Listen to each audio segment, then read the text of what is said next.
Hey, everybody. Thanks for coming out. Good to see all of y'all on both Twitch and YouTube for the first time. This is the first time I've ever done it. Definitely not the first time anybody's ever done it. Um, but yeah, I've been doing YouTube for 10 years. Oh, hey.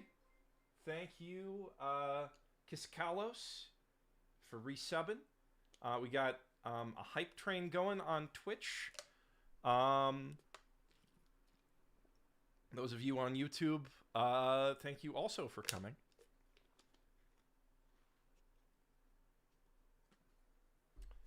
It's going to be a little difficult to keep track of all the announcements and everything on both of these, but we'll figure it out. Danon, good to see you again.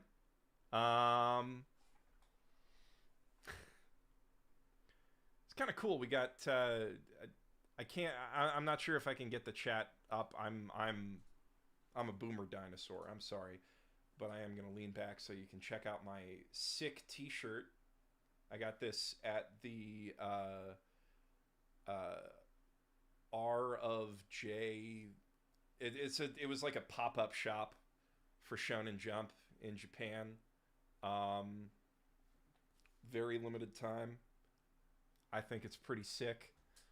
Uh, Volume. Is the volume bad? People having trouble hearing me? I'm quiet? Okay, let's one sec. Let me crank. There we go.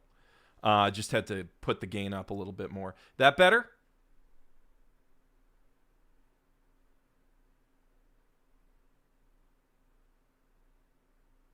Okay. Great. Daniel, good to see you live. I mean, we normally talk basically live in the comments, but hey, good to see you live in my chat. Um, Still a little low. Okay. I can turn the gain up a bit more. I don't want to peak it, but that I think that's good.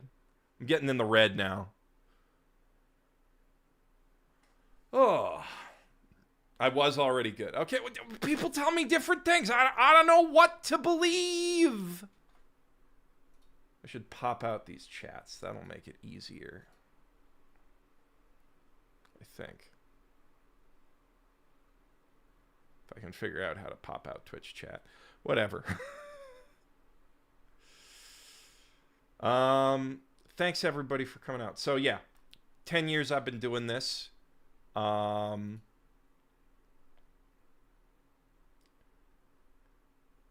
Zork, thanks for the tip. Really appreciate that. Yeah, I'm back in Canada right now. Yazzie stayed back in Japan temporarily. Gen Cavox or Jen, I always forget. But thank you for 18 tier 1 subs. Really appreciate you. But yeah, back in Canada now. Can you tell I don't stream enough? Yazzie stayed back for very important things in Japan. She's got extremely important stuff she's got to do. She can tell you about those things if she's so inclined. Um,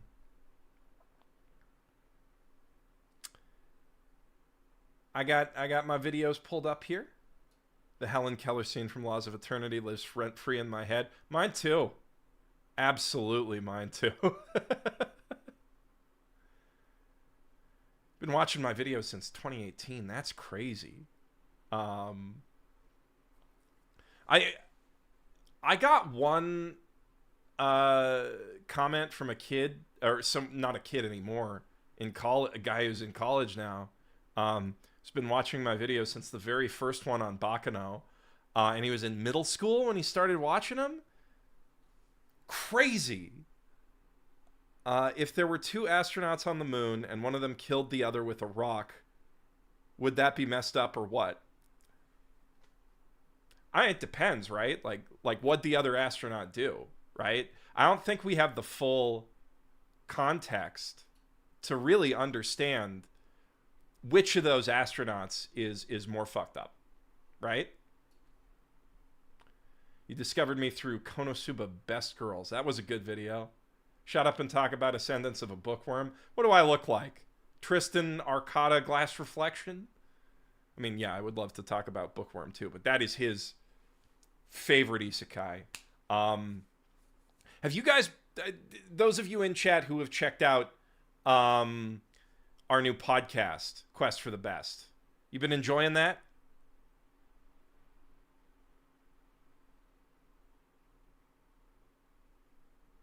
Aaron, first video that got me into you was Welcome to the NHK. That was a good video. That was a really relatively small performer too. So I mean, Aaron's always had good taste, so it makes sense that he would have picked up on that one.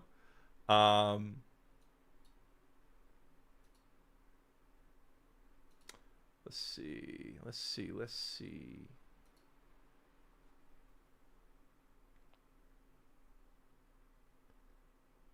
I've been watching your videos since my 8-year-old was a baby. Whoa. Whoa. That's crazy. We should do Sound Euphonium. I agree. Love your channel, dude. Especially love your videos when you cover newer manga that are acts from magazine.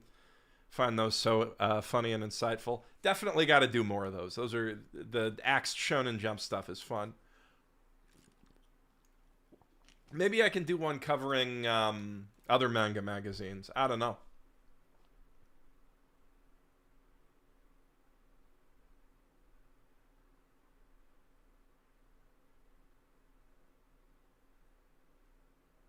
First video of yours I watched is Sword Art Online. Do you have any idea how little that narrows it down?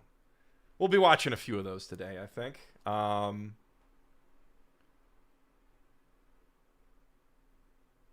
Me and Garnt made you watch ReZero, huh? Well, you're welcome.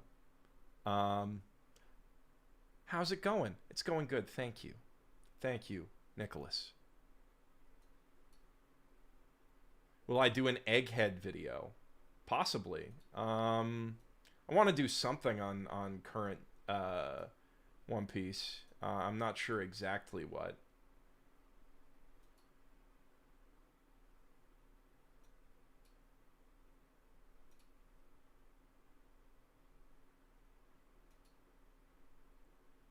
Okay, here we go. I got Twitch chat popped out and then YouTube chat so I can keep track of both of yous. Or no, I can't. I'm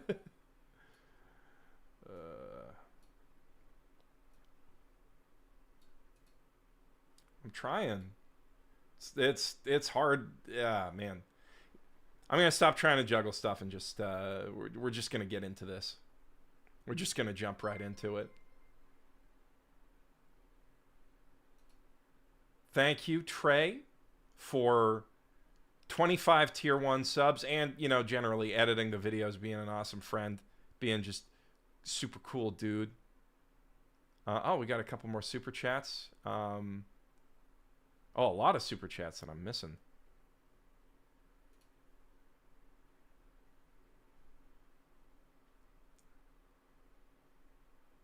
I discovered Bookworm through your channel, and it's become one of my favorite things ever, so thanks. Any plans for a video on Lupin the Third? At some point, yes. I would like to cover Lupin in some respect, maybe a retrospective on the whole series. It's tricky because, like, Lupin videos really don't perform well, but I want to watch Lupin. I really want to sit down and watch it. Hillbilly, thank you for joining our memberships. Thanks for the tip. Biskdal 2, Dandadan 2, Sakamoto 2, and Summer Hikaru died next season. We're eating really good. That's just the tip of the iceberg. Like, the next season's insane. You know, we could, before we get to the reaction stream proper, we can pop on over to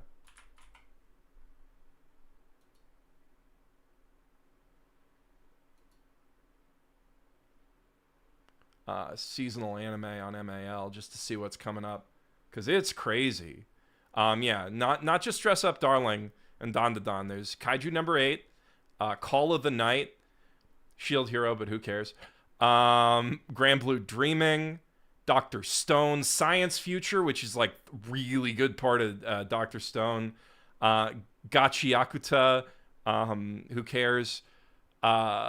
Seventh Prince, so excited for more Seventh Prince. Vending Machine Isekai, Toilet Bound Hanako. I really got to watch that one. Arc Knights anime, apparently, or it's the new season of Arc Knights. Really wasn't paying attention to that series at all. Game Center Girl Cultural Exchange. Just tons of stuff I'm excited about. Yeah, it's going to be an insane summer. It's an insane season right now, though. Let's be real. Like,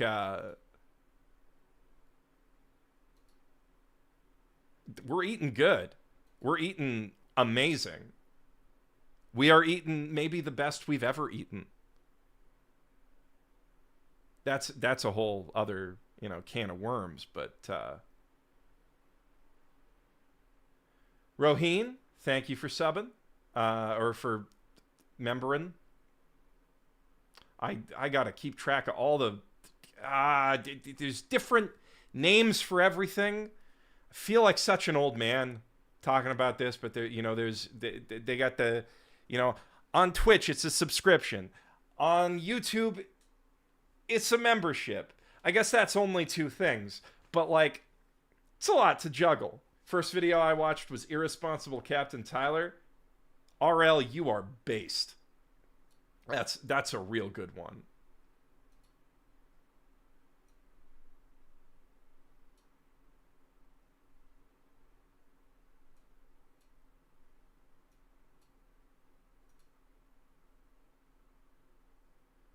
Oh, all right.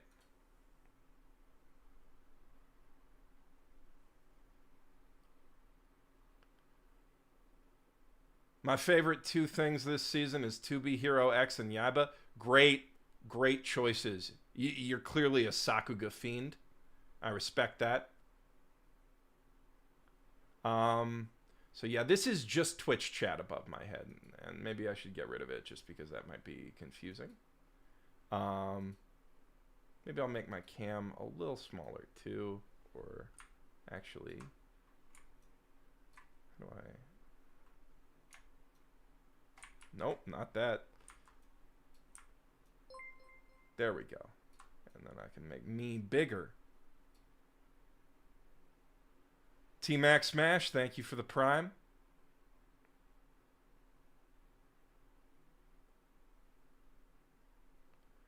Oh, that's a very interesting question. Randeep Kang, ever been to Surrey, BC? Not only have I been there, I used to live there. Right off the SkyTrain line, actually. That was the first place we ever lived together, me and Yazzie. Do you think you can explain why the elevator fight in Lazarus was disappointing? I'm not caught up on Lazarus yet, but maybe. If it is disappointing, I'll have to judge that for myself.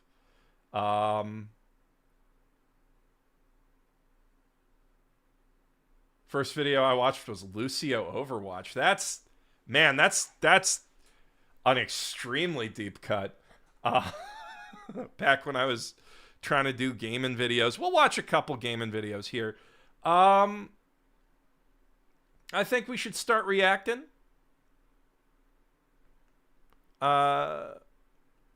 Animele was one of my favorite series. Mine too.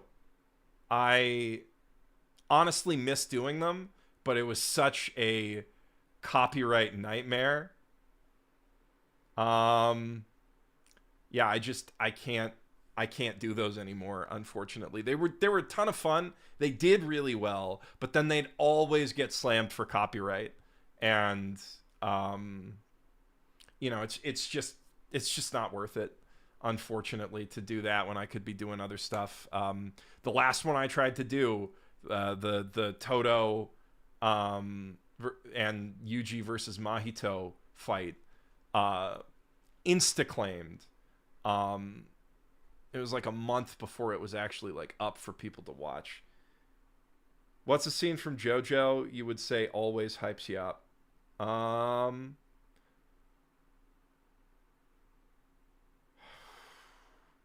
mean, there's a lot, but I mean, you know what? It's one that's coming up in Steel Ball Run. Pizza mozzarella rella. Um, Real ones, no.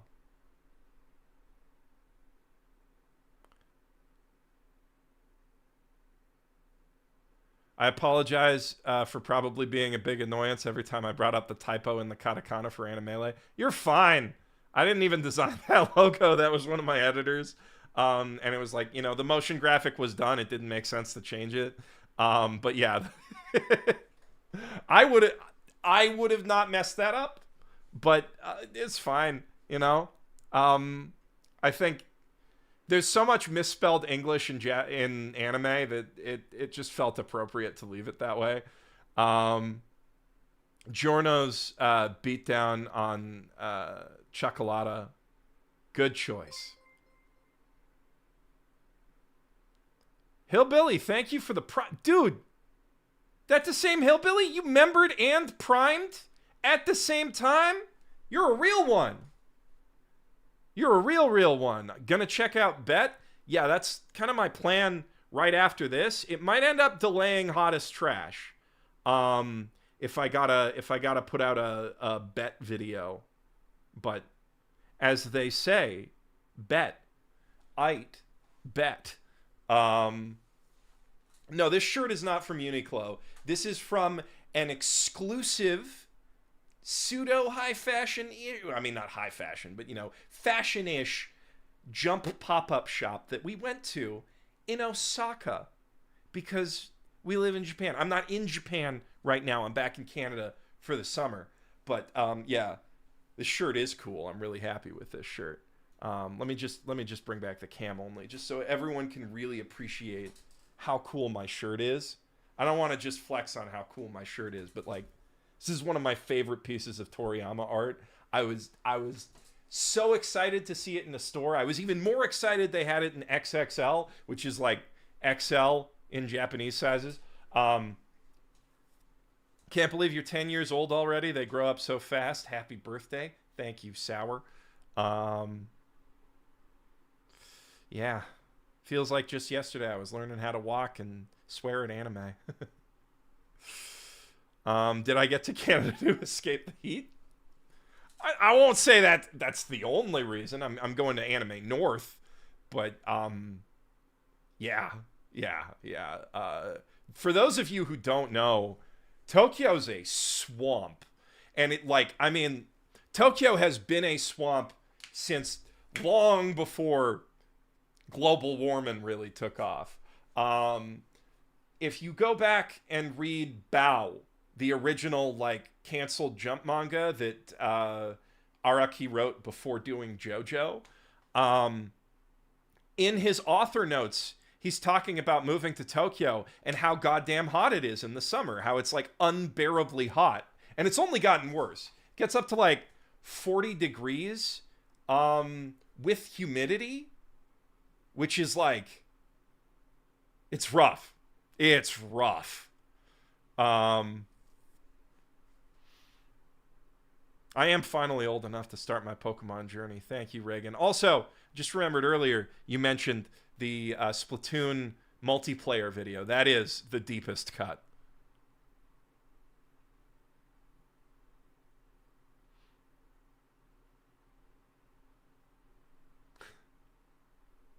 Are you excited for the Wit remake of One Piece? Yeah, the One Piece looks really good. I'm excited for that. Is Georgia humid too? I guess it would be because it's like on the water, right?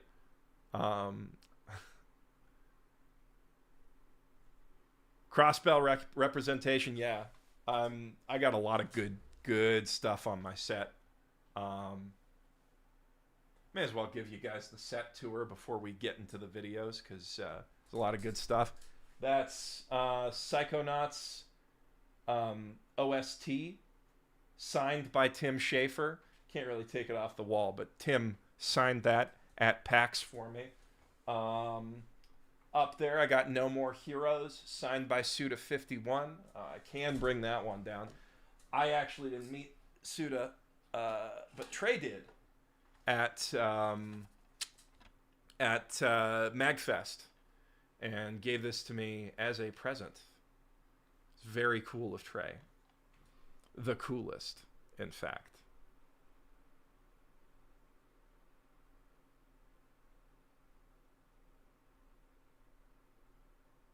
On top of the Wii logo. Yeah, yeah, yeah. He put a little 51 there. Cheeky dude. One sec, I gotta put this back now.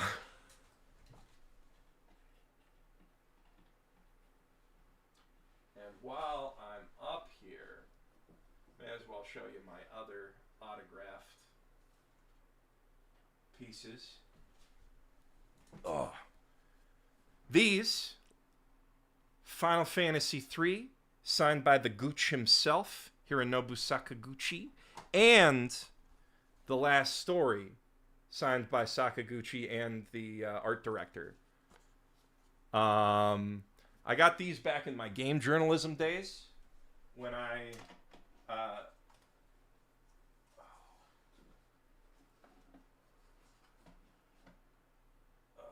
sorry, one sec. Man, it's dusty up on that shelf. Geoff, I'm still waiting for the Made in Abyss Season 2 review. Excellent room, by the way. Thank you. Made in Abyss Season 2. I don't know how to cover the rest of Made in Abyss. Maybe just a complete retrospective on the series, but like, I feel like I said most of my piece with the Call of the Abyss video. That's one of my best videos, I feel like. We're going to watch that one. That one's going to be one of the ones we watch today. But yeah, back when I was a game journalist, I interviewed Sakaguchi a couple times. It's really cool, dude. For one of them, he brought fake Sakaguchi, like paper Sakaguchi mustaches that we took selfies together. It was really fun. Really, really chill dude. Did you hear about that Italian company that's managed to get basically all the TTRPG rights to all the anime? The what now? Man, I would love to do some anime tabletop games.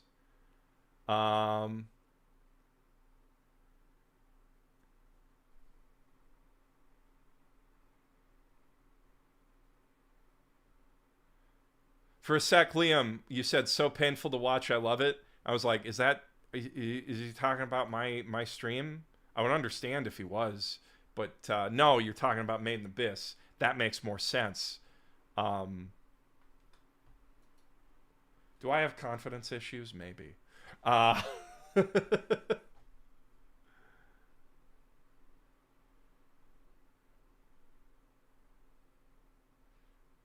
All right, we should dive into this. Have I been keeping up with G-Quacks? I'm a little behind, but I've seen little bits and pieces. I know that they're into Zeta, which is really exciting. Thoughts on Toei announcing AI shit in production? Terrible. I might have to do a follow-up video on the state of AI anime, but I got a lot of videos to make. Oh yeah, I do got Trey's VHS gift. One sec. It's right back here. One sec. It's not on display, but I keep it on the set to try to figure out one day where I will put it.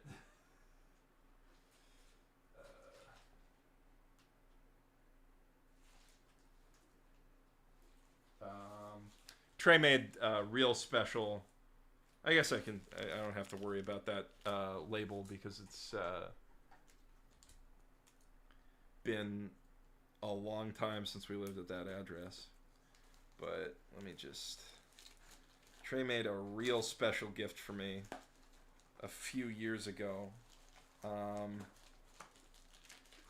I keep it in the package just to keep it safe.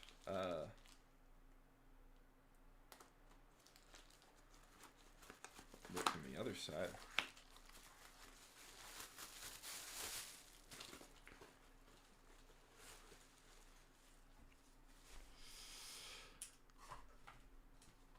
This is Public Service Anime, the complete collection on an actual videotape. Just perfect. Wonderful, wonderful gift. Thank you, Trey. Uh, will you read ReZero? Oh, gosh. Lots of super chats. I gotta catch up. One sec.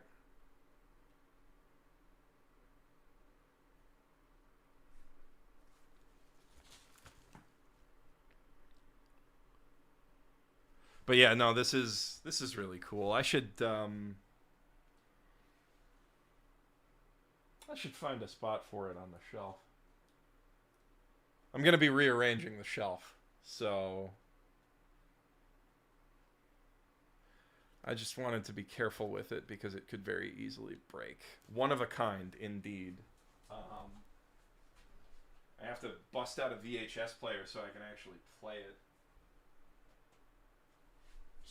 Just gonna slide it back safely on top of Berserk, where it belongs for now. But that's definitely got to find an actual place. Or maybe I should bring it to Japan. Maybe I should put that on the shelf in Japan. Why did I stop doing public service anime? They stopped getting views. It's kind of weird. I mean, I think it's because of the voice. I think a lot of people were put off by the voice. But the voice was so integral to doing it. I just I should do another one. I stopped having like fun ideas for them, and just I don't know. I did them when the inspiration struck, and it's been a while. You ever get around to Thunderbolt Fantasy? Would you make a video on it? Side note, Season 4's delayed drop on Crunchyroll was some major bullshit. Crunchyroll's done a lot of major bullshit lately. I'm sorry that your favorite thing has been screwed by that. I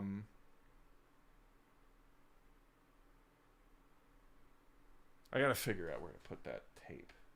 There's gotta be a good spot to put it. The problem is it's black, so it'll just fade into the shelf if I put it on the shelf.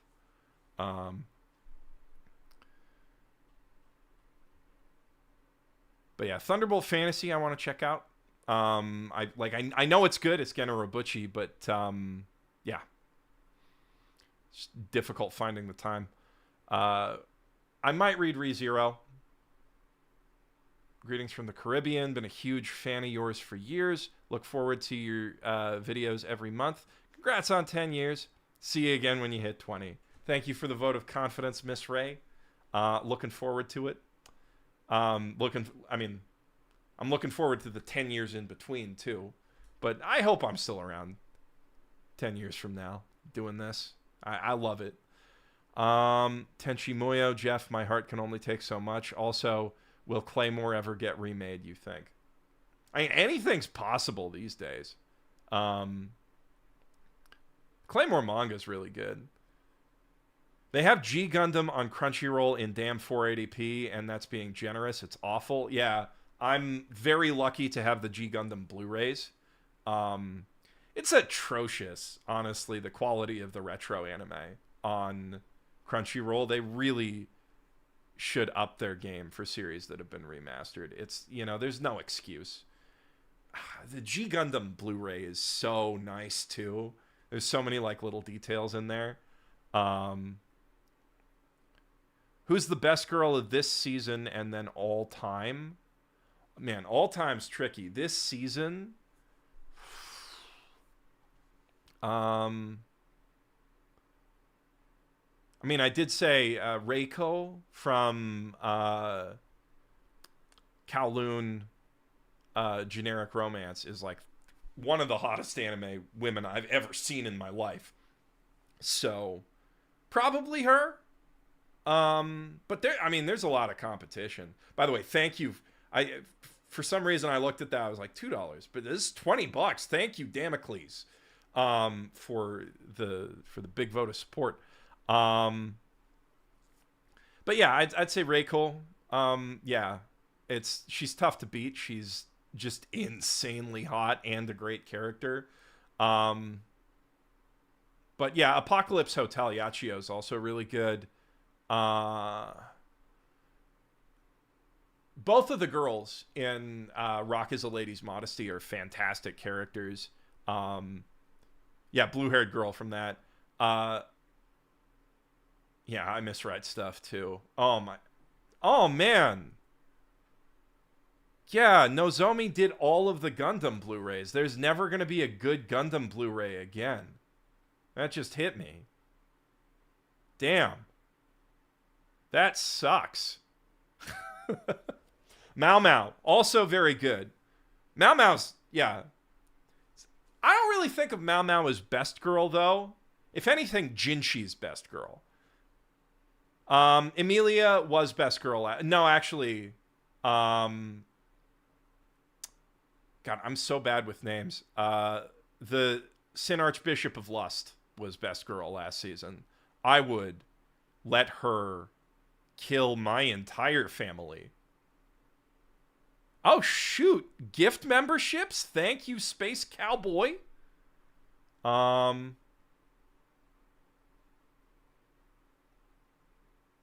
Rock is a Lady's Modesty just doesn't hit on the music the way it needs to sell itself. I don't know. I think the music's really good. It's just the fact that it's instrumental maybe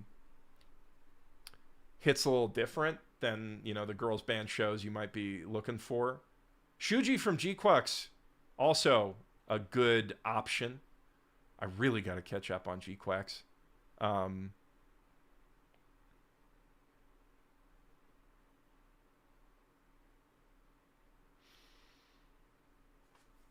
Yeah. More. I guess I shouldn't do more set tour, but I kind of just want to show off. I got Legos. I got a collection of Lego food trucks and stuff. I will eventually make a Lego anime convention with food trucks out front. That's kind of the idea of why I'm collecting all of them. They're just cheap. Do you still play Yu-Gi-Oh? Not as much. Oh yeah, and Bandmade does whip. You are correct. Rock is a Lady's Modesty. All the music's by Bandmade. Bandmade whips. This is correct. But yeah, for Yu-Gi-Oh, not anymore. I tried getting back into it. Spirals during Spirals, but it was already just too fast for me. I don't know. The height of my Yu-Gi-Oh playing was Dino Rulers, or sorry, not Dino Rulers, Dino Rabbit through Dragon Rulers. And yeah, I kind of fell off after the Dragon Ruler Mermail, not Mermail, Dragon Ruler Spellbook season. I had fun through that because, I mean, Dragon Ruler Spellbooks was a really fun season to play an anti-meta deck because, like, everybody was playing one of two decks that just got, like, dumpstered by Rock Stun. Or not dumpstered, but, like, I had a 55-60% win rate against the top decks in the game, which was pretty good. But like since then, it's just gotten so fast. I can't play my favorite strategies anymore because they require a couple turns of setup, and that just doesn't exist in the game anymore. Yeah, Yu-Gi-Oh's let me down. I feel like I gave up Yu-Gi-Oh after E-Hero and Levels. Man, synchro summons were a really good time. And XCs, honestly, like both of those mechanics are really good. They add a lot to the game. I feel like Pendulum is where it just really got too fast. Okay, now to answer all the super chats. Just want to say thank you so much for Quest for the Best. You're welcome, Michael. Thank you for the super chat. As someone on my own hunt for the absolute best, it's the thing I look forward to most. Well, shucks. We're having so much fun with that podcast. I really hope more of you guys, if you haven't checked it out, please go check it out. First episode on free runs, pretty damn good. Then we got Pat Labor too, which is a great discussion. But our best episode, or one of our best episodes so far, is coming up next, which is our Bakano episode. We just had a really great discussion on that. And then after that, we're on our Japan arc. They came to Japan. We recorded live in a studio. It was very fun. Is there any special video essays that you plan to make? Shampoo is best girl. Will you do a essay on season 2 of Ancient Magus Bride? That's a lot of questions, Miss Ray. But yes, so Shampoo is best girl. I agree. Ranma waifu analysis might be in order. Essay on season 2 of Ancient Magus Bride? Probably not. I'll be honest. I'm not that into Ancient Magus Bride. I should catch up on it. Maybe I'll feel inspired. But like, I did do the first season, right? Yeah, maybe, but probably not. And then for special video essays I plan to make, I've got a couple retrospectives in the tank. A complete history of Leonari. Sorry.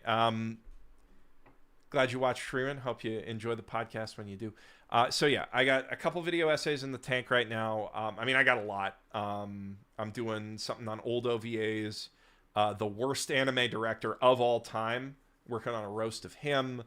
I've slowly been poking at a brief, not brief at all, but a complete history of isekai as a genre. Like, not just anime, but going back and talking about the whole history of Portal Fantasies. The rise and fall of Gainax. Lots of things on the plate. You're the only person I get anime recommendations from. Thanks for your hard work, man. Happy 10 years. You're welcome, JP Ingram. Just double checking. Thank you very much for the super chat.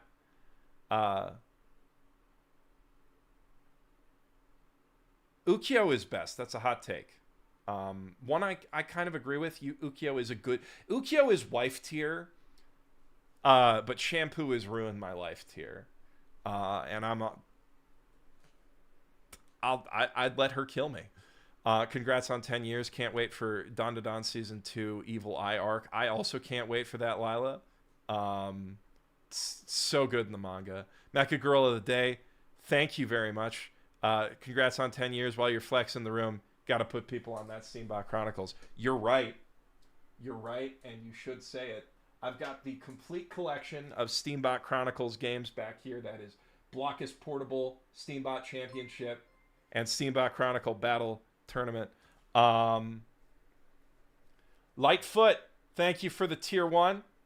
Appreciate you. Hey, Jeff, do you know both you and your rival are celebrating 10th anniversary this year? Yeah, Eyepatch Wolf started like a couple months after me. So, yeah, he's coming up too. Happy for him. But yeah, so Steambot Chronicles, greatest video game of all time. I will sing its praises forever. I mean, not of all time, there's been a lot of video games since then. Lightfoot, thank you for gifting all of those subs to everybody. Everybody in Twitch chat say thank you to Lightfoot. That's so nice of you.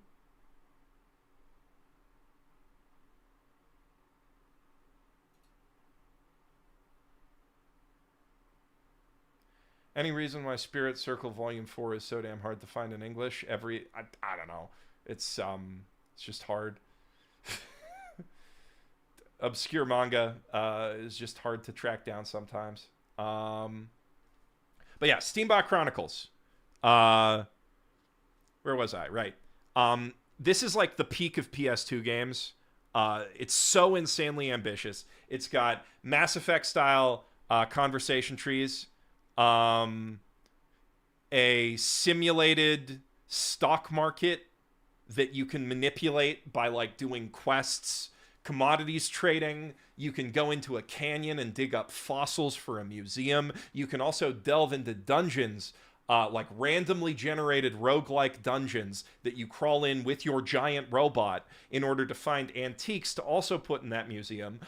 You can turn your giant robot car into a taxi, use your taxi service to take a starving artist to various places that allow him to advance his career, buy up all his paintings when he falls into hard times and is basically homeless. And then when he dies and his art is rediscovered, you can get rich by selling those paintings. Also, you can charge your love interest for saving her life from various bandits, and if you charge her every time, she will eventually hand you an IOU, and then in the post game, you go to collect your money from her. Peak video games. The PSP game is just kind of a battle simulator with like some RPG stuff. It's like Monster Hunter and a giant robot. It's not bad. It's not a bad game. It's Monster Hunter, or kind of Monster Hunter-ish in a giant robot, but like, it's not the transcendent sandbox experience that the original was. It's truly an all-timer. And then back here, we got not a great game at all. I mean, it's an okay game. It's Blockus. It's literally just Blockus. But take a gander at the greatest bad box art of all time. Or, you know, one of them. Phalanx is pretty well up there. Ethan Spencer.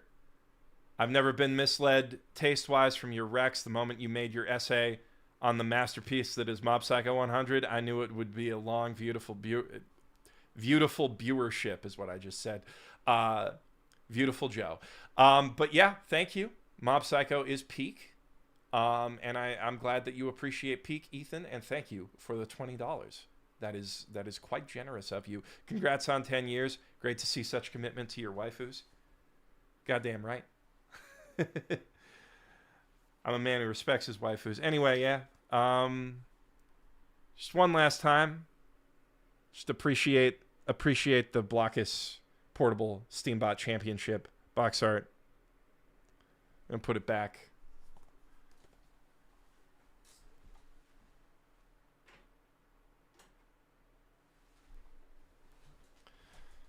Sorry to everybody else who left a super chat for how long I spent gassing up Steambot Chronicles, but Mecha Girl of the day gave me the excuse to talk about Steambot Chronicles, and I will never not talk about Steambot Chronicles.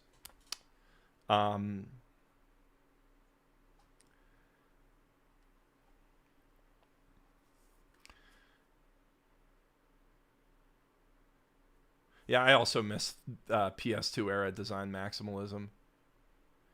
Good night, EH78. Let's watch a video. You're right. How is living in Canada, Japan? It's great. It is great. Let's get going. I gotta. Jeez. Okay. First video we're gonna look at is my first video. What's in an OP? Bakano versus Do Ra Ra Ra. This is the one where it all started. Kind of crazy how many views this got, and you'll see why it's crazy in a sec. Because I recorded this on a Turtle Beach headset in literally my mother's basement. It is not a high quality video audio wise at all. Yes, I have heard of the new Happy Science movie. I'm very, very excited for it. Oh yes, that dude is kind of does look a lot like Musk, huh? Anyway, and Vanilla looks exactly like Ellen DeGeneres. Yeah, okay. We're just gonna get right into it. Oh, I muted it. Oh man, you can hear the audio quality already. I might have to turn up the background volume just so you can. So when I posted this video to Reddit, it got like a couple thousand views in a day. I was so stoked on that that I immediately went out to buy myself a Yeti microphone and start doing YouTube videos every 2 weeks. There's so many different. Holy crap! That's okay. Got to crank that all the way up. Okay. So many different ways that anime can draw us in. Pulse-pounding action, heart-wrenching drama, powerful acting, or beautiful animation can all grab us and make us keep watching. But before it can reel you in, a show needs to hook you, and the first hook cast is almost always the OP, or opening credits. A good OP sets the tone for a show, tells you enough about the world and characters to get you interested, and in an ideal world, acts as a kick-ass music video in its own right. Not all OPs are created equally, though, and since no one else seems up to the esoteric and largely useless task, I've taken it upon myself to ask, what's in an OP? This week, why does Baccano's intro work while Do-Ra-Ra-Ra's falls flat? Let's begin with Baccano. I'll try to move quickly because there's a lot to process here. From the very first frame, we have a near-perfect marriage of audio and video. The trumpets blare the second Isaac flips the coin, building swiftly to a crescendo before immediately dropping into a bass line. This shot is important not just for establishing the capricious nature of Isaac and Miria's characters, but for establishing the chaotic tone of the entire series. This edit is so bad. I literally just slowed it down. I literally just slowed it down to the minimum speed. like I literally just freeze framed it.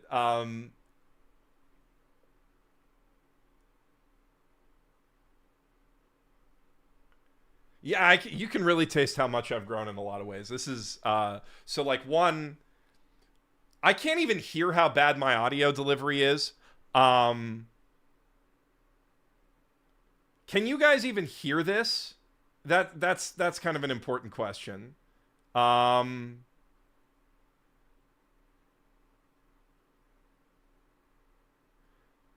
It's not the mic, that's just what it sounds like in Canada. Okay, we're gonna keep going then, as long as you can hear it. Fate rarely rests explicitly on the flip of a coin, but this is a show that thrives on coincidence. This reaction lasts for less than a second, but in conjunction with what we're about to see, it tells us so much about Isaac and Miria's personalities and chemistry. The pair of thieves storm the shop, and the first thing we see is Isaac's grin, which is important because it shows this is a man who takes ridiculous things in stride. Miria is smiling too in her Santa getup, and the cashier's reaction tells us, in case we hadn't caught on already, that this is a robbery.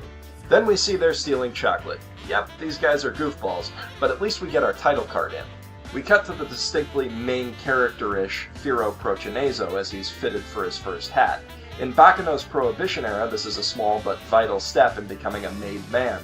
And even though Firo is green, figuratively and literally, there's a fierceness in his eye. It does sound even worse with the audio, like the music over my voiceover. It's so hard to understand.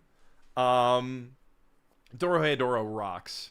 Reminds me of audio in old AVGN videos. Man, don't insult James like that. He knew his film school stuff. It's night and day. Baccano's OP is also hard to edit. You're right there. Uh-oh. Not enough memory to open the page. That's concerning.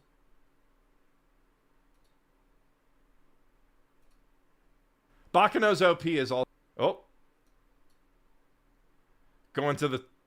Sorry for doubling up the stream just there. Yeah, I had to... The chat crashed.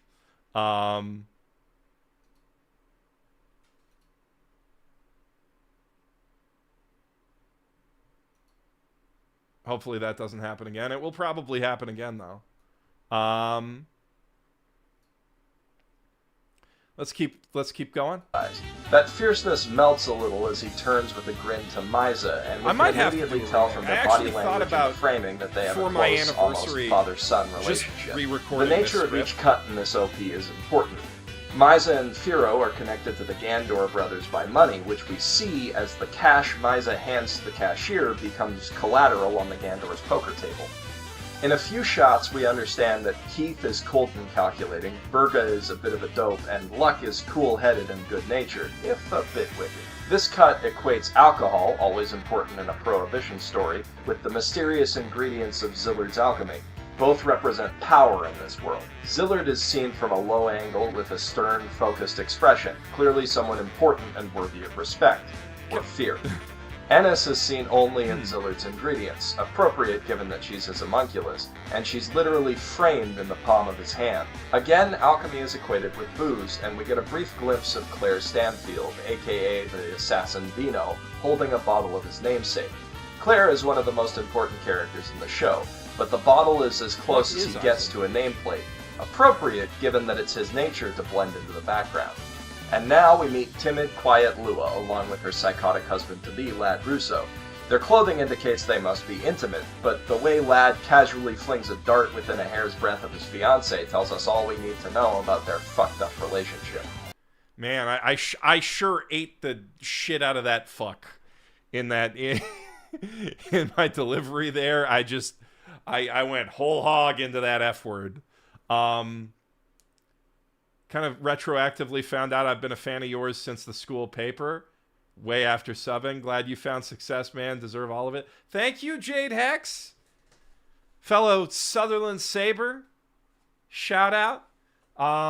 Yeah, I used to call my what's it called? My column in the school newspaper in high school, Mother's Basement. That's kind of crazy. Glad you enjoyed those old articles. It was a fun time. And I'm glad you're still around. That's really cool. Geoff, you're messing with me. It's already been 10 years. I remember when you were just a not particularly accurate still image. Yeah. My hand-drawn avatar. Love the work, dude. Can't wait for the years to come. Honestly, on appointment viewing. Wow. Thank you, Trav. And thank you for the $20. Yeah, so our saber truther. Excellent. Yeah, so we were Sutherland Sabres. Sabres was our team. The Saber Truth, like TROOTH, was the name of the newspaper. I met some high school friends at a restaurant once, and they recommended me the Detroit Become Human video, and I sure had a surprise for them. That is a big surprise. So if you don't know, Trey edited the Detroit video. That's the first video Trey ever edited. Maybe we should do the Detroit video. Anyway, we should keep going through this. I would like to remake it, but the thing is, if I remake it, I kind of feel like I have to, like... We'll keep going. Like this is good, like very basic film school explanation. I feel like, you know, a lot of this is just kind of me stating the obvious about the narrative of the opening. I feel like my Watson and OPs have gone above just stating the obvious when I do them these days. Although I guess people do need, you know, basic film language lessons, and in that respect it works. But I feel a little embarrassed, honestly, that in this video I don't mention the fact that this is a snatch. I don't think I do. That this is a riff on the Snatch opening. I didn't know that this was a riff on the Snatch opening when I made the video, which is like the most significant thing about both of these openings, is that they are riffs on the opening of Snatch. Are timed perfectly to the music, and even the frame skips match the beat of the song, creating a sort of visual swing. It's pretty spectacular. Now let's look at Do Ra Ra Ra. The first frames are again strong, tying the steady beat of Uragiri no Yuyuke to the droning of Selfie's motorcycle, with shots of other characters introduced as riffs in the tireless search for her head. These establishing shots... Yeah, Bakano rules.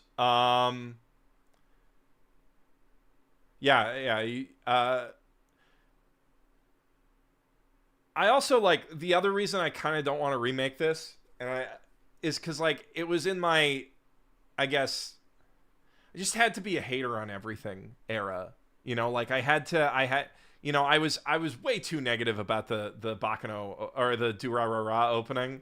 Just like saying, oh, you know, it's a knockoff of the Bakano one. They're both riffs on Snatch. They're both good openings. I don't stand really by the thesis point of this video anymore, even though it's the one that started my whole career. But yeah, Bakano is a certified 10. Great. You should check out my 10th anniversary video, clearly, if you haven't already, Cake of the Muse, because Bakano's on there. My top 10 anime ever. My acting does sound way better. Thank you. Appreciate that. Are, exceptional music or no, very effective in conveying Selphie's determination through framing and lighting without needing to show us her face, which of course she doesn't have. It all starts to fall apart as we blow up louder though. The OP is using nameplates because the Bakano OP worked with nameplates, and why fix what ain't broke? But these cards don't really tell us anything about the characters except their names. The couple looks cute together and the doctor is a little careless with her cell phone, but that's all we really get from these shots. Shizuo at least has his fair share of personality, and the way he's tossing the vending machine shows his monstrous strength.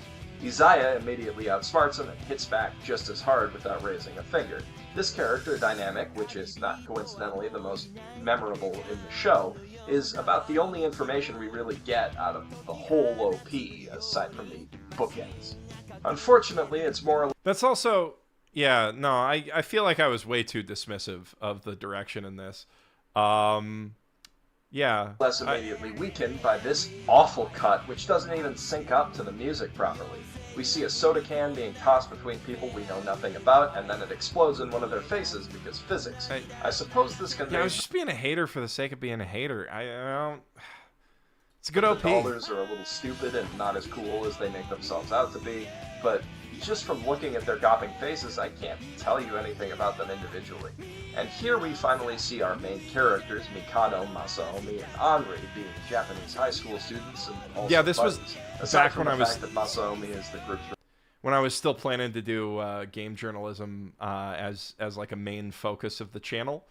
Yeah, no, I do think I have a point, but... Yeah, I mean, you know, clearly people appreciated me saying this at the time, right? I felt like, you know, more people had seen Do Ra Ra Ra, and like nobody appreciated that it was just doing a cheap riff on what Bakano already did with this OP. But like also, the thesis kind of falls apart when I didn't know at the time that they were both inspired by Snatch. Goofball, we don't... But yeah, being really a hater was just the thing they to just do seem like on generic AniTube high back schoolers. then. This cut is also awful, though at least it's in time with the music. Why is Henri spinning? Why did I say that's an awful cut? That's a great cut. This cut is also awful, though at least... That's so good! That's a really good cut! What is wrong with you? 10 years ago, Geoff! Shut up! Stop hating. It's in time with the music. Why is Henri spinning around? Who knows or cares? Here's Simon trying to hand out flyers and slightly exasperated. Now pay attention to Shinra as he turns around for some reason. Now Selphie zips by and things get interesting again. Snatch is a classic Guy Ritchie heist movie. Very good. Very, very good. Non-linear storytelling, inspired the way that Bakano was written. Yeah, that's a real... Sorry. Yeah, like you see me just hating for the sake of hating here. Come on. Come on, baby Geoff. Come on. Quick succession, we see the jumbled masses of Ikebukuro congregating at the restaurant. Finally, there's Selphie, with an infinite road reflected in her visor, followed by her head and Izaya looking sinister before we get our title card with a dramatic swipe of her sight. But a strong ending doesn't make up for a pointless middle section. Comparing them side by side, the problem with Durarara's OP is obvious. It's riding on Bakano's coattails. Bakano uses frame skips to match the syncopation of its title theme, while Durarara uses them as an efficient way to cram more visuals into a minute and a half. Bakano cuts across moving objects to show connections between its disparate characters, while Durarara cuts from cell phones to vending machines because it was cool when Bakano did it. Bakano uses its freeze-frame name tags to give us a visual shorthand for each of its many personalities. Durarara just wants to remind us that it has a big cast, like Bakano. Durarara's OP does the show a disservice by downplaying how strong its core personalities actually are. It makes them seem like generic anime characters when they are so much more than that, and tells us nothing about the web of intrigue that makes the series so fun in the first place. The beginning and end of the intro are very good, matching the tempo of the song, which, it must be noted, kicks ass, and giving us a sense of Celti as this I did give it some credit. relentless force driving through Ikebukuro with a purpose. Unfortunately, that only amounts to some 20 seconds of the OP, and the rest is derivative and dull. You know what? For a wee babby, for a young man who didn't know what he was doing, who had not yet really experienced professional hating, I had some points. I'll give myself that you know, there's not as much storytelling, but also, I don't know why I came down on that cut. That's a great cut. What's wrong with me? Yeah, no, there could be more of the story in the Durarara opening. Although, you know, you could argue that Durarara is more of a mystery, so it's good to keep stuff not shown. Code Geass, give Code Geass a try again. Sure, Trey, eventually. Painfully honest review of Code Geass. Why not? Yeah. No, I agree. It doesn't highlight the personality of Durarara as well. Nate, thank you for gifting all those memberships. Thank you very much. Damn, we got a lot of channel members now. I got to start doing something for channel members, I guess.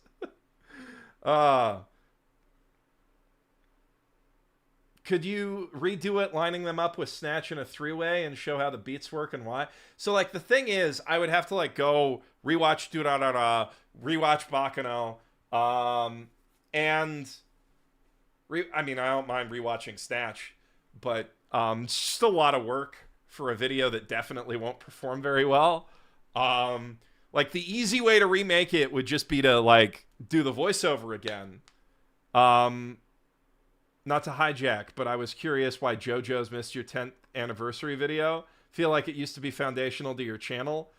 Congrats on 10 years of great videos. So, yeah, I mean, it was foundational to my channel, and I love JoJo.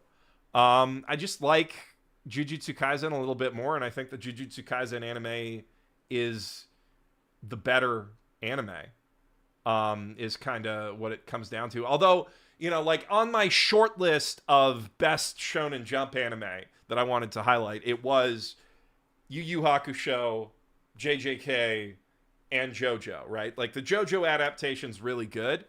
But, like, I don't know. I just feel like best manga fits better.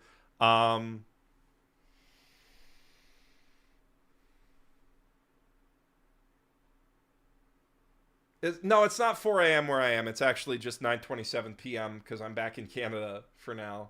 But yeah, JoJo's, I don't know about 11. I think 11 would be...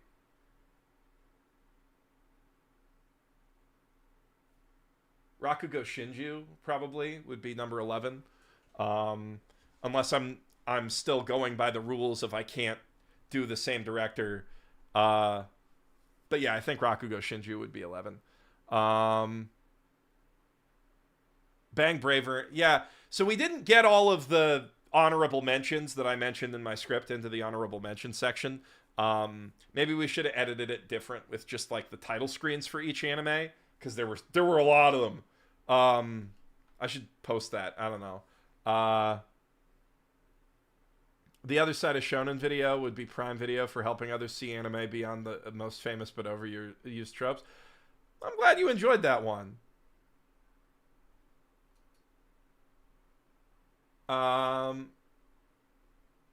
Yeah, that one I'm proud of. That was Yazzy's suggestion that I should do that one. It was kind of an underperformer, which bummed me out, but good video, I think. I hope that you guys have enjoyed this first episode of What's in an OP. It was a lot of fun to make, and I hope it's a fun listen. OPs don't often get the attention that I think they deserve. A lot of work goes into them, and they're often spectacular music videos. I have plenty that I want to talk about coming down the line, stuff from the Fullmetal Alchemist series, the intro to Gankutsuo, and a bunch of stuff that you're never going to see coming. But for now, I just want to say thank you for tuning in. If you like it, please like, subscribe. Holy I never did Gankutsuo. I have been making unfulfilled promises since the very beginning. Good on you, Geoff. Oh, man. We might watch the video where I kiss CJ. I don't know. We'll get there. We'll see if we get there. So yeah, that was my first What's in an OP video. Back then I was really getting them like I was trying to make them as tight as possible.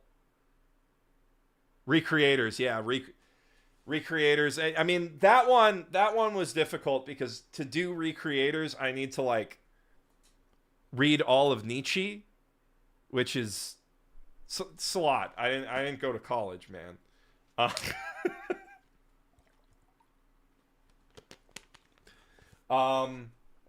But yeah, like there's a lot in Recreators about nihilism and constructive nihilism. Have I seen Jello Apocalypse's video on OPs? No. Should go check that out at some point, I guess.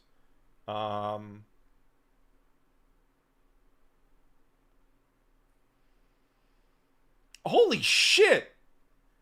Tunod D Denrub. Is that donut backwards? Or is your name actually Tunod? Either way, that's badass. Thank you. Holy crap. $50. Thank you. While I'm here, I want to give thanks for all the content you've put out. Been watching you since your roast of Assassin's Pride.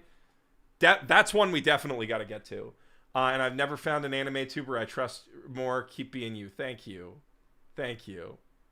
You despise Recreators? What's wrong with you, Trey? You have bad taste. I was going to say I'm sorry, but I'm not sorry. It's that anime rules. There are better anime about nihilism. I don't know about that. I mean, I guess Mob Psycho 100. There aren't many better anime about nihilism, I will say.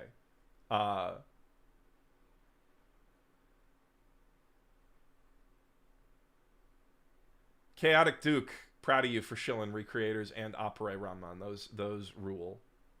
Are you saying that when you see Celty rolling, you hating? I am saying that. I suppose. Did you rehome your cats with family friends? So our cats, I'm back in my house in Canada right now. Leia, that is a good question. I'm back in our house in Canada right now with our cats. Yazzy's mom has been taking care of the house and the cats. We have to figure out a long-term solution, but we're not figuring that out tonight. Is nihilism the point? No, that doesn't. Nihilism is not the point of Recreators. So the Recreators is a story about characters coming to terms with the fact that, like, their lives don't have an intrinsic meaning, that their God is just a man, that their God, like the creator of their universe didn't create it for any grand purpose, that it's just entertainment. So it's like sort of mixing up the death of God and the death of the author in like a philosophical rumination on trying to determine your own meaning in life. And a lot of people end up really disliking the ending because it like explicitly avoids punishing the bad guys. Even though like the bad guy only kills fictional characters, so it's like, is it wrong? Do they actually die? I don't know. And like it's I don't know, it's profound. It's also A. Aoki, who's like low key, even though he didn't end up in my top 10 anime, probably my favorite TV anime director on balance. Not the best, but like my favorite. I love A. Aoki, everything he does. Yeah, Recreators is it's a really complex show. The second act's amazing, Trey. I don't know what you're on. It's brilliant. Uh, it's a real existentialist masterpiece.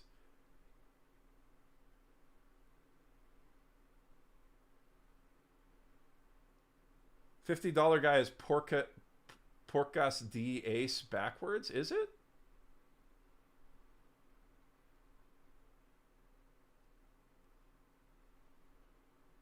Durned D Donut is.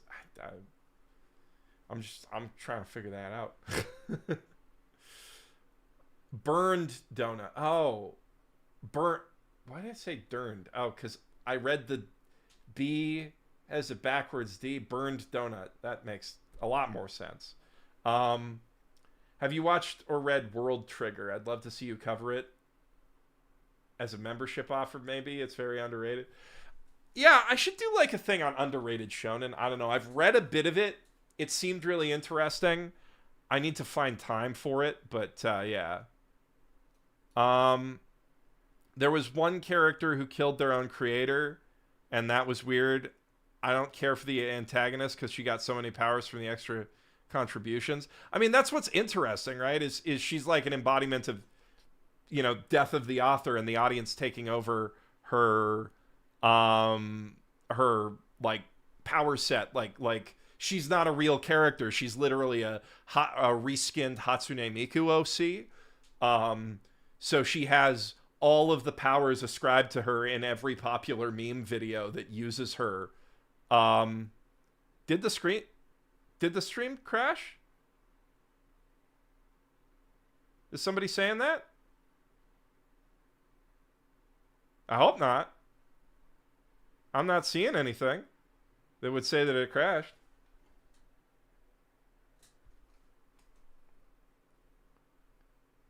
Promise Neverland will just hurt you. Yeah. Am I going to do a video on Zenshu? No, I am not, because Zenshu's idiot management pulled like copyright Nazis onto it.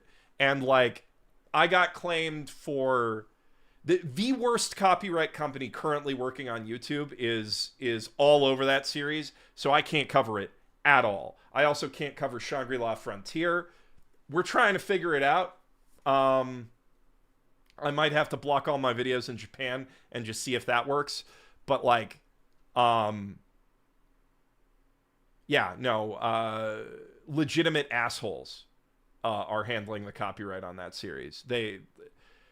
The only people I have ever had claim a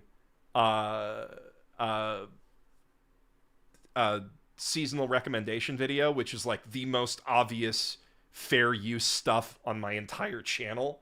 Vobile is the name of the company that does it, but they're working with a few different things. This season they're working on Witch Watch. We're trying to figure out a way to not get them to claim stuff immediately, but like they claim stuff from not episodes, but from the master tapes for the series, which is just crazy. We've been at this, speaking of crazy, we've been at this an hour and only gotten to one thing. So let's watch another thing, which is my first really good video. So to give you a bit of backstory, after I released my first video, I got into a YouTuber voice chat with some very cool people. CJ, for one, you may have seen me almost kiss him in the Splatoon multiplayer video. CJ is just one of my best buds ever. Zach, Hazy K, Adam Nader, who still is an editor for me, great dude. Jab, who worked as an editor for a while, does a lot of meme stuff. Just a lot of my like crew online. We started there. Also, one guy we don't talk to anymore. But yeah, so we were all in that call, and we were all in this like weekly Skype group where we'd talk about our upcoming YouTube videos, and they gave me feedback like, oh, you got to improve the editing of your videos. The stop and start edits aren't really working for me in these in the What's in an OPs. You got to be your delivery's got to be a little more intense. Like show some energy. You're talking about anime. You love anime. You should read that. And so I made one more video, this Believe in Yourself baby steps video. Maybe we should watch that one. I don't know. Nobody watched that one. It's got 61,000 views. It's like still one of the lowest performing videos on my channel. But it's also like I was still figuring it out. But then by the third one, I put this Your Lie in April video out, and all of the other guys in that chat were like, okay, I don't have any more feedback. Your videos are perfect now. Which I felt very proud of. That was a big moment for me. Will you ever do a comparison of Japanese versus Chinese anime like Immortal King or Fog Hill of Five Elements or The Outcast? I might do a video on Donghua. Is that the name for Chinese anime? I might do a video on it. I'm thinking about doing one on To Be Hero X.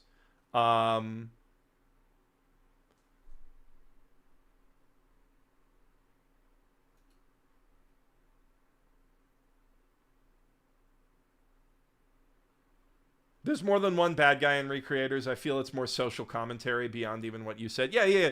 It's a very deep series. Yes.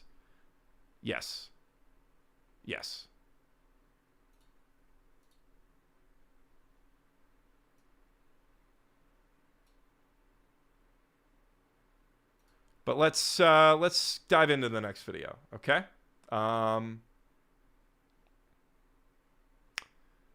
So what's in an OP? Your Lie in April. So this was, I was recording this on a Yeti.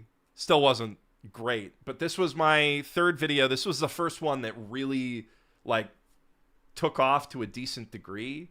Blew the Bakano one out of the water. But like, yeah, the Baby Steps one.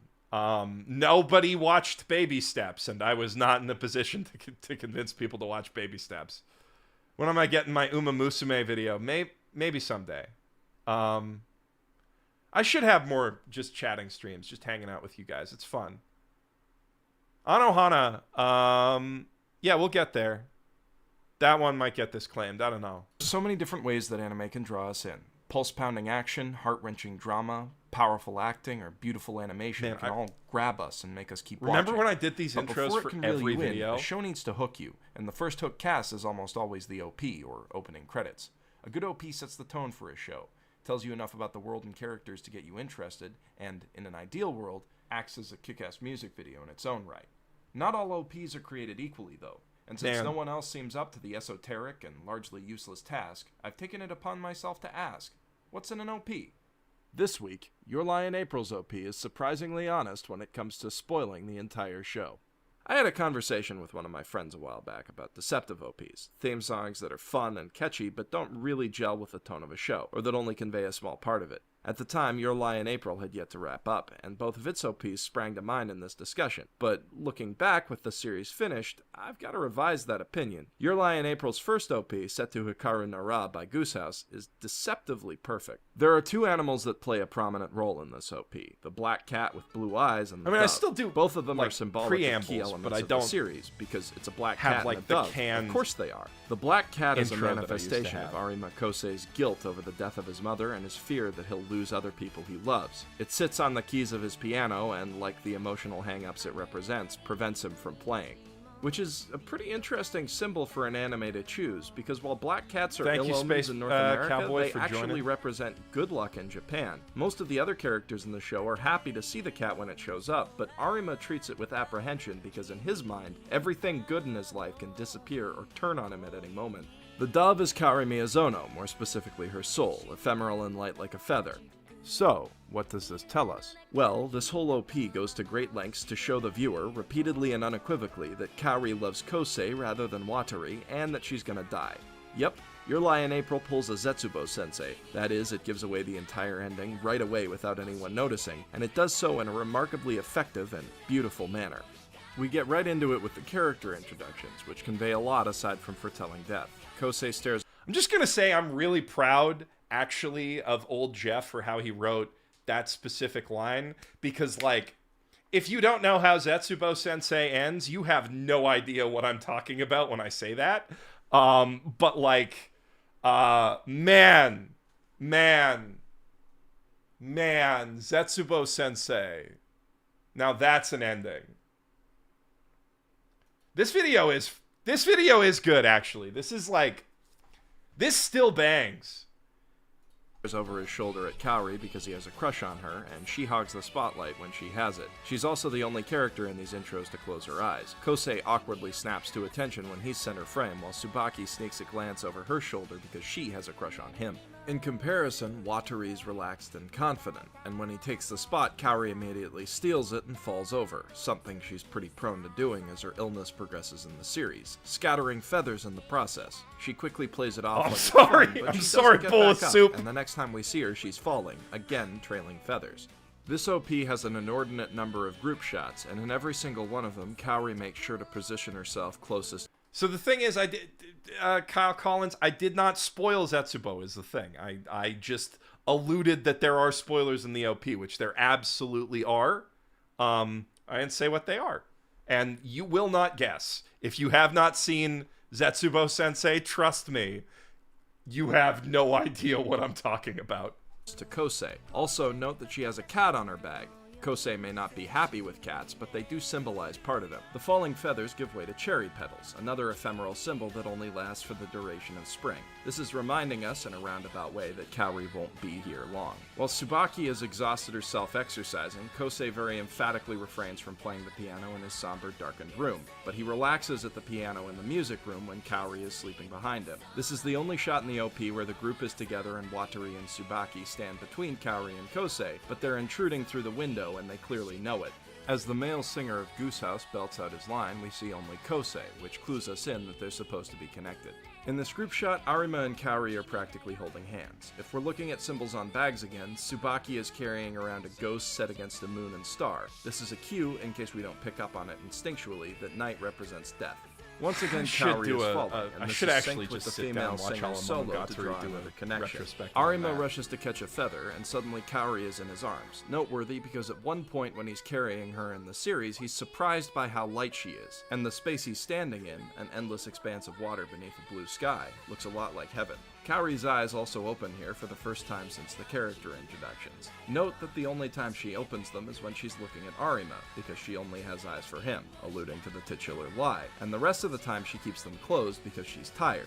Or dead. A1 Pictures animation team now gets to show off their ability to convey subtle emotion. As Kosei and Kaori sing a duet, Watari kicks a ball in frustration, his expression clearly showing hurt, and happy memories of Arima cause Tsubaki to cry inexplicably and uncontrollably. The music reaches its climax as Kaori and Kosei perform together for the first time, and she opens her eyes yet again to catch his. Then the concert moves to heaven. In the show, she collapses at the end of this performance, but in the OP, she slightly presses her fingers to her lips, as though telling us to keep it a secret. Watari and Tsubaki are watching from a row of 3 seats. Clearly, there's no room for a fourth, and while Watari is standing to leave room, the only trio in the show consists of him, Kosei, and Tsubaki. So while it seems like there's 2 spaces, only Arima is actually missing, while Kaori is either not long for this world or not coming back at all. Once more, the black cat stands in the way of the music, but Kosei dances right past it with Kaori, which makes sense since she helps him overcome that block. Man, I feel These like are that good would shots get me for introducing demonetized Takeshi now. and Emi, but nothing special. Far more important is the next shot of the dove, which has been getting further away as the day moves to night, and is now nearly gone.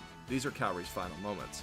An empty swing is cast out into the air as though someone's just jumped from it, and then we pull away to see that it's part of an empty 2-seat set, with Kosei standing in the foreground looking pensive. almost sad. He's in the same space he once shared with Kaori, but the sun is setting and she's nowhere to be seen. Because, you know, she's dead. Some might argue that the final group shot that follows discounts this, but in fact it reinforces it. Immediately before the shot, we see a black cat next to a single trail of footprints in the sand, with fireflies swarming all around. In Japanese culture, fireflies carry a number of different meanings. They're often associated with passionate love, a good fit for the series, summer nights, i.e. the end of spring, and endings. Specifically, a song called Light of the Fireflies is often sung at graduations. More importantly, in Japanese folklore, fireflies are often thought to be the souls of the dead, which is a meaning I'm sure we've all seen in at least one other anime that made us cry like babies. Given the rest of the imagery in the shot, that's obviously what the animators were going for. So this final group shot takes place in a land of fireflies, perhaps on the border of the afterlife, and as these departed souls dance around, the entire cast is frozen, except, of course, for Kaori, the other departed soul in the shot. The footprints at first seem to be Arima's, but in fact they're hers, and he's gazing back at the trail she blazed through his life. In the final shot, we see Kosei smile wistfully before he turns and runs forward once more, and we tilt up to see the dove shedding feathers and glowing exactly like the ethereal fireflies as it soars off at last into the night. Though Hikaru no Ra is upbeat and cheerful, on closer inspection the intro has deeply somber undertones. For a show about a single small lie that brings with it untold joy and sadness, it's a perfect fit. What's more, the intro hides that lie right under our noses. You could write off one or two of these details as an ass pull on my part, but the entire OP shows over and over with intent and purpose exactly what fate has in store for Arima and Kaori. And yet, it doesn't actually spoil the show because most of the symbolism is stuff you wouldn't bat an eye at until you know what's coming, and the vast majority of viewers don't notice more in an OP than visuals synced with music. Sometimes though, if you pay more attention, you'll catch details that cast an entire show in a new light. Thanks for tuning in yet again. If you enjoy what's in an OP, be sure to like this video and subscribe to the channel for new episodes every other week. And if you really like it, tell all your friends about it so they can subscribe too. I'm also working on a video game review series that I think you'll really love. As always, this is professional shitbag Geoff Thew signing out from his mother's basement. Man, that was pre-outro. That's crazy. That's crazy. I was still figuring the outro out. I said it different.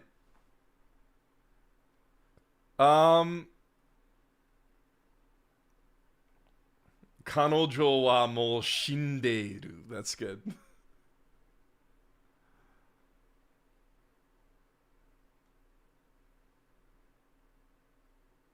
Yeah, my videos did used to be really short. I used to I put a lot of effort into keeping them all under 10 minutes. Cause I don't know, that was just kind of the vibe I wanted to go for. But then, I mean, YouTube rewards you for making them longer.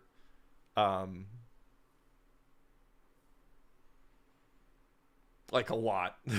And also, I had more that I wanted to say, but that one's like perfect length at 8 minutes. And I feel like I could do more videos that are like a perfect length at 8 minutes.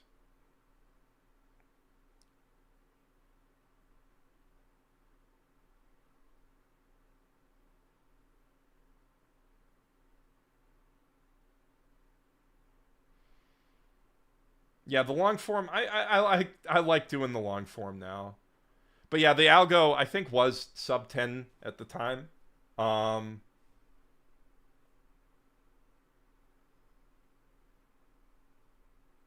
was a really good video.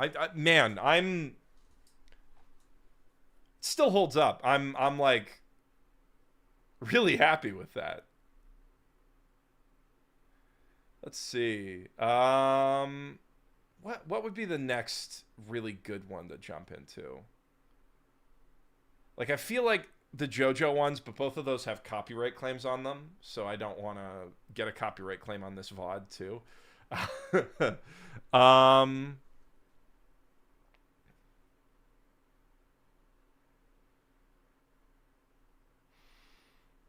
Let's do the Psychonauts level analysis. I'm really proud of that video. I mean, there's a lot of like classic videos here. I'm surprised how many of these hit 1 million views.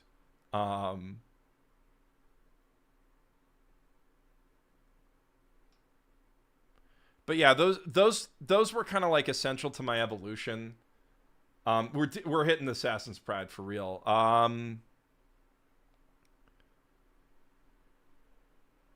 Death Parade video, no. Oh yeah, Erase Park scene. Okay, so we'll take a look at a couple of my scene analyses.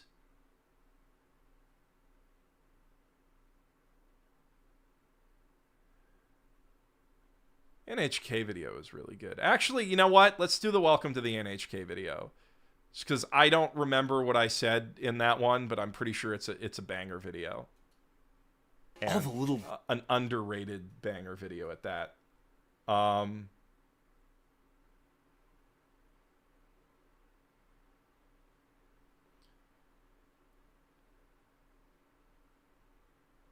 Undertale one. Maybe. Back when I wanted to be a game reviewer. All right, let's see. all the little details in this OP. It's gotta be some kind of conspiracy. This week, welcome to the... That's obviously Sato, and then we see Sato in a frog costume gleefully dive off a cliff into the water in a direct reference to the series' big climax. This gives way to a series of symbols representing various parts of the show. The drugs Sato only takes in the manga and novel, and the Suicide Club, for example. At last, the puzzle piece fills in an image of Masaki in Sato's park, and we pan up to see her hat blowing away in the breeze. An oddly serene conclusion to such a high-energy intro. Like the show itself, Welcome to the NHK's OP is surreal and evocative, and more than a little funny the in a dub's dark good. sort of way. It might seem like a lot of sound and fury, but it actually offers a lot of insight into the show's two central characters. Motifs like this show's use of abstract expressionism are something that we'll be looking at a lot in coming episodes. You should see if you can spot any in your favorite OPs before I get to them. And on the off chance you've missed a favorite that I've already covered, you'd do well to check out some of my older videos. This week's highlight is my very first, a comparison between the openings of Bakano and Do-Ra-Ra-Ra, complete with terrible headphone audio. As for what's up next, because I'm feeling like something a little lighter, I'll be picking apart what works so well about Haikyuu's infectious, exciting training montage. If you want to see that when it's up, click to subscribe and follow me on Facebook or Twitter in order to catch every update. And of course, if you enjoyed this video, I'd really appreciate a thumbs up and maybe a comment telling me how great I am. Anyway, as always, this is Geoff Thew, professional shitbag, signing out from my mother's basement. Man, that... Professional shitbag. I forgot about how much effort I used to put into my end screens, man. Like, holy crap. Every time I'd put a different joke here, I had all of these different, like, recommendations going. It sucks so much that they shut down, what's it called? Annotations. That you can't do that anymore. That the end screens are just, like, generic click the button things now. Like, I guess it's easier for editor Trey, but, like, all the editors, I'm sure they appreciate not having to do this, but, like, damn, I miss doing this. I completely forgot that I did that stuff back in the day. It's pretty good graphic design too. I feel like pretty proud of the design of this whole thing, that I did that myself as, like, a man for whom graphic design is simply my passion. I don't know. I'm going to move myself up a little more so you guys can see my entire shirt. Just want to show it off more. Yeah, no, it would definitely be annoying. It was annoying, right? It was something I could only do because I was only doing a video every 2 weeks, right? Like, once you get on a regular posting schedule, it's not feasible to keep that up.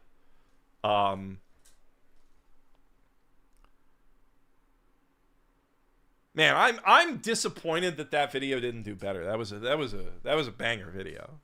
But, I felt that way about a lot of the stuff that I put out at that time. My audio wasn't great, Let's watch the Undertale review. My first two-parter. The Xenoblade review was really good too. Those probably would have done better if I didn't make them two-parters. How long did a video take to make? It used to be 2 weeks. I'd like sit down, write the script, record it, work at it slowly while doing other things. Now, now we do videos every 2 weeks, but they're half hour to an hour long videos every 2 weeks, which is obviously a huge difference. But I couldn't do that without Trey doing the editing. And even then, it's everybody doing the editing. Trey, Adam, Dylan, Red Bard sometimes. Without everybody who does the editing, it would not be possible to put out videos at the pace that I do. The really crazy part was when I was doing videos twice a week. We'll get to that era. That was not healthy. I was not happy. That was like the hardest time. But yeah, the edit alone is like 30 to 40 hours, sometimes more. Writing the videos is like 40 hours, probably, give or take. It depends, right? But it's a lot. It takes a lot of time to write and record them, to get my thoughts together. Sometimes it's less. But yeah, like realistically, like I get distracted while writing and stuff, so I don't like clock my hours like I probably should.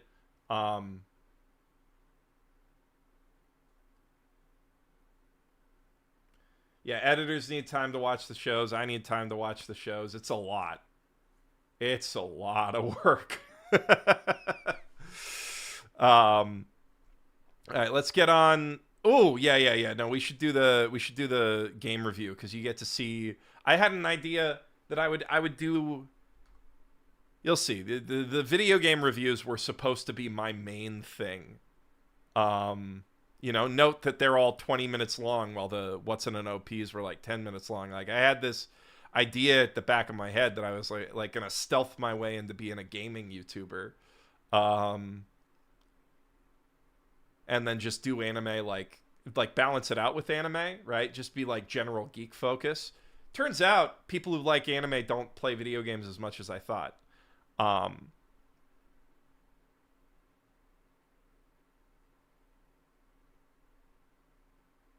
Yeah, it's not always a week of editing work. Sometimes it's 3 to 4 days. It depends. Yeah, like Trey, I think you'd say that the seasonal anime are much lighter edits, because while there is a lot of anime there, you don't have to really go in depth to any of them. For example, I think I'm not doing the seasonal anime edits, so maybe I'm way off on that.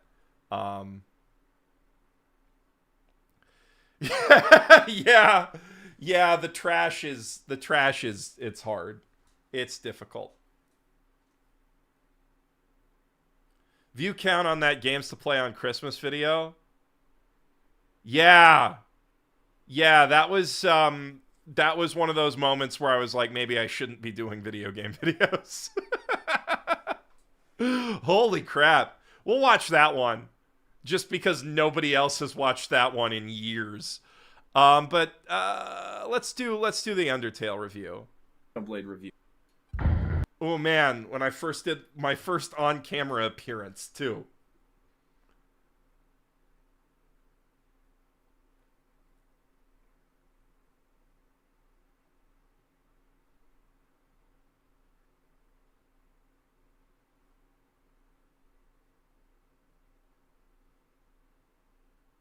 Oh yeah. Sometimes, sometimes the editors do just go 18 hours. Oh man. And you're right, I do not ask them to. Thank you for noting that, Trey. But yeah, sometimes the time crunch gets pretty crazy. Oh, the youth, the hair, it's going to be a shock for real. All right, but first we got to watch the... Yeah, all right, we're just going to... God damn it. I really want my platinum medal rating to mean something. I wasn't expecting any game that comes out this year to even come close to Man, the earning it. vest. Not Fallout 4 or Metal Gear Solid 5 or anything, but then Undertale happened. And now I have to review it because I can't think about anything else. It's seriously getting in the way of other things, like the Xenoblade review. So, I'm reviewing Undertale. I'm just not happy about it. That's a lie. This game makes me super happy. Also, super sad. And a little bit scared. Man, I sometimes. was so Fair warning, awkward this on review camera. will contain spoilers, and while normally Yeah, the I'm just not hair. happy. I had so much more hair back then. The days of my youth. Like the scent of fresh lemon, you see.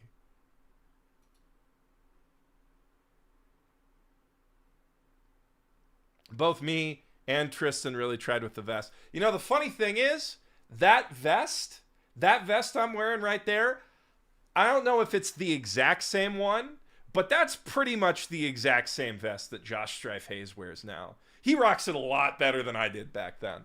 But like, I don't know if he even knows I used to wear that vest. I should tell him. I still have hair. It's just mostly down here. Then and I still got a little bit left. It's definitely saying goodbye. I'm either gonna have to, in the next couple of years, I'm either gonna have to go full Northern Lion, or take a trip to Turkey. I'm not sure which. I look like that dude from Hot Tub Time Machine. I was gonna say I kind of look like Michael Cera, if anything. I look the exact same. Kind of. Bit scared sometimes. fair warning, this review will contain I was spoilers. so awkward on camera, though. Like, I mean, it was my first time, right? And my, just gonna extend that up a little, because I keep cutting my own head off. Clock your days versus hours. I should pull the Vegeta. I mean, I am already kind of pulling the Vegeta. If I sweep this to the side, I got that like M cut going on. It is what it is.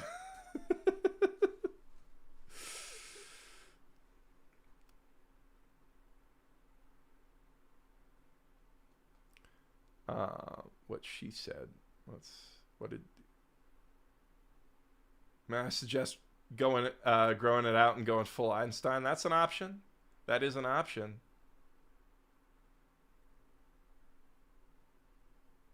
But yeah, maybe I can do the Vegeta. I am the hype. I still love Undertale, yeah. I actually like some of my best video essay writing work I've ever done was on Deltarune. That's not on this channel.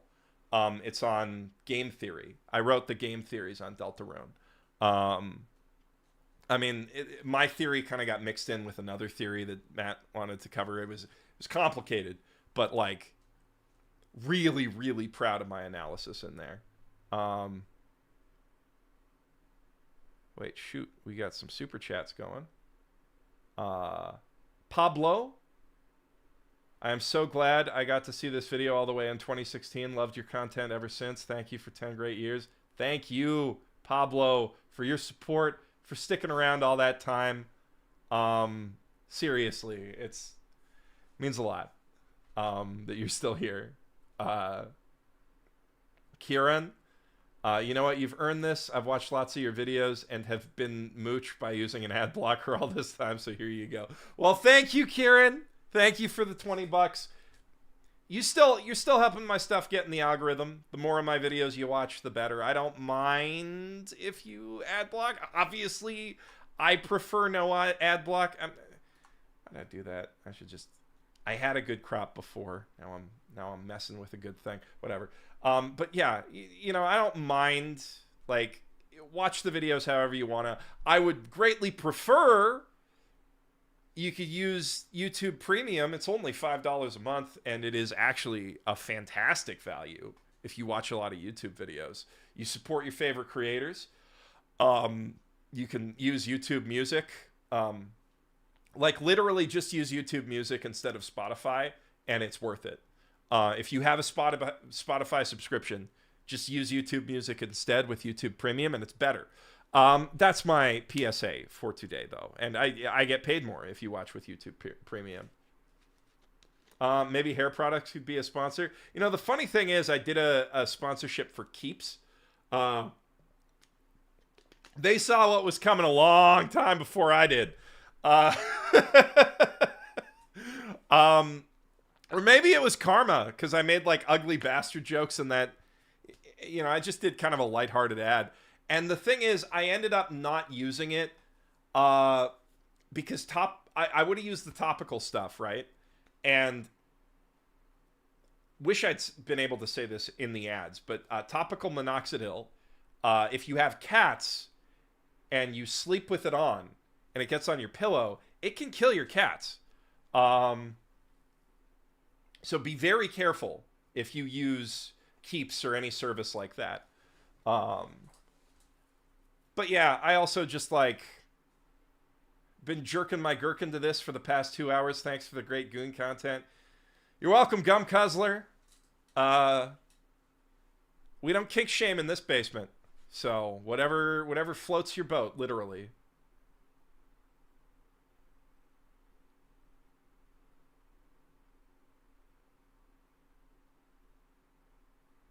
You're paying $15? It used to be $5. Right, okay, I'm grandfathered in at $5. You should have got YouTube Premium early, guys. Get in now, and you'll be grandfathered in.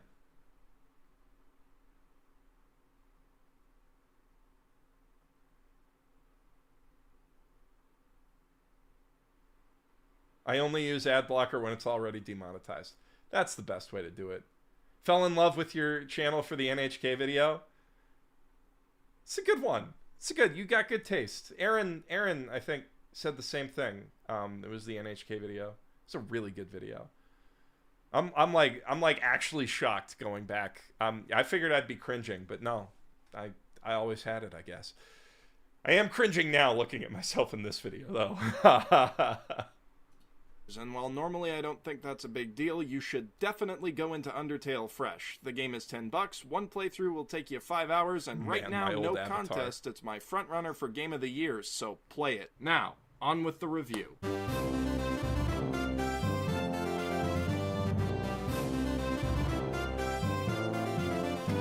Wow.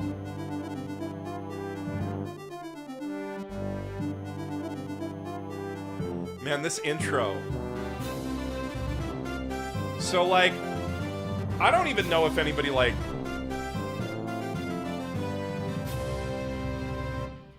Oh, man, there's so much in that intro. I'm just gonna go back. Okay, we're gonna do a little what's in an OP here.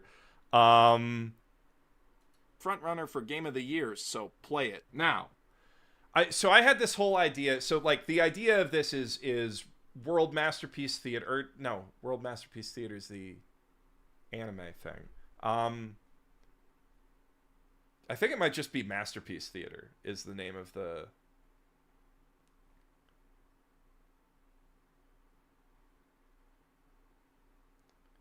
Yeah, Masterpiece Theater. So the idea was like the Masterpiece Theater opening. They like go through like a collection of like very fancy artifacts of culture and literature throughout time. But yeah, you could say I play games vibe. Yeah, bro, did you have a Sony 3D TV? I did, and it was my computer monitor. The PlayStation TV specifically was my computer monitor.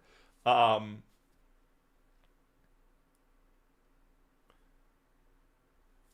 yeah, my friend Nikita filmed that for me. Unfortunately, we don't talk anymore, but that's, you know... It was fun figuring out how to film that. Using it as a computer monitor, it was ass. It was ass. Or yeah,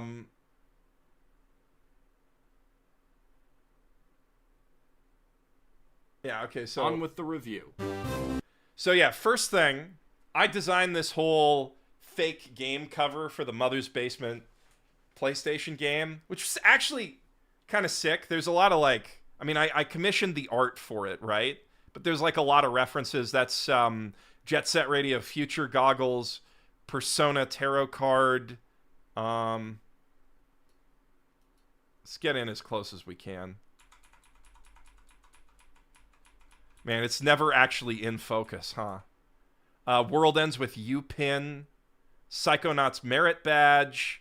That's an orbment from Trails in the Sky. I think that's a Full Metal Alchemist transmutation circle there. I gotta say, vibes of that fake PlayStation cover were immaculate. That is Spyro 2. The actual game box is Spyro 2, if I remember correctly.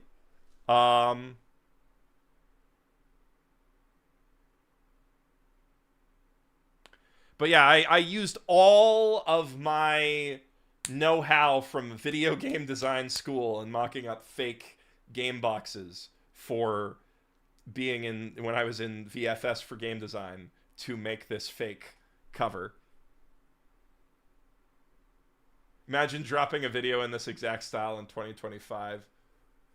I'd have to go find the video file for this, which I don't think I have anymore. This was in, like, when I was actually in my parents' basement, you know? Hey, there you can see the signed Sakaguchi FF3. Goes by a little too fast for people to appreciate it. Just my whole collection. Oh, shoot. Didn't mean to full screen that. That was, yeah, so just going back a little bit. Yeah, this was like all the collectibles I had to my name. I really liked Halo. I don't know if anybody... Yeah, I really liked Halo. I should do a video on the Halo anime.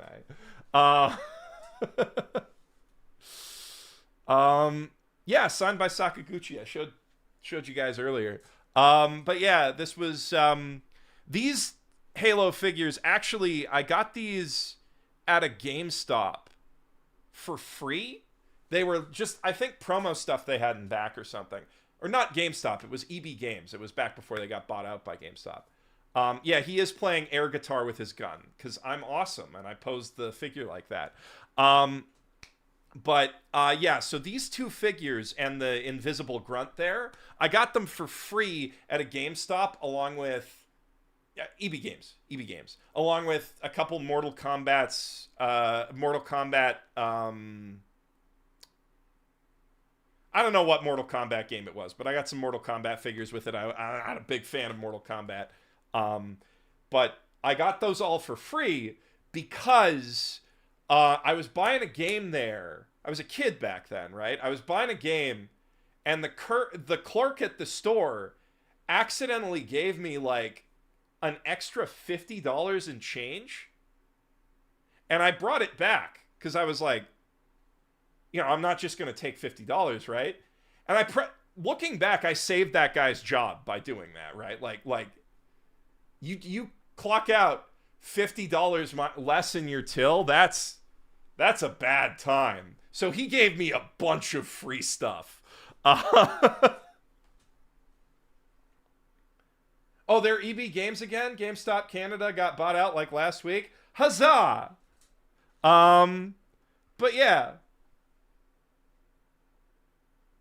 I did a good video on Gundam. Any chance there could be follow-up videos on Dogram and Votoms? Maybe a larger video on Mecha. I feel like Gundam has the cachet to carry something by itself, but yeah. Yeah, so I got all this stuff as a thanks. And you know what? It's like $50 worth of stuff.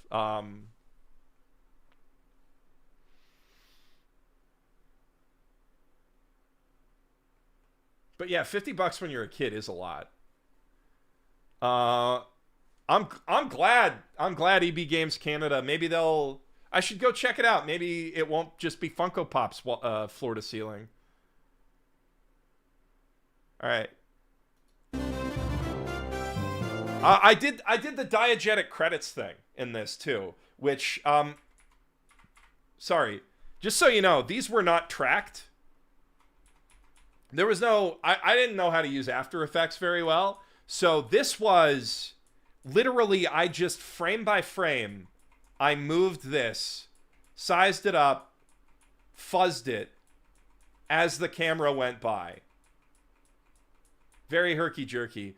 Lee Cooper, you know, the funny thing is, Lee didn't actually help with the videos at all. He was supposed to, we were going to make a video game website together, which Mother's Basement was going to be like the video arm of. We were game journalist buddies together. We worked for a website that didn't pay us, and I was like, well, if I'm not going to get paid, I may as well make stuff for myself. And so Lee bought doublejump.com. We were going to turn Double Jump into a video game website. And then we didn't have time to work on that. And the videos were doing so well, that eventually, like, he just kind of divested from the project. But yeah, it was, you know, Lee's still a good dude. A good buddy of mine. We haven't talked in a really long time, but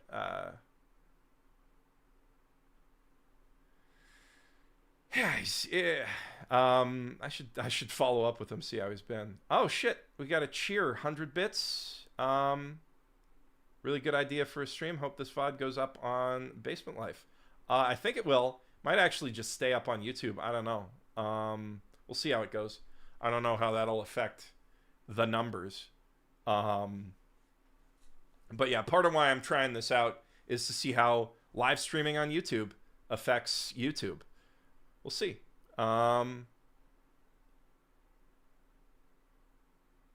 Ever considered an episode in the style of a Canadian public access TV show? And maybe actually, if you can get it to air too. If I did a video in that style, I would want to like emulate The Zone and do a video on The Zone. That would be kind of my, because The Zone was great. 0 to 10 rating on my favorite anime, Your Favorite Martian. Your Favorite Martian. I actually can't, I vaguely remember, isn't it My Favorite Martian? Did you mess up your own meme there? Yeah, my Favorite Martian. It was an American sitcom. Is Your Favorite Martian a separate thing? Oh, Your Favorite Martian is the band. Okay.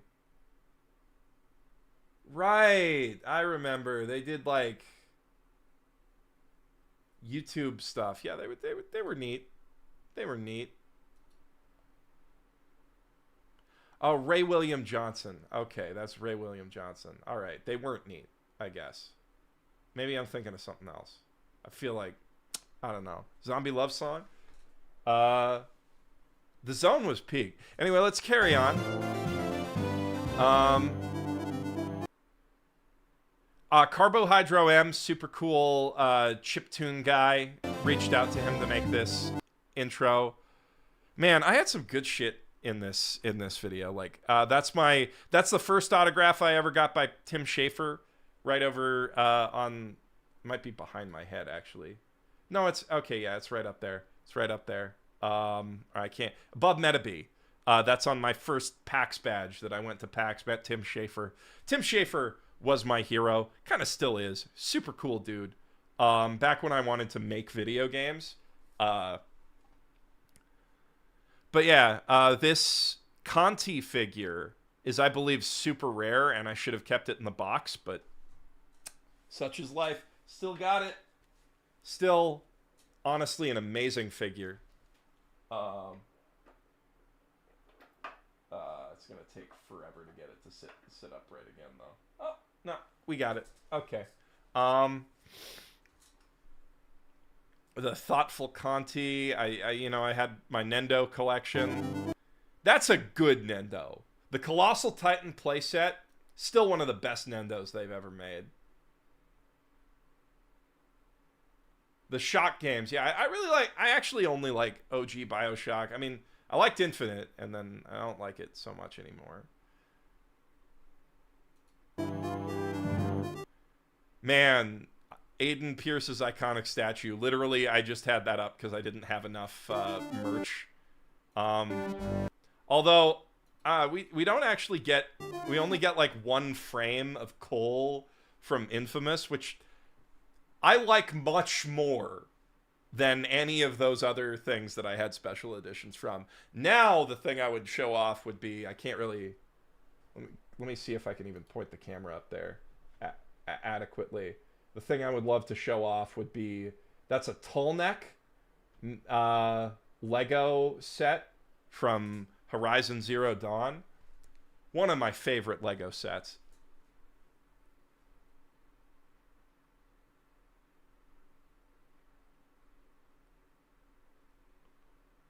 Ooh, yeah, that's not a bad idea. Have John's. I got my U2s here, next to Eyepatch Wolf. Those are the only U2s I own. The Rem frame. Oh yeah, no, that's not a frame. That's actually from the same Ichiban Kuji that the Rem, the Snow White. It's the story of Snow White. Rem's the witch. Emilia's Snow White. Puck's down there. Really good figures. There's a great panty peek angle on this one. Very, very well designed for freaky perverts.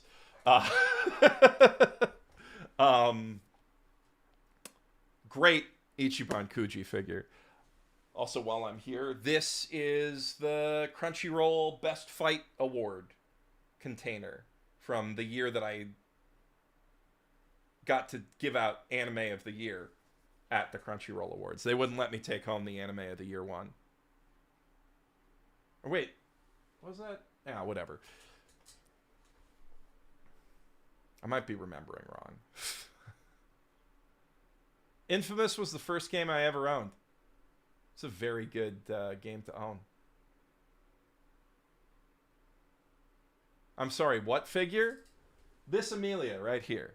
I love Emilia. Very quick, I'll get cam only so you can see her better. Emilia. I love Emilia. I love Emilia. You can see how she's kind of lifting her dress. If you go back there, it's very well designed. Just got to trust me on this. She makes eye contact with you if you do it. It's I figured that out because I was watching the episode of Mushoku Tensei where they talk about like how insanely crazy design cast-off figures are and how much like subtle stuff the sculptors put in, and I was like, I wonder if any of my figures have that. And the Emilia was behind me, so I was like, huh, oh, that's an calm down, Subaru. Goddamn right.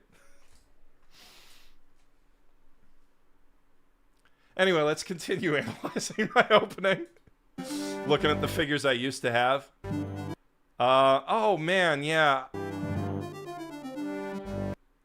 You can't really see it, but so that's the blow-up Teddy from... The blow-up punching bag Teddy from Persona 4 Arena. I definitely don't have that anymore, and I'm sad, because that's a really cool pack-in. I had Earthbound, though. That was Watch Dogs. Hard as hell to invite normal people to watch ReZero because of how many supplemental horny shit there is around it. You just got to embrace it. Like, people are really becoming like reactionary prudes these days, and it makes me sad. You know, like, I'm seeing it especially with like younger people. They're like afraid to be horny about the things they like, and like, just you know, like, anime, they're making harem anime for you, they're making isekai anime for you. Just embrace that it's weird and it speaks to your like inner thing. don't like advertise your fetishes on the internet, obviously, but like don't be ashamed to like to think cute girls in anime are cute. I saw this tweet today where someone was like, it was the bath scene from Hero Aka, and someone's like, "Oh, Ochiko's really cute in here, but I don't want people thinking I'm a pervert." Just say that you like the naked anime girl. It's okay. It's okay to like naked anime girls. They make them so that you can like them. Anyway. Yeah, this is my console collection. And my... Oh, yeah. Yeah, my, Oh, shit. Sorry.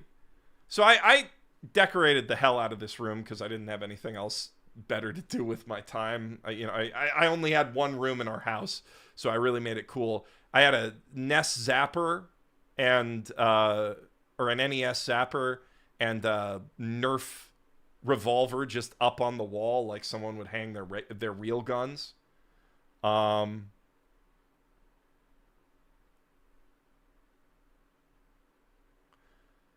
Bro, I was embarrassed when I started watching anime with waifus even wearing clothes. You just gotta learn not to cringe.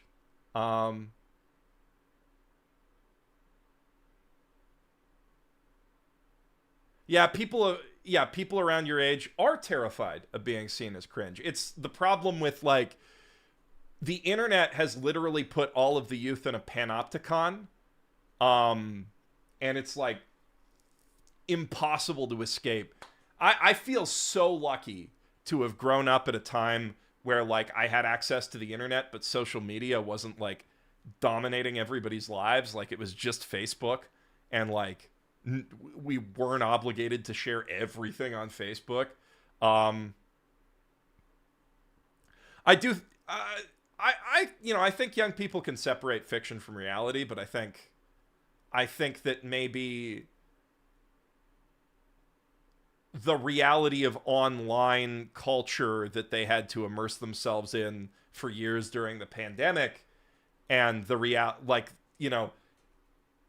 the internet and real life have blended together a little bit too much, I think, for the youth. That's just my theory. I don't know. Anyway, I just want to pause here because like amid some of the cool things, I don't even remember what that Hearthstone thing was. I really liked Hearthstone for a while, but that might have been from like an event or something. Man, I've lost so much of my merch over the years. Anyway, this plushie, this like freaky plush sheep thing, I don't have that anymore. I don't know where it is. But that is from one of the only like game journalist boot camp that I ever went to back when I was a game journalist. What I mean by that is when they like put you in a fancy hotel for an entire week just to play a video game so that they can hype it up and get lots of attention. This was for WildStar, which is one of the coolest games that ever got canceled. It was very poorly conceived project, honestly. It was a bunch of people, ex-World of Warcraft. They decided to make a really hardcore MMO for just people who do raid dungeons, right? And it's like really great combat. It's got like everything in combat's a skill shot, which is again terrible for MMOs because people want to just relax when they're playing an MMO. They don't want to have to constantly engage with combat. But it was a really good combat system. It was a really, really great setting. I loved the game, and they put me up at a fancy hotel in the OC for an entire like 5 days where I got to play the game and go to fancy restaurants and hang out with other game journalists. So I've got a very, very positive memory of that. Moving on. It's my Tales of figure collection. I really like the Tales of games. I still really like the Tales of games. You don't really see a lot of those here, except Yuri. My boy Yuri here. And I've got all of the Tales of Vesperia chibi altar figures on my set. Let me blow up the camera one more time. Sorry. These are all the chibi Tales of Vesperia characters. Who's easiest to grab? I'll just grab Lloyd. Cute little man. These come with... Oh, no. He was not the easiest to grab after all. His stupid never stays on scabbard did not stay on again. Sorry.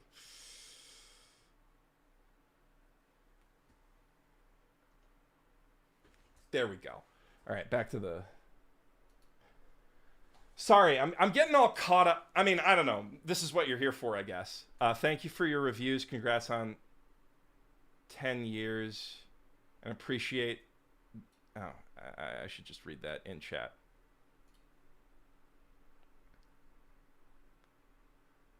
$34 New Zealand dollars. Thank you very much, Surreal.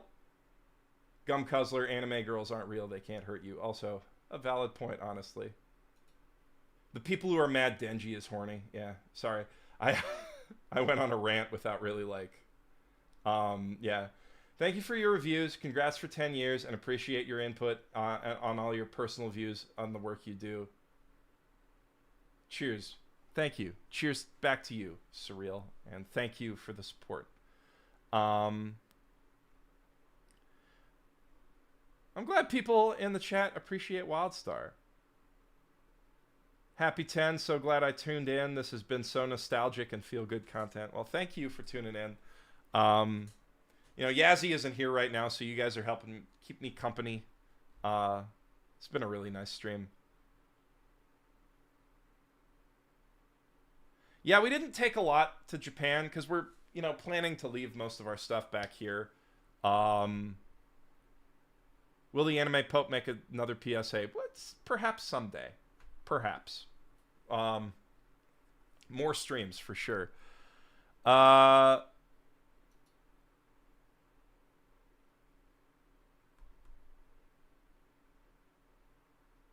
Bro turns it down. Bro turns MT down because it's too horny, but they want MHA and stuff like Attack on Titan. I mean, that kind of makes sense, but you know, like, yeah, you're Jeff's new wife. That's what's happening. But yeah, so this kind of got pulled like 5 different ways. I really like the Tales of games. Had a whole collection of those. Also really like Phoenix Wright. I mean, for some reason I only showed the back of Phoenix Wright there. I should have turned him around for this shot. I don't know what I was thinking. I mean, anyone who's been on this stream from the beginning knows how much I like Phoenix Wright because I had Phoenix Wright music blasting at the start. Yeah. I actually, you know, we have kind of been embracing minimalism in Japan, and I've liked not having as much stuff. When I got back here, it felt a little overwhelming until I cleared out the room.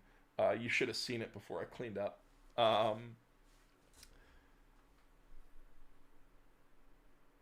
But yeah, so this Phoenix Wright figure is from the Ace Attorney 5 collector's edition that was only released in Japan back when there was no plans to even make a physical edition for Ace Attorney 5 on 3DS. And I imported that shit because it was the first video game collector item I ever imported. And I still don't have the Edgeworth that's supposed to go with it. It's really expensive to get it. But, yeah, I love it. Ace Attorney. Guess we're doing an old room tour. Oh, man. That's the Street Fighter collection Ryu. It's got a light-up base. I also just have Aaron Nendoroid being shocked and terrified at Thanatos from Persona. And yeah, here's the original set with my vest on the chair. Man, my dual monitor setup back then was so stupid. So I had this desk. It had like this extra like shelf up here that you were supposed to put stuff on. I put this like square Acer monitor that I got years ago up there just for like parsing websites and stuff, you know. And yeah, that was the PlayStation TV.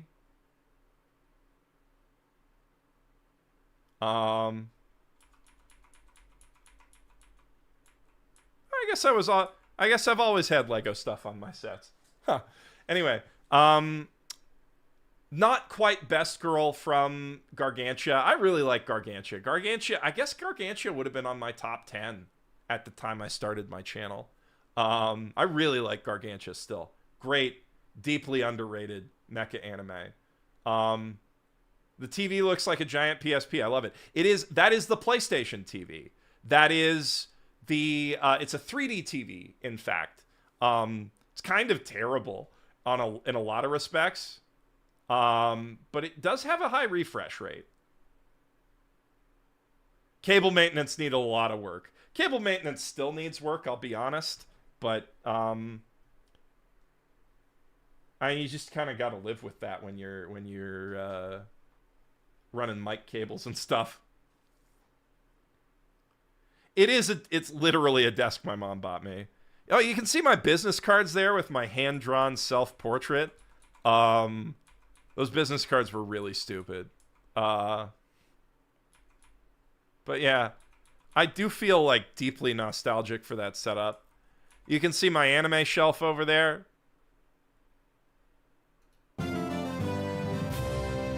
Let's get into it.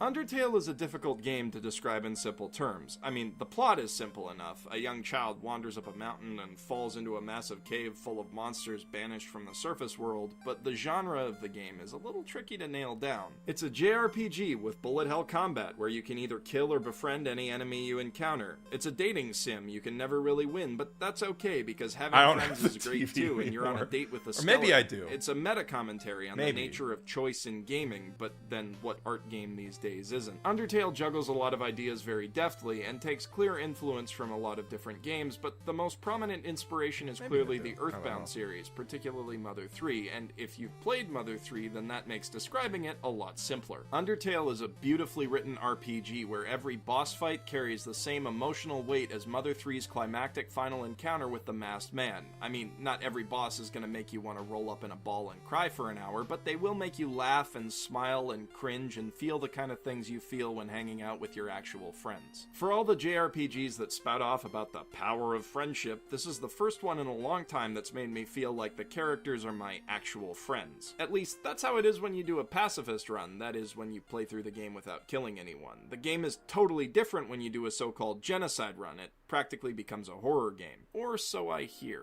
The thing is, and I think this is a testament to the power of Undertale's narrative, I can't actually bring myself to reset the game and kill everyone. When you achieve the true ending where everyone is happy, one of the characters literally begs you not to undo it, and right now I just can't. But that reminds me, one of the coolest things about Undertale is the way that it treats saving, loading, and otherwise controlling the game's data as your superpower. The final boss even turns it against you, and the way that this plot element is introduced is pretty mind-blowing in itself. Unless you die a lot early on, and you have to be pretty bad at the game to make that happen since it literally holds your hand through most of the first area, you probably won't catch on until the first boss fight with Toriel. The game basically tricks you into killing her the first time through with some clever misdirection, and since she's an extremely likable, friendly person, you'll probably feel pretty bad about that. When you reload to fix your mistake, she says, "Good night, Gojira."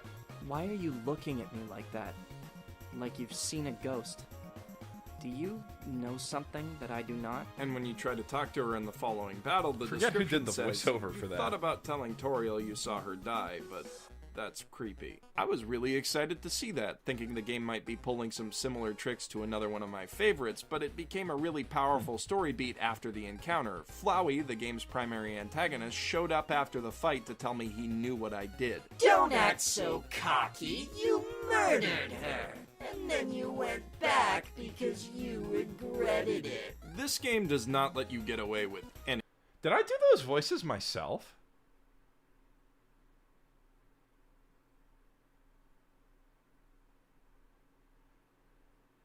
I can't remember. I legit can't remember. If I did, that's like Actually,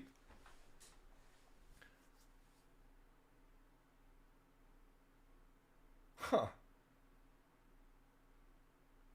Genocide run, then do a pacifism run for the true ending. I don't know if that's the true ending. It's an ending.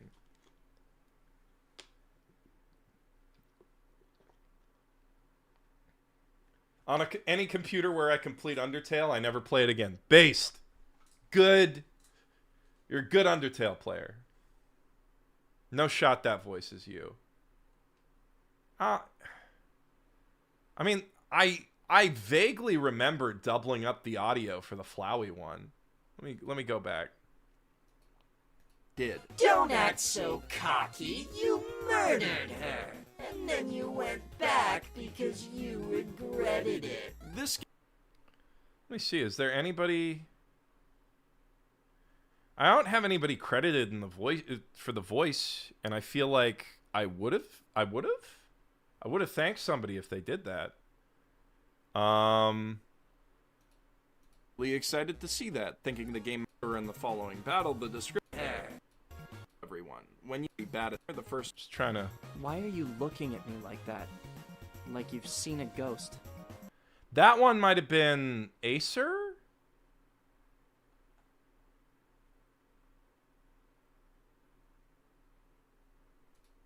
Do you know something that I do not? and when Because that. you try to talk to her in the following battle, the description The audio sounds too clean for it to have been my mic, but I'm pretty sure I did the Flowey voice.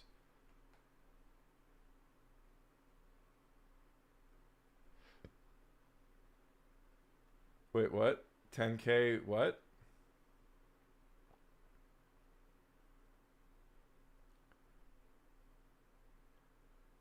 I saw somebody say 10K something. I really hope that that's not the price of the 3D TV. I don't know if I had it anymore.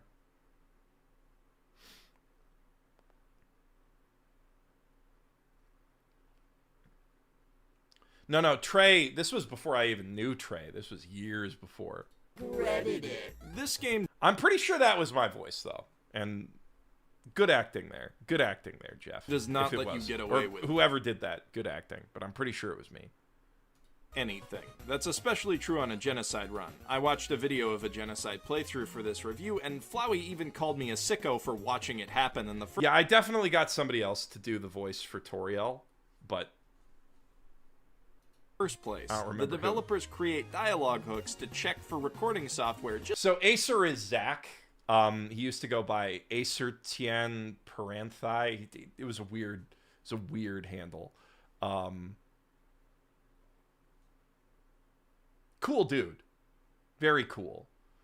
And great videos. My Spice and Wolf OP collab. My very first collab was with Acer. I would have credited another person if it was somebody else. to fuck with people watching Let's Plays. That's attention to detail. Most games get harder as they go along, but not like Undertale in a genocide run. As you get closer to its conclusion, the game does everything it can not just to challenge you, but to make you actively want to stop playing. For starters, the random encounter rate drops with each successive enemy you kill, which makes sense, you're looking for the few remaining survivors in an area, to the point that finding the last few in each area becomes an exercise in frustration. Sans warns you early on that if you continue killing everyone, you're gonna have a bad time, and he is not kidding. Undyne becomes insanely tough in order to stop you, and when Sans takes you on at the very end, he literally cheats in order to beat you. And the really sad thing is, he knows he can't, because you can just reset continuously until you beat him, so he pleads directly with you as the player to stop. been And fun as he for me does so, too, he Zork. really digs to the heart of why most people would go for the bad ending of a game in the first place. They have to, because they can. It's a point that Flowey echoes, although he also says that he was lying to himself when he thought it, and it really gave me pause, because I've done things in games that I find distasteful simply because I wanted to feel like I'd completed the games fully. Undertale makes it possible to kill everyone, but it does so to make pacifism a meaningful choice. Undertale doesn't want you to do a genocide run. It wants you to stop, and if you don't, you can get dunked on. Unlike so many other games predicated on That was moral choice, definitely me. Undertale makes It was not very good. you feel like your actions really matter, and not just the fake in-game ones. By constantly breaking the fourth wall and calling attention to the fact that it's a game, Undertale prompts you to consider its world and characters as they relate to you, Yeah, not the your Spec Ops avatar, jump scare. and that makes them feel real. Obviously, they're characters. They don't exist, but they also kind of do. They exist in your memories of how the game made you feel, and on your hard drive with their happy ending intact, and in that context it feels cruel to the game and yourself to even reset it for another playthrough, let alone... Kill everyone. Toward the end, the genocide run gets really interesting and clever, but it also becomes the very antithesis of fun to play through. In order to... Excellent Psychonauts sample, no notes. No, I did Flowey. I couldn't get the Sans voice right. It's fine. But,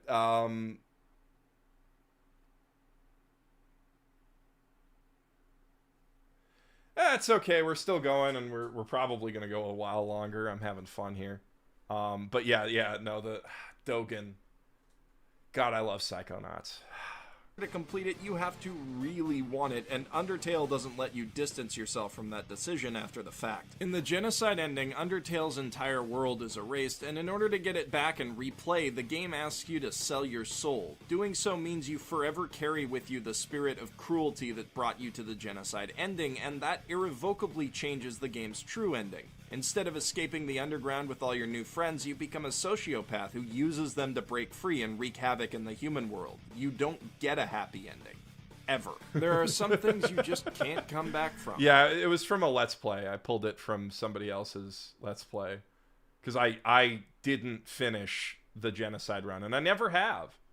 Unless you fiddle with your save file. That might actually be one of the harshest punishments in a video game, because Undertale's untainted pacifist ending is so goddamn satisfying and touching. Unlike a lot of other games about games, Undertale has a lot of thematic depth beyond its meta-commentary that lends it a powerful emotional resonance. Its script touches on fundamental aspects of what it means to be human and the tough but worthwhile struggle of understanding others and being understood. I know that sounds hokey, but Undertale really struck a chord with me, and I think it did the same for a lot of other people. The idea of understanding isn't just explored in the script, but the game's mercy mechanics as well. I'm sure we've all played at least one game where the non-violent route feels like a chore, nothing but running and hiding in lieu of actually interacting with the mechanics that make the game fun. Don't get me wrong, I adore a good stealth game, but even more than jumping in a precision platformer, stealth gameplay needs to be tight and polished. When it's not, you just end up feeling like you're holding yourself back from having a good time with the more robust, lethal systems. In Undertale, you don't avoid enemies, though, you befriend them, which requires an intricate system of verbal and non-violent confrontation options. You have to be tight. Just want to go back a sec to recommend a game to anybody. Like, okay,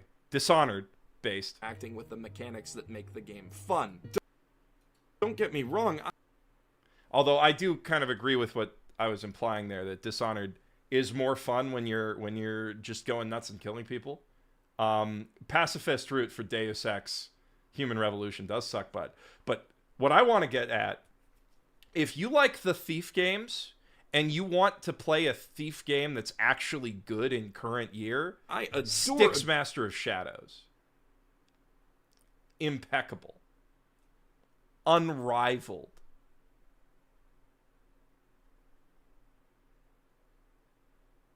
Yeah, Dishonored is not fun going nonviolent. I mean, it is if you get, like, good. Because, like, you can do some really clever stuff with the powers if you, like, really understand it. I actually, like, I like it more now. Because I just recently replayed it. I did a nonviolent run. And I had fun with it. But, like, I'm a much more competent FPS gamer now, and it's not great on console. It's more fun on PC to play that way. For a first run, not great, no. For a first run, you should just kill everybody. Good stealth game, but even Yeah, more than jumping sticks, in a though. precision platformer, Impeccable. stealth gameplay needs to be tight and polished. When it's not, you just end up feeling like you're holding yourself back from having a good time with the more robust, lethal systems. In Undertale, you don't avoid enemies, though. You befriend them, Man, which Deus Ex requires is an an ugly intricate system game. of verbal and non-violent I used to think it confrontation was so options. pretty. You can't just hit talk and answer a semi-random question like you do to contract demons in Shin Megami Tensei. You have to figure out a specific way to act in order to defuse the situation. Part of what makes this work is that the meat of the gameplay, the bullet hell avoidance segments, is defensive rather than an offensive mechanic, so even if you're trying not to fight, you still have to contend with these tense twitch gameplay challenges every turn. In a lot of ways, the defense mechanics are made harder and more engaging in a pacifist run. Since you never kill anyone, you never gain any levels, an idea taken straight from the Megaten series, and you're stuck at 20 health for the entire game. It's an ingenious way of creating a perfect difficulty curve for the run, and it also reinforces the idea that true pacifism is a choice that requires conviction. The neutral run is inherently easier than either genocide or pacifism, and it's very tempting to kill a few enemies in order to improve your stats. Trying to understand what each enemy wants you to do also presents a genuinely interesting puzzle element that's honestly a bit more interesting than the timing-based attack system used to kill them. Regular enemies are mostly archetypal and thus easy to understand. Play off the Sundare Plains' hidden affections, or give the Snowdrakes' crappy ice puns a pity laugh to spare them, for example. These interactions have enough to them to be interesting without feeling like a hindrance when repeated, which is a good balance for a game with random encounters to strike. Mini-bosses have more personality and require marginally more complex patterns as a result. You have to encourage the depressed ghost Napstabloot, play with the greater dog multiple times to tucker him out, and prove to the spider Muffet that you're not a cheapskate in order to end their respective battles peacefully.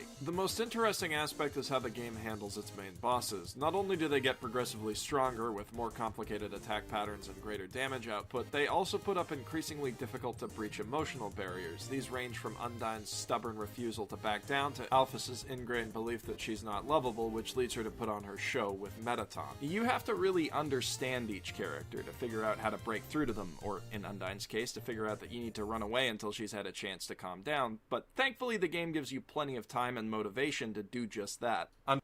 Man, I'm not seeing anybody in chat. Like, I haven't seen any chat responses for a while, and I'm worried that my readout is broken or something.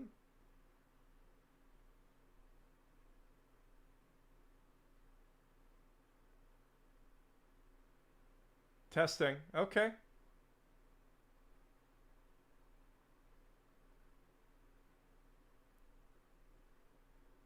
Yeah, I just kind of got it absorbed in the video. Okay. Yeah, all right. So everyone's just vibing. Okay. It's a good video then. All right. Oh, you can't click for part 2 anymore? Damn. All right, we're going to have to do it old school. Go back just to oldest and then... The dialogue in So, man, I should do more game reviews. I don't know. I don't do them often because they're like a lot of work, and like Trey told you how long it takes to make anime videos. But I wish I had more time to do them because I feel like I'm really good at it. I don't know. I feel like I'm really good at talking about video games. That was a solid game design analysis. Click for Fart 2. All right, we're on Fart 2 now. Do more Psychonauts for sure. I mean, the problem is that didn't get any view. I mean, not any. I mean, it got 100,000. That's pretty good. This also got 100,000. But like,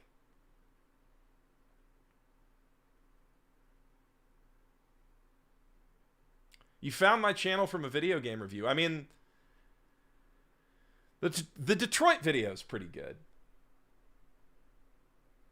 And games are easier to edit too. Maybe we'll start a new channel or something. I don't know. It's hard to do gaming content on an anime focused channel and vice versa. Oh, thank you, Mick Blazington. Also, great name. Undertale is great. Better than great. It's chock full of A-grade humor, meta jokes about game tropes, and fascinating character moments. And there's a lot of it Every room has several unique cell phone conversations that you can have with your friends. Every monster you encounter has their own little story that plays out in the middle of combat. At any point during the story, you can go all the way back to the beginning of the game and find old friends with new things to say. It helps that each boss is eminently likable, and the levels leading up to them are littered with cutscenes that do a great job establishing their personalities. For example, Toriel is just about the sweetest person on the planet, very earnest and affectionate, and importantly, fully aware of how awkward it will be for you to accept her as your new surrogate family. Despite that, she never stops trying, and you can tell she genuinely cares. You kind of want to try too, even though you know it won't work because there's so much more to be done in the game. Sans and Papyrus are quite possibly the funniest comedic duo in all of gaming. Skeletal Bert and Ernie, who simultaneously make light of a number of different RPG conventions, like eerily ubiquitous puzzles, while also being very convincing as a pair of regular old bickering siblings. Every monster in Undertale has that kind of charm to them, and they all feel distinct Favorite from one boss another. theme? When you finally get to a boss Megalovania. encounter Even though after I never having got gotten to that know the part boss over the better part of an in the hour, game. it has It's a lot so more good. impact than the fights in, well, pretty much any other RPG. Every moment in each area builds up to that final test, be it a test of your power or a test of your character. These fights really do carry the same weight as the final confrontation in Mother 3, especially in how you endure each enemy's attacks while trying to break through to them with unflinching compassion. But Undertale distinguishes itself from Mother in that it makes every character redeemable. There's no dramatic need for any storyline to end in tragedy. Once the fight is over, you can make up and become friends. The game even lets you hang out with the characters after the fact, and these dating segments make for some of Undertale's funniest and most memorable scenes. Even after the last boss, the game presents an opportunity to go back and talk to everyone you met along the way. It's these scenes, along with the dozens of little interactions leading up to them, that allowed the pacifist ending's final encounter to reduce me to a gibbering puddle of tears. The writing quality is obviously the most important factor in making that happen, but to praise it alone would be to sell Undertale's presentation short, despite being Just to sorry, I don't mean to pause the video. This is a really good video, but feels arrogant to say that about my own stuff. I like the video. Anyway, yeah, I actually did a video on just ranking every live action Hollywood adaptation of anime up to this point.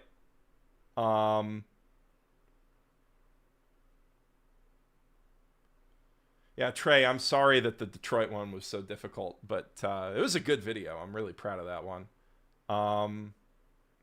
Next few podcast episodes, we got Bakano coming up, then Project Aiko, then Delicious in Dungeon after that are the next three.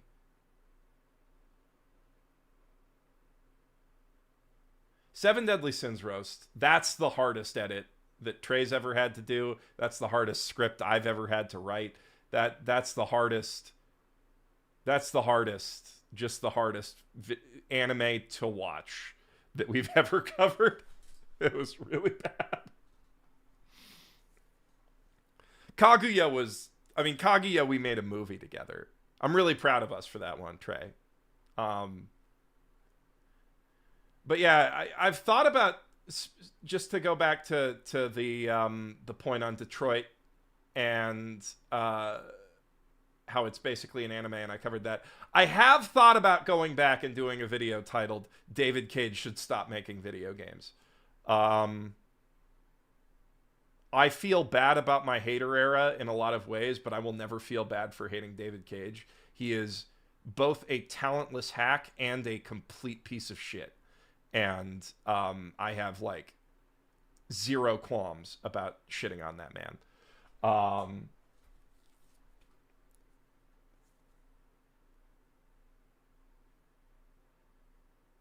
Kaguya is a really good video.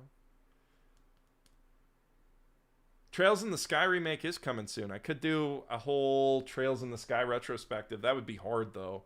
I've been playing Kingdom Hearts. I could do a Kingdom Hearts retrospective. David Cage should do something I can't say on this stream.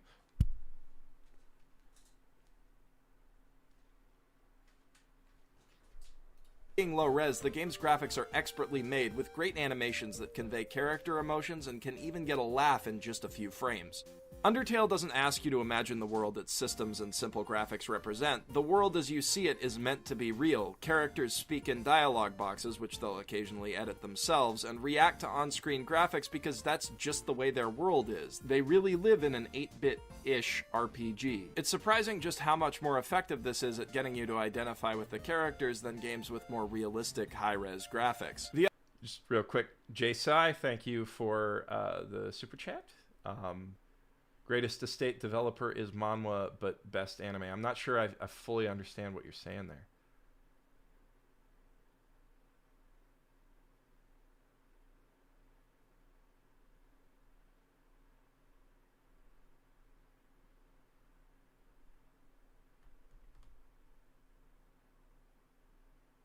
The other big factor is, of course, the music. Before he was a game designer, Undertale's creator Toby Fox was known for his Earthbound remixes and his original compositions for MS Paint Adventures. He is a supremely talented musician, and Undertale puts all of his abilities to the test. There are many games with impressively catchy or atmospheric tracks, and between Spear of Justice and The True Lab, Undertale has its share of both, but few do such genuinely inspired things with composition and execution. For example, Home, the track that plays in Toriel's house, has a very cozy feel to it, but the fumbling, mistimed notes reflect both the awkwardness of the situation and how hard she's trying to make it work anyway.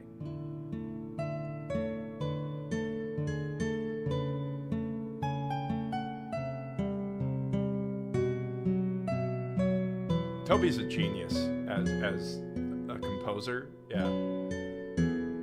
Speaking more broadly, consider the gap between the field and battle music. I'm As you'd also expect, surprised I every didn't encounter review makes heavy Metaphor. use Maybe of I chiptunes, should. But when you're That would wandering be a good around the one to world, do. you'll mostly hear real instruments like piano, violin, and guitar. This heightens the idea that the game world is a real place of sorts and emphasizes the front that the characters who fight you are putting up. They don't really want to fight you, they're pretending to be something they're not, and as such their battle music sounds deliberately artificial.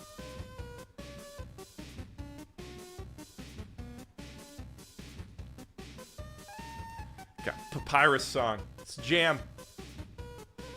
You can see the difference in the fights where they genuinely want to kill you. Undyne and Sand's battle tracks in the Genocide run, for example, blend real instruments and chiptunes.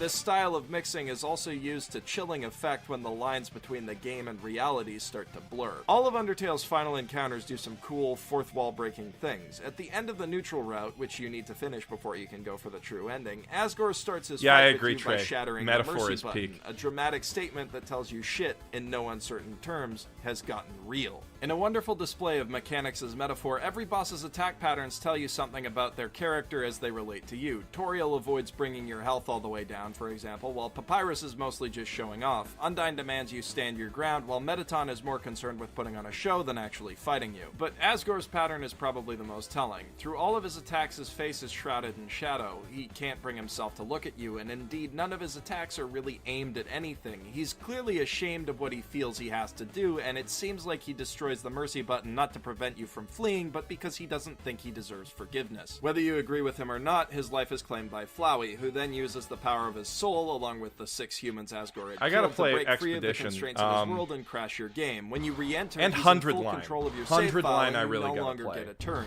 The game becomes pure bullet hell. The retro graphic style is also completely undone. Flowey stitches his new self together from real pictures to jarring effect. It leaves a similar impression to the unique art styles of the witches in Madoka Magica. In addition to royally fucking with you, the battle serves to finally establish Flowey's true character. Sadistic, unfeeling, and seemingly remorseless, he doesn't even understand love, so breaking through to him seems impossible, but when you beat him, you can spare him anyway, and he will remember it just like everything else that happens between save files.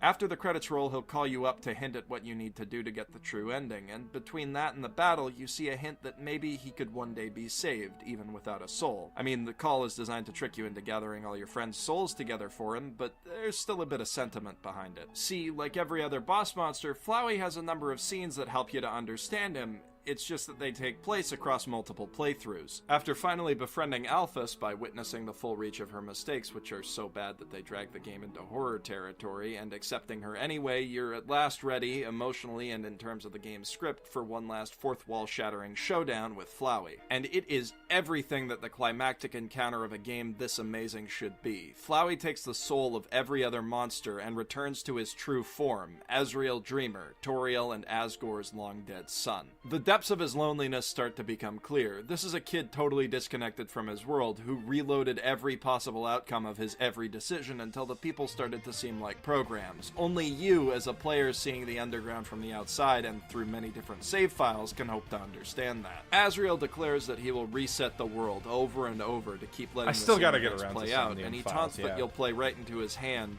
Leaf?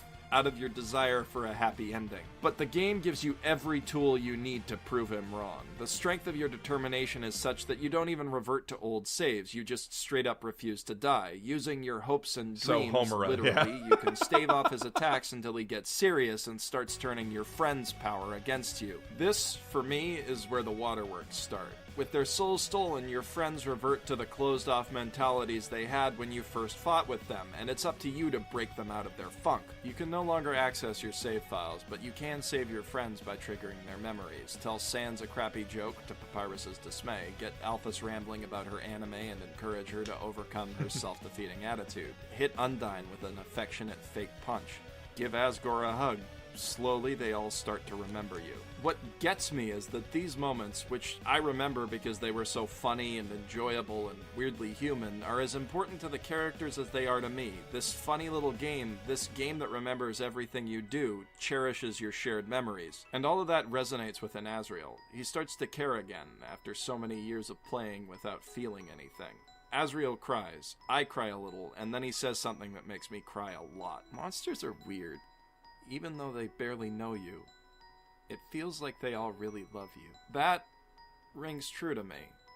I love a lot of games, but this is the only one that feels like it loves me back. In real life, obviously, the game doesn't really remember or feel anything, but the creative team behind it does. Toby Fox clearly has a lot of love for the games he's spoofing and emulating, and these characters that he's created. And from his care and attention to detail, it seems like he has a lot of love for his players, too. That probably sounds silly. I want to say more about Undertale. Part of me never wants to stop talking about it. But anything else I say from this point forward, it's just going to be more rambling. This game is a brilliant achievement in design and writing. It's the first media thing, I think, ever that has made me cry without killing off a main character, and it's definitely the first game I've played that has made me laugh and cry and feel genuine terror all within the space of an hour. It's kind of incorrect because it did kill Azrael just like before.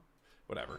This is a game that I want to sorry. replay over and over again, but out of respect for Undertale and I respect was for myself, 20. I don't think I'm ever going to touch the save file again. This game really meant something to me, and I want to know what it meant to you, so please leave a comment telling me about your experience with the game, and let's have a conversation about it, because this is a game that's worth talking about. I feel kind of tacky plugging my channel after all that, but if you enjoyed the video, I'd really appreciate it if you'd hit the like button and subscribe for more. You can follow me on Facebook. Damn. Got a little emotional watching that one. It's a good video. I mean, they're all good videos, right? But that's...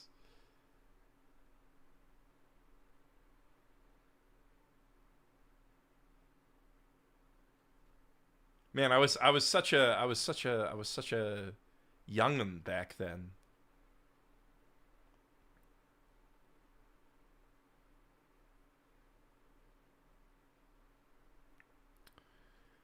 So we could watch the 30-minute Splatoon review, or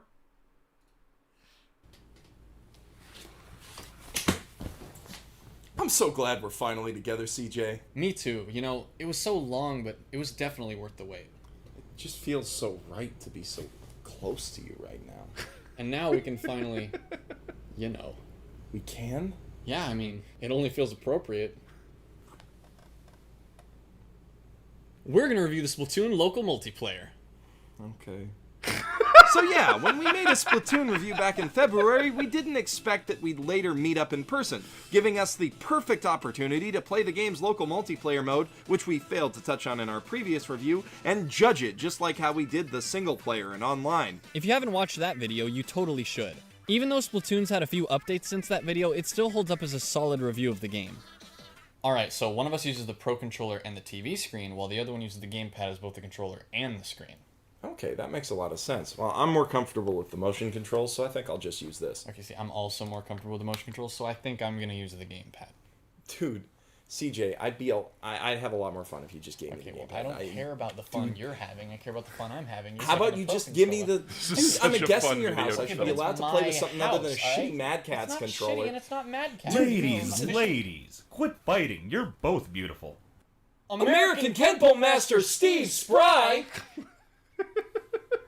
You're goddamn right. No, I mean, both the Pro Controller and Gamepad can use the motion controls. What? Yeah, by hooking up the Pro Okay, this- Controller with this a is a Wii bit remote, the cringy, game but- can recognize both controllers. We had a lot of using fun the Wii making remote for this. motion and the Pro Controller's buttons for inputs. It actually works really well, feeling just like the Gamepad's gyroscope. Was this joke really worth bringing in Steve Spry for the video? I mean, this whole video is a joke, so... Okay, the local multiplayer tends to get a lot of flack, and while it's not perfect, playing it with a friend is still a really enjoyable time. The balloon-based scoring system does a good job of bringing players together. Scott in a the Waz localized energy, that's a area big and making compliment. the maps Thank you. feel populated Thank even you. when you've only got 2 players, and they open the game up to a few different strategies that you can use to win, be that attacking the other player or trying to focus on the balloons. It's not All right, deep, night, but it's got Pablo. enough to it Thanks that for it can coming out. surprise you over the course of a few rounds. It's a good time. If you like Super Smash Bros. Brawl, you'll definitely love Splatoon's local multiplayer. We give this game a 7 out of 10. Wait, that's it? That's the review? Well, yeah, you were the one who told me to write this. I just figured there'd be more to it. Dude, you totally overestimated me. Oh, this is kind of a shitty ending. Oh, let's do the fresh ending. Yeah! Yeah!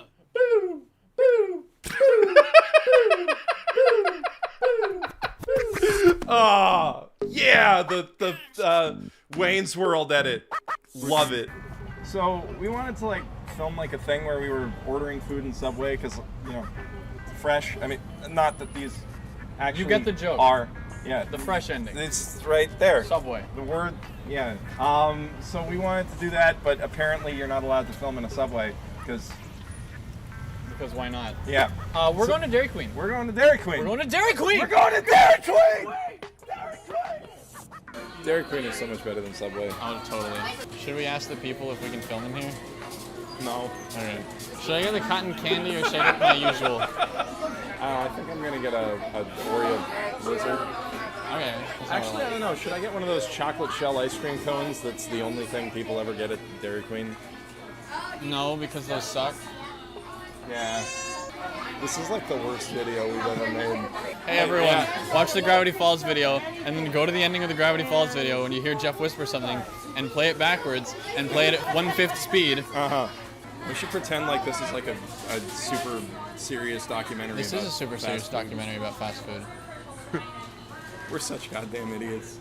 A bunch of the people cleared out now, and now they're like outside. This is weird. They're more they're in the just shot than walking we are. in front of the camera. Yes. Yeah.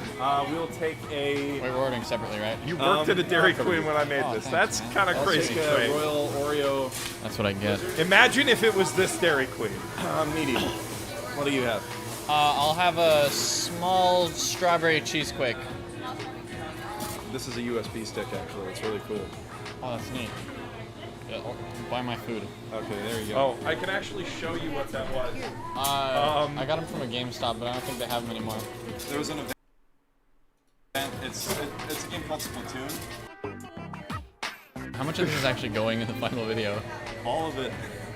Are you serious? This is gonna be like a 10-minute video, and like 7 minutes of it is gonna be this.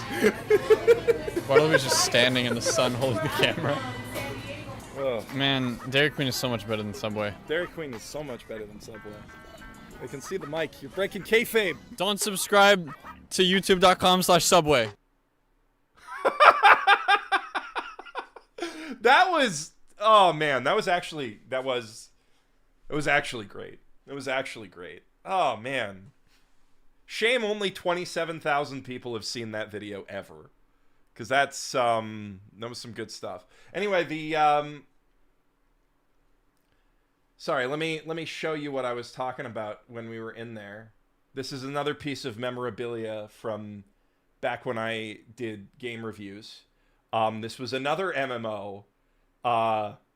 Some people might recognize what this is from, but this has become like a whole new type of meme.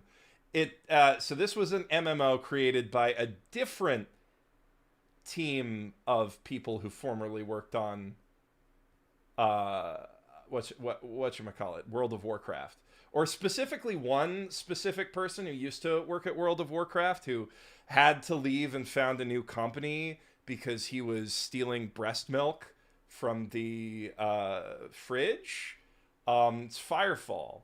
By the time the game actually came out, he was fired from this game too. But that guy, the worst guy on Twitter, made a pretty cool, actually pretty cool. It's like a fold out. It's a USB stick. It's a USB stick. It folds out of the card. Anyway, let's get back to videos.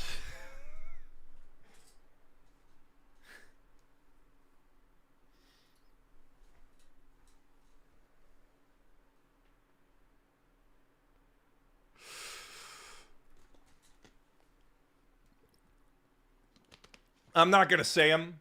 I'm not going to say his name. I don't want to be clipped on Twitter. The people know. Let's go back. This is a very important video that we have to watch. Different ways that anime can...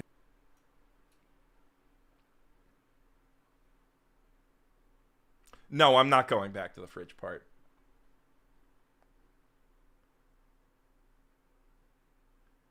Night, Aaron. Thanks for coming out, bud.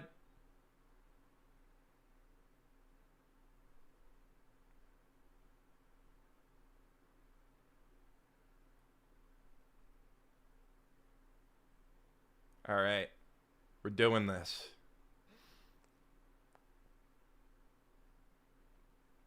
Did I watch the Minecraft movie? No, I'm a 33-year-old man. This is literally the vid that made me hit sub, not a joke. It's a really good vid. I'm really proud of it. Really proud of it.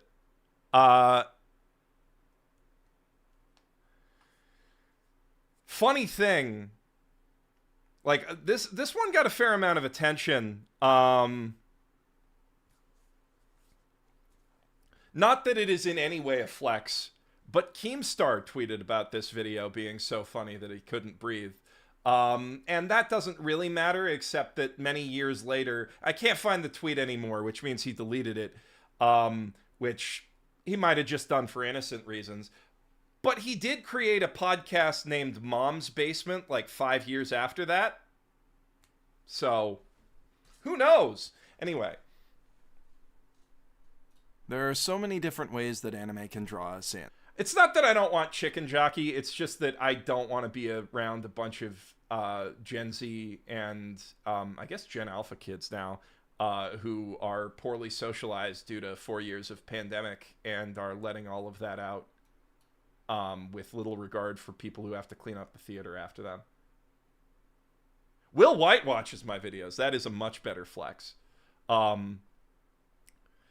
H Bomber Guy enjoys my stuff. Much cooler, just much cooler people in general.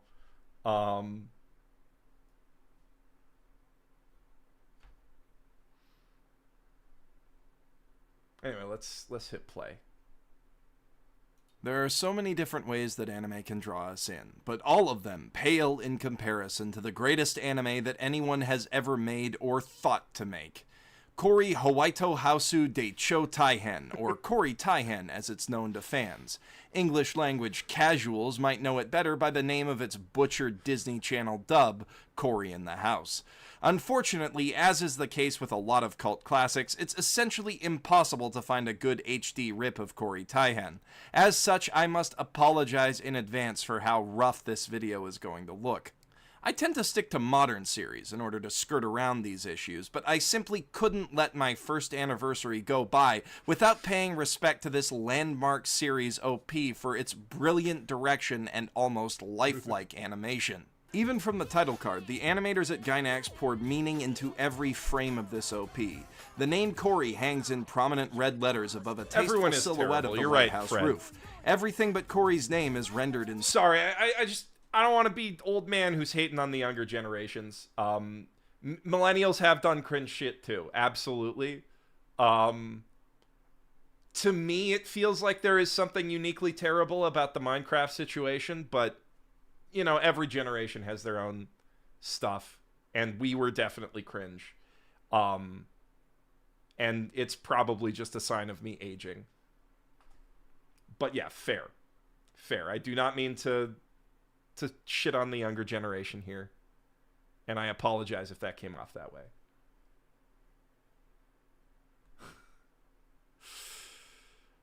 Anyway. Animators at Gainax poured meaning into every frame of this OP.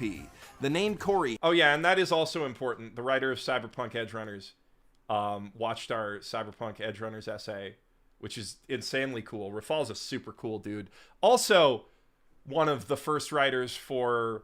you know, I could just name drop people who watch my channel all day. I don't want to just do that. But there are a lot of cool people. One thing I feel very proud of is that I have the respect of a lot of people I respect. Yes, it was a response to the shitty behavior in the theaters, but I was kind of stereotyping, you know, kids being in lockdown for a really long time and not knowing how to socialize. And that's not fair. That's not fair. My take on Bet. I guess I'm gonna have to do a Bet video. Anyway, let's keep going. But let's go back a little. Back to this landmark series OP for its brilliant direction and almost lifelike animation. Even from the title card, the animators at Gainax poured meaning into every frame of this OP. The name Corey hangs in prominent red letters above a tasteful silhouette of the White House roof. Everything but Corey's name is rendered in soft blue, downplaying its importance. Even the capitals of nations are nothing next to our hero. As the OP continues, roads fold out of Corey's name. As fans of the show know well, this reflects the series' core thesis point, that all roads lead to Corey. Indeed, as we pan right, we see Corey driving with his father as clouds and mountains pop up to meet them. Even the elements themselves bend to Corey's will. Eagle-eyed viewers will notice this signpost in the background that subtly hints at their destination, the White House. The broken-down bus in the background is a reference to one of the show's more philosophical episodes, which I'm loath to spoil. True Corey Taku will know what I'm talking about. Corey and his father arrive at the White House, and as they enter its grounds, the entire building, and by extension the entire nation, shakes. This momentous arrival is destined to send shockwaves throughout history. Next, we match cut to Corey holding up the White House, and again, by extension, the entirety of America. His importance cannot be overstated. Corey poses for his character card next, and I'd just like to take a moment to appreciate the incredibly lifelike animation that leads into this. Every frame has been drawn painstakingly to create a perfect mirror of real life. Were it not for the fact that no real human being could possibly look this rad, you'd be hard-pressed to distinguish this from reality. Interestingly, by the way, Corey Taihan actually invented the character card, something that became a staple of almost every OP since. The creator of Bakuno's OP cites it as his biggest influence. A match cut equates the drumstick Corey is holding with the Washington Monument, foreshadowing the arc where he goes back in time and guides Washington from behind the scenes in order to ensure America's continued existence. With a beautiful match cut, we reach the Jefferson Monument, where we pull out to reveal that it's contained within Corey's drum kit. This, of course, is a direct reference to the Thank you, episode Gareth. where Corey beats Love to see you Jefferson in leave a battle comments of the and give me bands money. in Thank you. order to end slavery. In many ways, this series was ahead of its time. This animation of Corey playing the drums was actually rotoscoped from footage of Queen drummer Brian May. Almost all of Corey's mannerisms were based on real people who excelled in their respective fields. Director Hideaki Anno expressed that this came from a desire to portray Corey as an amalgamation of all mankind's best traits. Corey's best friend Newt plugs his electric guitar into the Washington Monument and begins playing a sick rock solo which reverberates through the nation's capital. Inside, the statue of Lincoln begins tapping its feet. This is actually an Easter egg referencing an unreleased Halloween special wherein Corey and Newt's jamming is so rad that it wakes up all of the dead presidents. As the boys fend off a zombie army led by Jason Stickler and a zombified Thomas Jefferson bent on destroying the 14th Amendment, the undead Lincoln rides in to save the day. We match cut from Lincoln to Best Girl Mina, who plays DJ with a record on top of the Capitol building. She jerks the record back and forth in much the same way that she toys with Corey's heart. This was actually the white written flowers in the sober. foreground reference her virginal purity. The chomping jaws of the presidents on Mount Rushmore is yet another reference to that unreleased special. Clearly, Anno and his team were very upset with the studio for cutting that episode so late in production. It was decisions like these that ultimately led to the series' untimely end. As we pull out, we see that the ghastly moans of the presidents are being conducted by Sophie Martinez, who would have been revealed as the snake goddess, the true mastermind behind the ancient Aztec plot to destroy America, had the show been renewed for its third season. We match cut to the American flag above the White House. In a clever match cut, it becomes the pin that President Richard Martinez puts over his heart. The president may have been bumbling and unaware of his daughter's dark destiny, but he always put the American people first. Through another brilliant match cut, the White House becomes a cake held by Corey's father, Victor. The cake is swiftly consumed, leaving almost nothing behind, a reference to the unwitting role Victor plays in the downfall of DC arc. Fortunately, just as he does in the show, Corey steps in to save the day, bringing us full circle to our title card. The way that the OP begins and ends on the same image foreshadows the time loop that forms the basis of the epic and revolutionary Endless 87 arc. With that, the OP of the greatest anime ever made rolls to a close. One cannot overstate the impact that this intro and the show in general had on the anime industry. You can see its DNA in almost everything that comes out of Japan today. And of course, were it not for the nervous breakdown that Anno suffered during the series production, Anno would never have gone on to create the lesser-known sister series That's So Evangelion. This OP serves as a potent reminder that we should never forget the classics. If you need a refresher on those, you'll want to check out my recent video breaking down the classic Sword Art Online openings. Or if you're in the mood for something less analytical, you may enjoy watching my Summer 2015 recap, where I've given impassioned praise to the modern-day classic Charlotte. If you enjoyed this video, please share it with your friends, and be sure to subscribe, leave a comment, and rate it 5 stars. If you want to stay up to date on everything I do, follow my Instagram and MySpace, links in the sidebar. And if you really like my stuff, consider donating to my PayPal, like these fine folks on screen right here. I really appreciate all your support. I wouldn't be able to afford Windows Movie Maker without it. As always, this is Geoff Thew, professional shitbag, signing out from my mother's basement. Or it would be, but I have to leave this picture of the thumbnail I want on screen for 2 minutes in order to get YouTube to pick it up properly. Peace out.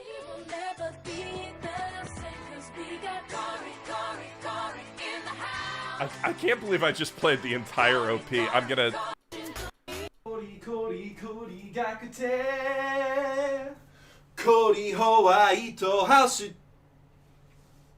I'm sorry? Are you still here? What are you doing? Are you expecting some kind of Easter egg? I'm clearly out of ideas. Did you listen to the end of the video? Like, right now I'm ripping off Ferris Bueller's Day Off. Deadpool did this like 3 months ago. Go home. Video's done. Goodbye.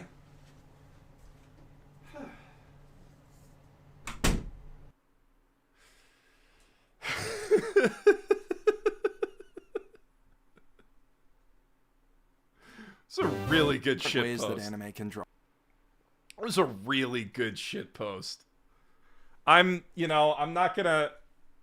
I made that shit to make myself laugh, right? And it's been so long, I actually can laugh at it finally, because it feels like a different person made it. Ah.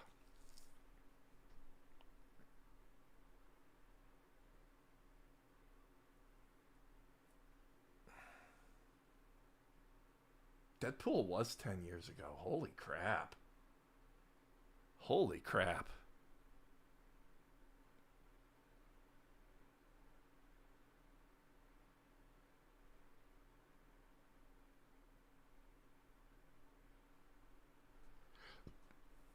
Let's see.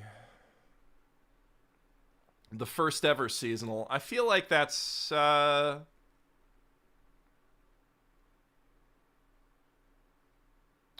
I want to jump forward. Part of me feels like we should do one of the SAO hater arc videos. We probably should do one of the SAO hater arc videos. I mean, that one's really long. We're not doing that one. Maybe another time.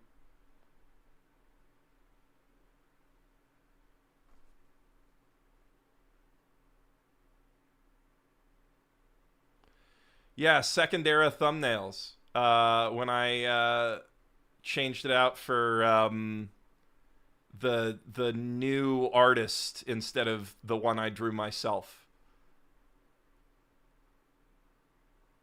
Started with the Corey in the House video, actually. I commissioned them to do that art, and then I had custom art for a couple things. Actually, that thumbnail art right there for the erased one is really good. A little hard to see, but really good. Really good thumbnail art. Weebcast. That's a name I haven't heard for many a year. Daikon, that would be a good one to do. Okay. I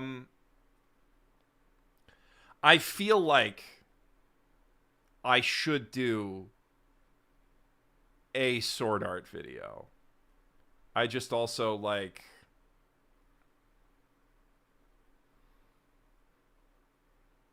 Yeah, why not? We'll do the OG one that really kickstarted my career. Trails video's good. I mean, okay, I promised the Psychonauts video. Gonna pop that open. SAO. It's just getting really late, right? And then I just want to skip forward in time a little. Avatar is an anime. Fuck you, fight me. That's... Man, I feel bad that my only video on Yuri on Ice was like hypercritical, and just honestly, that's a video I regret. That one, the hating on Black Clover video, I feel was very cheap and forced. The piracy video obviously was bad, just a bad video. That's it. No, I'm sure there's... Oh, and Kakegarui. Kakegarui, I hated on for not being like Kaiji, when I should have praised Kakegarui for being like Yu-Gi-Oh! Season 0.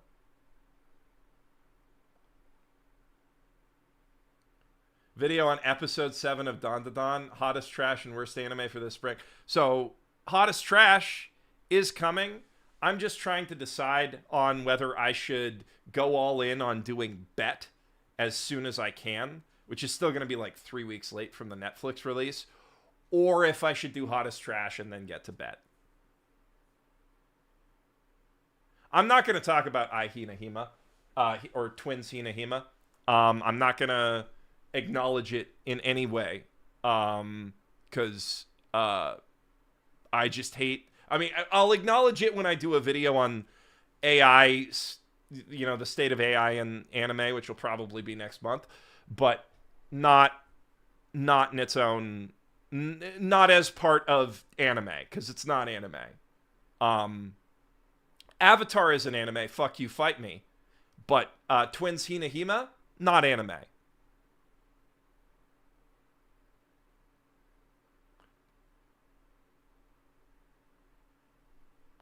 But yeah, Kakegurui video is one I do actually regret.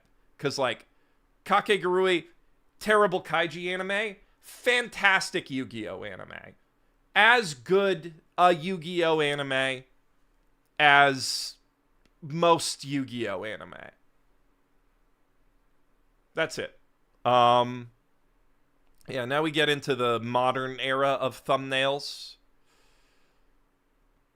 Man. I get real sad looking at the MMO Junkie one because I liked MMO Junkie a lot. This was a cool one. I got The Regressor, very good 3D artist on Twitter who does retro style 3D art, to mock up Reg as a game character. And I ended up predicting that Made in Abyss would become a game, although it wasn't a very good game. That's not my fault, though. That's not my fault. It's not my fault. Okay, we're gonna do one. We gotta do public service anime. That's just obligatory.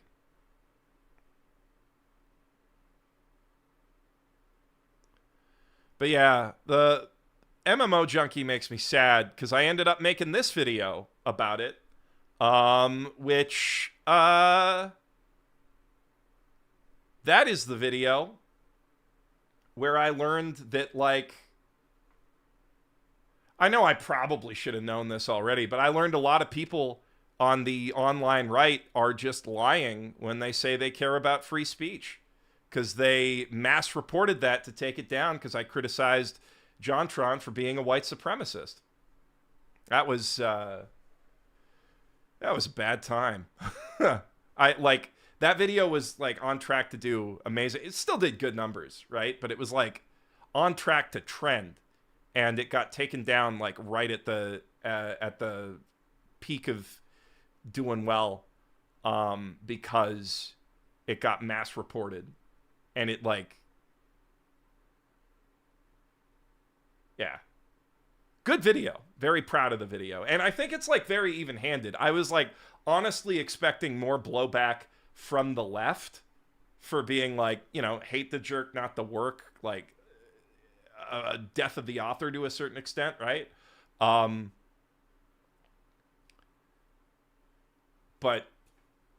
yeah, I it like really shifted my opinion on a lot of stuff. Free speech for me, but not for thee. Exactly. That is the, you know, that's the moral principle. They want to be able to say all of the stuff that he said in that stream, and they don't want anyone to be able to criticize them. Just my opinion. What is that? What was that noise? Where did that come from? I don't know where that sound came from. What was that?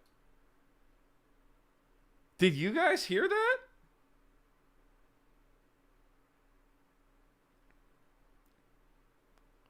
Bits? I don't know. Detroit Become Human video, is that Fooly Cooly video? That's it. I feel like that was a really good one. Detroit, maybe too long. And then Konosuba Best Worst Girls. Wish we had time for the evolution of anime graphics. Maybe we'll do another one of these streams.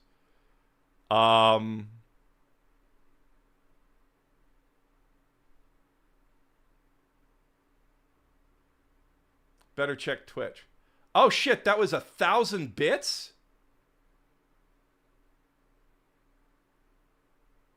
Holy crap, thank you, Pluvius. Congrats on 10 years, Geoff. Let me try to open this up a little. Been watching since the early days. At least Otakoi is still a good show that wasn't made by a Tojo stan. Yeah, true. Otakoi is still good. More people should watch Otakoi. Kaguya commentary stream when? I mean, you know, if people appreciate this, we'll do more of these. I just got a specific video I want to get to that's this Shrek one, also a very good April Fool's. I won't do all my April Fool's videos, but let's see. The FMA travel guide, that was a fun one to do. Perhaps. And then just while we're scrolling by, I just want to say, oh, he literally comes up when I scan over here. I really feel like the fact that nobody brought up Enter the Anime when the internet was in its whole shit on a Adi Shankar arc a couple weeks ago is real evidence of how short our collective memory has gotten, because he produced this documentary. It was his documentary. In it, he makes the voiceover lady who he hired, and also I'm pretty sure he wrote the script, say the words. They call him the Quentin Tarantino of the digital age. Insanely cringe. I do not understand how nobody brought that up when everybody was making fun of Adi Shankar. Oh shit, more bits. My wife and I love your work. Thank you for all your love your videos. Thank you for all your work over the years. Thank you, Item Crafting Live. Super chat, Pop Pez, shout out, big man. Made that old ass video of you singing Digimon on my busted MacBook in high school. Remember trolling in your ancient YouTube streams? Got big boy income now. Here's the 10 years. Thank you, Pop Pez. Man, that really takes me back. Singing Digimon, it's like one of my first streams. Pluvius, thank you for the Prime. Giving me 1,000 bits and a Prime. You the boss.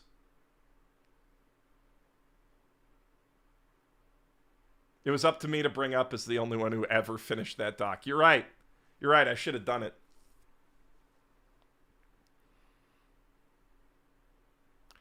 There's a lot of bangers in the public service anime.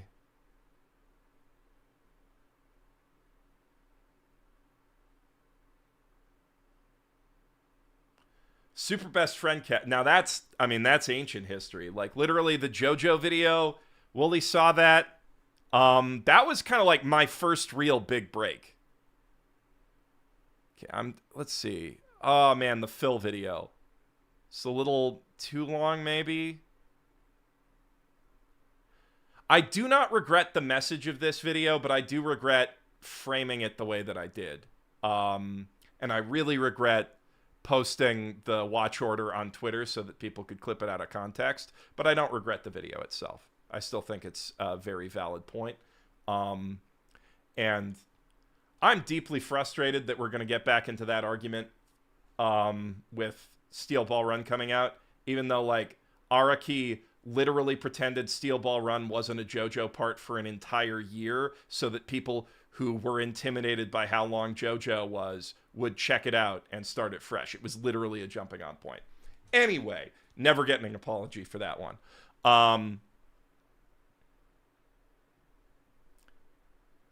But I'm just trying to find, maybe it's got to be further back then. Assassin's Pride. That's a really important video. That, I think, is like, that's as far forward as we're going to go. We could watch a lot of these other video essays. They're good ones. Captain Tyler, really good. But I really think the roast of Assassin's Pride was like a big turning point for the channel, because it was the point where I figured out I don't have to be a hater. I can just love trash. Oh, Yu-Gi-Oh! World building. That's important. We should do that one. Yu-Gi-Oh! World building. Where is that? Is that... Neglect from success, my favorite PSA. Based. Thank you, Gareth.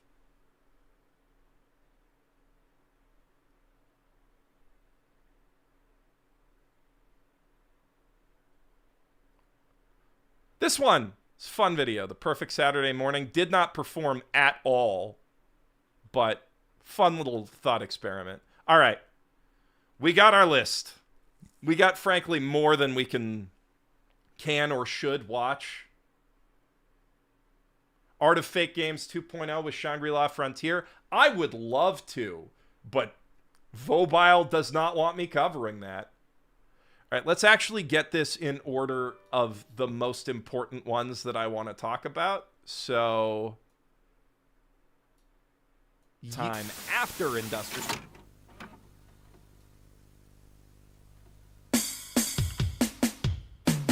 A mistress. I don't think we have time for 2 PSAs tonight, but this was fun. This was a fun one. Favorite anime of all time. All right, we're gonna do How to Survive a Harem. Here Until I Fall Asleep on the Stream. Emma Malm, thanks for putting me on to New Type magazine with the recent Gundam video. Just moved to Japan, and it's a super cool way of keeping up with anime videos. New Type, anime news, yeah. New Type's great. They ran it in the US for a while, actually.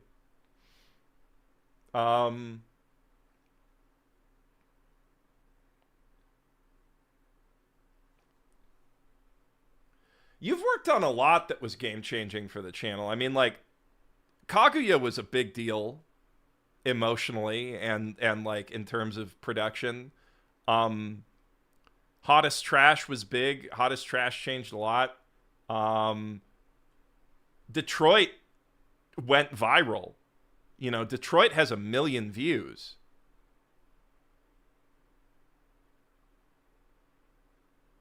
I've gotten decent views on video game videos. Maybe I should go try another one.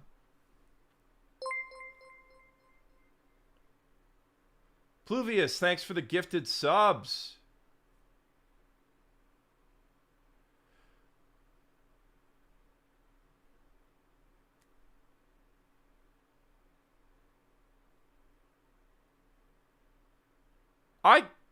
I definitely should have framed this entire thing differently, but Planet With rules. Expedition 33 is a good option. I'd probably do 100 Line instead, even though it's less likely to go viral, just because Kotaro Uchikoshi follows me on Twitter. I don't know if he watches my videos, but he follows me on Twitter. And that's one of my biggest personal flexes, actually.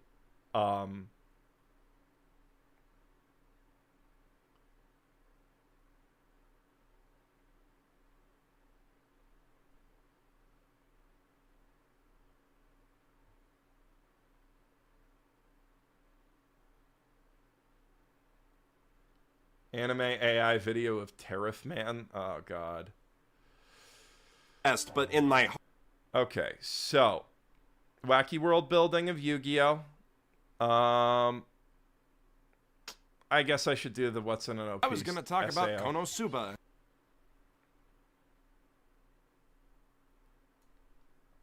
Okay. Okay. This is the order. We should do Sword Art Online. I don't want to look at this video, kind of, because I, you know, like, yeah. Any advice you have for a media analysis video essayist? What would you do differently, and how do you manage time while working a 9-to-5? I don't work a 9-to-5. I just do this job 24/7, and I was lucky enough to be living in my mom's basement between jobs when I started my channel. It's very difficult to find time. That's it. Time management is one thing I can't give advice on. I'm sorry, William, but I appreciate your support, and I just say try to book off, you know, like if you can do it on weekends. I don't know. Can I just say how much FMA Conqueror of Shambhala does not exist? It made me hate the entire OG series. Really? Maybe I got to go back and rewatch it, but I really like Shambhala. I think it's a lot of fun. It's Always Sunny in Another Isekai. Hi, Eldritch Teapot. All right, let's... And the fundamentals of comedy this week, but certain recent events revolving around a major election have temporarily shorted out my ability to smile. I am, of course, talking about Reddit's best opening polls, where, as is the case every year, everyone is... When did I make this video? March 2016.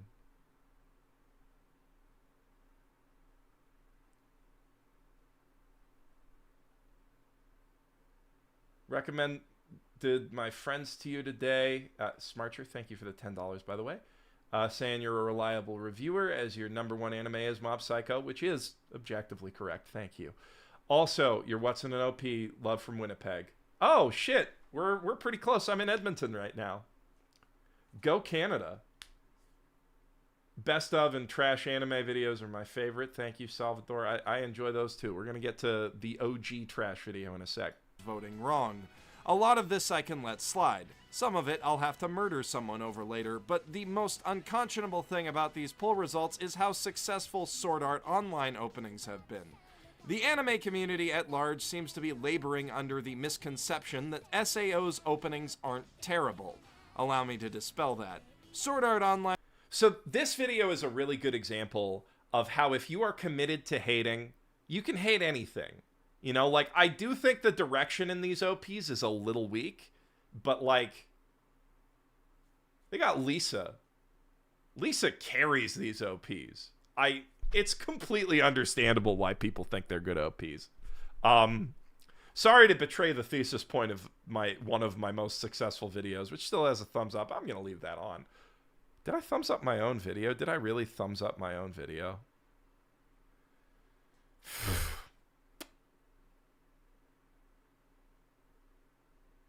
Like, there are a lot of better OPs than these.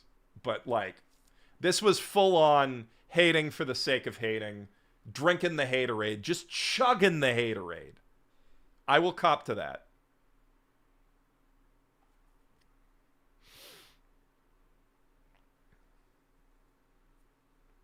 Maybe you could consider watching SAO. It's not the worst idea.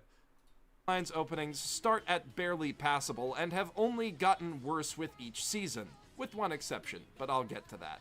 Now, some of you are already typing, but Geoff, the music is so good in the... I like to have some meat to tear into, and not only are SAO's OPs light on meat, most of it is rotten. Plus, a computer can make visuals that sync up smoothly with a song, and that computer might actually be more creative than the people working on these OPs. They have a...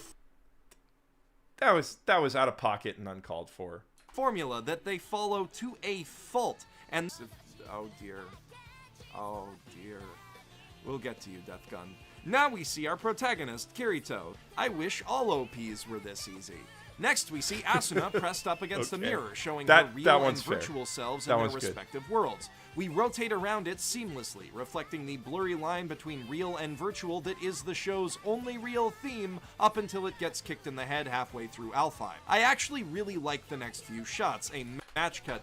I should give that credit. That's a good shot. You know, that's like the way the backgrounds like shift together. That's like and virtual selves in their respective worlds. Insanely impressive rotate around animation. it seamlessly, reflecting the blurry line between real and virtual that is the show's only real theme up until it gets kicked in the head halfway through Alphi. I actually really like the next few shots, a match cut. I think solo leveling's stretching okay. their hands I don't out think to it's touch good. the virtual sky as it flits by in time lapse. It really captures the inherent allure of a true virtual MMO, and the way Kirito's hand recoils as the error messages blanket the sky reflects the terror of... I think solo leveling is fun, to be clear. I think solo leveling is a lot of fun. I also think that Sword Art Online is a lot of fun, which is why I had so much fun making videos about it and hating on it. Being trapped in one. It's a... OG FMA has the kind of ending I hate most, and Shambhala made it exponentially worse. It negated the whole story. I really think Arakawa-sensei made the manga ending the complete opposite because she hated it too. I don't think so. everything I've heard from Arakawa says she really likes the anime and the different direction it took. But I respect that opinion. I'm gonna make a video on OG FMA, rewatch it eventually. But yeah, Gareth, thank you for the super chat. Respectfully disagree, but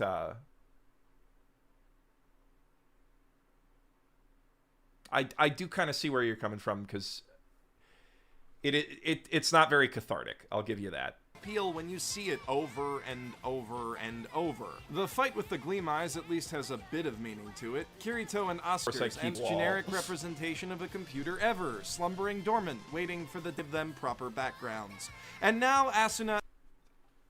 I was cooking there. That's a very good point. That's a very good point. I'm not... Some of this hating... Fighting. Plus, Asuna is the only character in the OP with any personality. They kick that in the head pretty fast, though. The very last shot of their swords... What I should have said there is she's also the only character in the show with any personality. Missed swipe. Cross near the lake where they made their home is actually really nice, too. It reflects their status as equal partners, as well as a... I regret making so much of my brand about just hating on SAO. I mean, I don't regret it because I made a lot of money off of it, but like, I don't know. I do regret it and I don't. You feel me?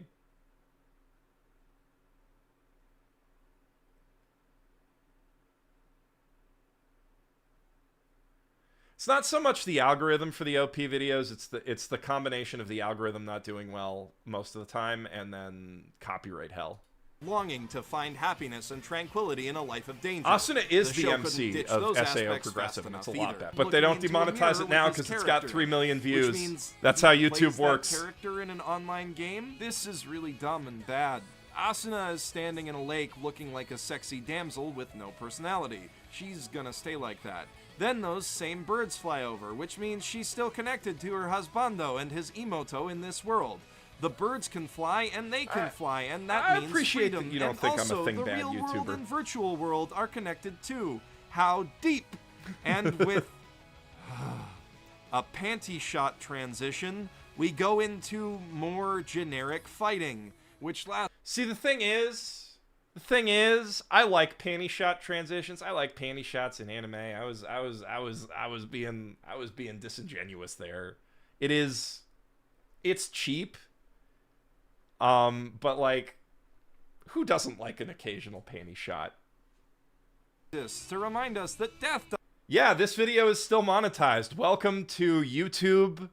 Are absolute hypocrites with anything over 1 million views. Doesn't mean anything anymore. Cute, regular life stuff again, which I like, even though they're a weird fit for an arc about racing to find... That was foreshadowing. Ignite is bad, guys. It's real bad. In 20 seconds, it manages to establish what the main character Shangri-La Frontier couldn't have existed without SAO. Possible, and the absolutely, fact that this one has guns in it. I think it inspired Shangri-La Frontier directly, and SLF was like, I would like to make a gamer anime that is actually for gamers and understands gaming. This is gonna be rough. Kirito is sitting at a cafe with his girlfriend, and they're talking about stuff. Meanwhile, his avatars are walking by in the crowd behind him, which... And just to add to that, a lot of the best... just a lot of the best stories start as like somebody being deeply dissatisfied with some other story that they read and trying to write a better version of the premise. That's a very valid place to start a story. I think SLF started there. I know there's some, I forget her name. She wrote something called Steel Widow or something like that, but there's a writer who's also a YouTuber who made like a pretty successful series of novels that are literally just Darling in the Franxx, but good. Either symbolizes that they're reminiscing about their time in those horrible death traps for some reason, or Kirito is constantly distracted by the pull of adventure. I honestly can't tell you which, because the writing in this series is not very consistent. And here, Sinon is shown in limbo between her traumatic past and the character she uses as a coping method to try and move forward. This shot is pretty okay. The use of a swing set as a symbol of loneliness in Arrested Development isn't exactly revolutionary, but it's something. Next we see Sinon's friend Kyoji, and oh wow! Oh gosh! I wonder who Death Gun could be. I know I praise OPs for their foreshadowing, but there's a world of difference between hinting at a character's fate through subtle choices in blocking Iron and Widow, editing, that's it, yeah. and cutting directly between a character and his secret identity that is the linchpin of the season's whole plot. And then... Man, okay, what you hear there, okay, so separate, definitely cooking with this part. I'm reconvincing myself that these are bad OPs. But separate from that, what you hear there is the limits of a Yeti microphone, fake yelling because I cannot turn the gain down and then scream at my microphone. Don't use a Yeti, kids. This isn't even symbolism. It's a fucking diagram. Take 2 seconds to think about it, and you instantly know that Death Gun is 3 guys pretending to be 1 guy who have roots in Laughing Coffin. You want to talk to me about giving away everything? This is how you do it wrong. After that, we see that Death Gun plays people like puppets, apparently, and is also dragging Sinon deeper into her misery, I guess. This reaction... Speaking of 10 years later, watching Log Horizon when it came out versus recently, and a lot of theory makes it really easy to tell it was written by a libertarian. No, Log Horizon is the most libertarian anime ever. And like, what's kind of funny about it is it's like, here's how we can make an idealized utopian libertarian economy, and the entire show is predicated on nobody having any needs. Like, all of the MMO players are immortal, don't need to eat, don't need to sleep, they don't actually have any physical needs. They only have wants. And then the libertarian system works. It's like the most incredible self-own, but it's also a great series. I love Log Horizon. It is a fantastic... It's like my number one example of an anime I politically disagree with, but super enjoy. Yeah.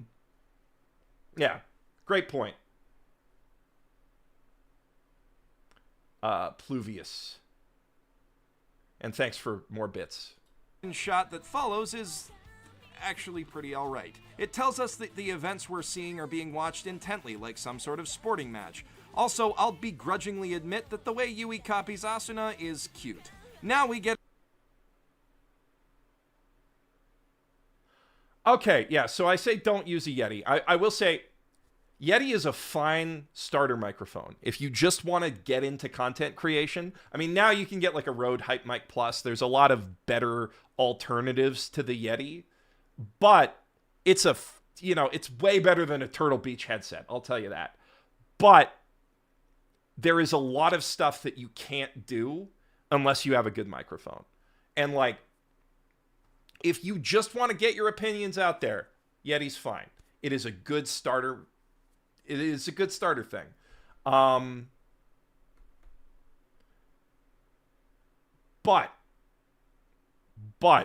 other mics are better.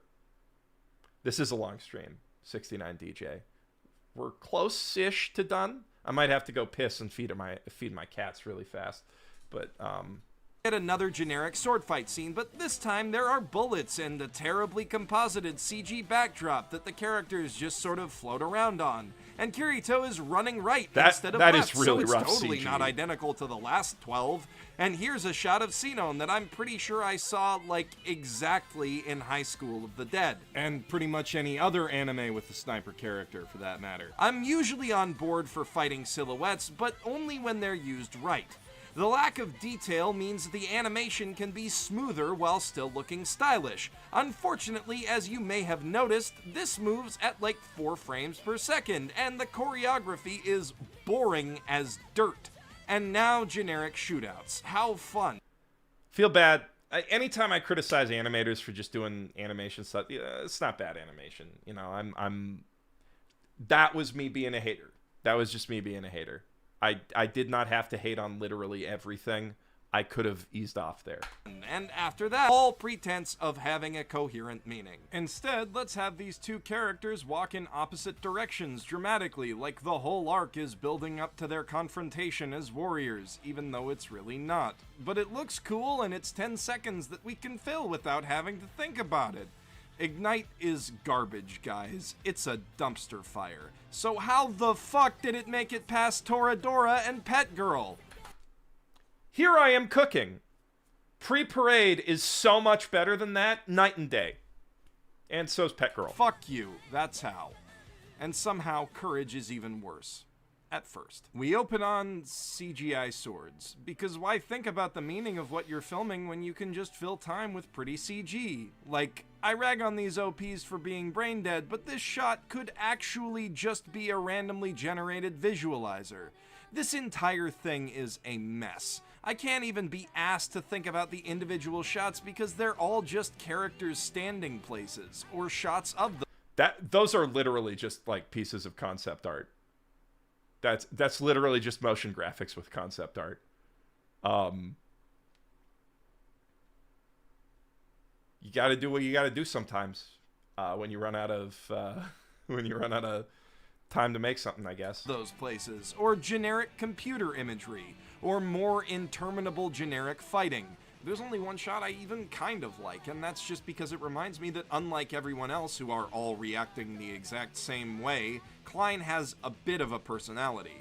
This is an absolute bottom-of-the-barrel OP.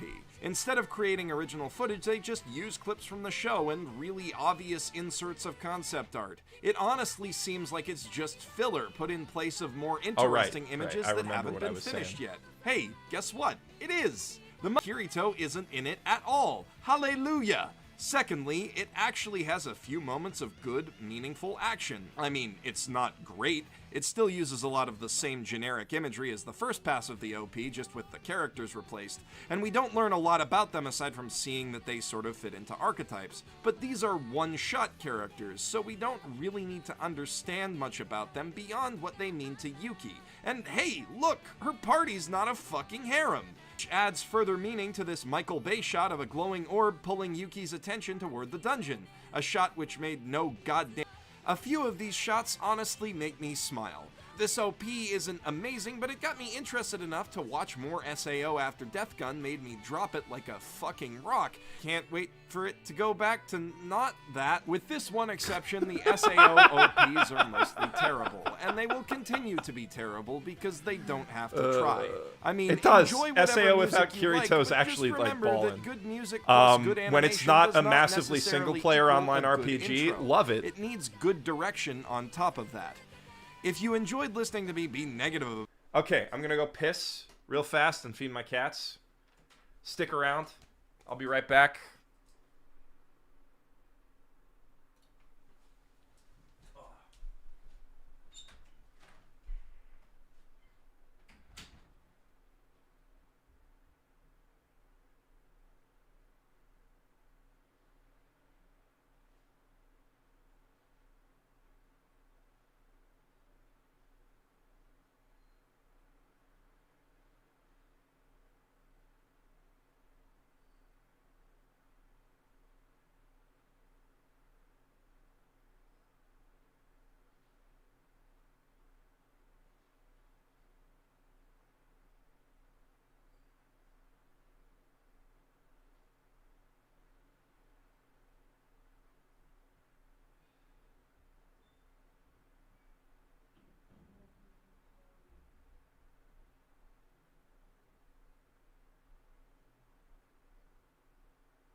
I'm back.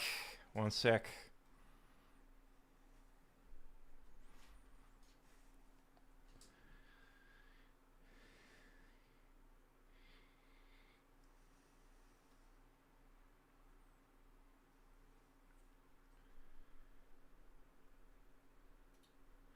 Hey. About things for a change. Is that? Oh, man. That must have been my first seasonal video. When I was just like... I didn't realize Charlotte came out when I was doing the channel. Huh. That kind of changes things. A little, not really. I should have just made a video shitting on Charlotte when it came out. Instead of waiting and never doing it.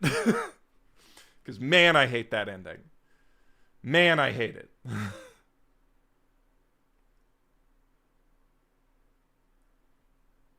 I am old. Thanks for reminding me. All right. We're getting through it.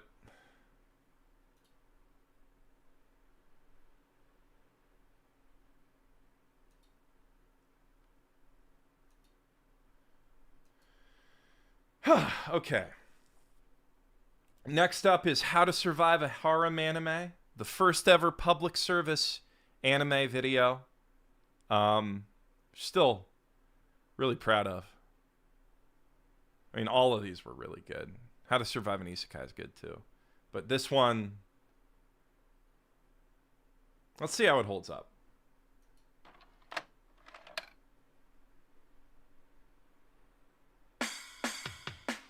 So you finally got up the nerve to talk to that saucy dish in your class who you're sweet on, and she actually talked back. Your childhood friend who you haven't seen in 10 years just moved back into town, and you're already getting along like she never left.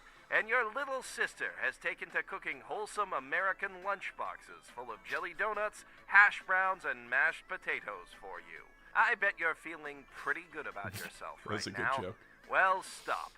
Because you've found yourself in a dangerous situation that has spelled disaster for many men across America. You are now the protagonist of a harem anime, and if you don't act quickly, it could destroy your life. I know what you're thinking.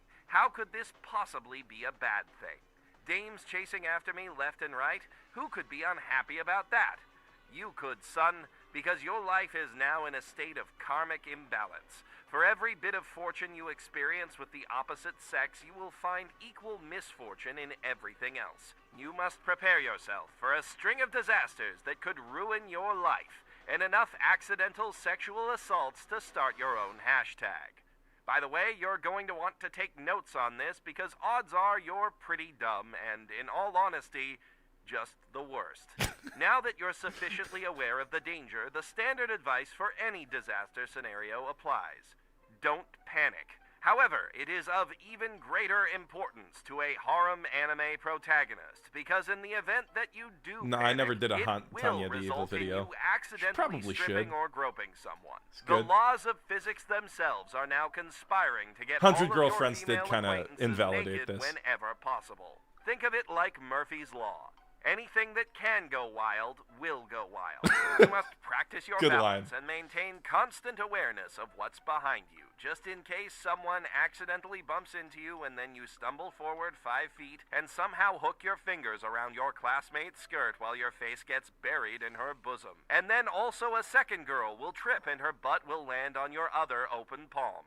You might think that you can just avoid this by never going outside, but if you do, all of the girls you know will No, come over Rentaro's to your just a house to Chad. see if you're Rentaro okay. just actually, One of them like- will arrive first, and the second one will arrive just just in dates time him. to see you accidentally end up in a compromising position after you stumble while trying to get your guests some wholesome American coffee and beer. This happens every time without fail. And don't even consider asking your parents for help. They've already fucked off to Europe without a trace.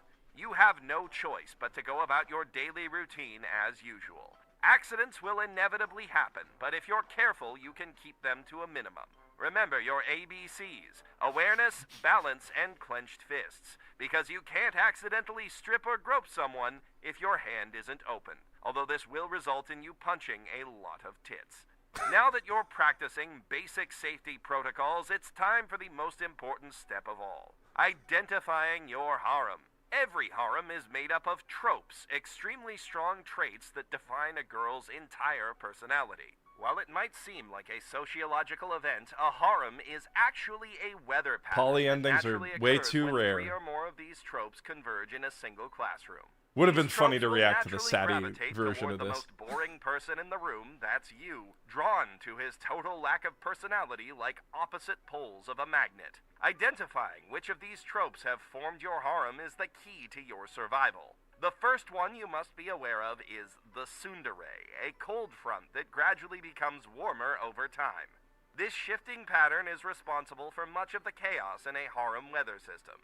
And in all observed instances, there is always at least one tsundere present. Scientists have theorized that it is possible for a harem to form without a tsundere, but this has never been observed in nature. The tsundere can be identified by her telltale catchphrase: "It's not like I did it for you or anything, babaka," as well as the fact that she's just a total bitch, like, all the time. If you upset the tsundere, remember, protect the head and neck.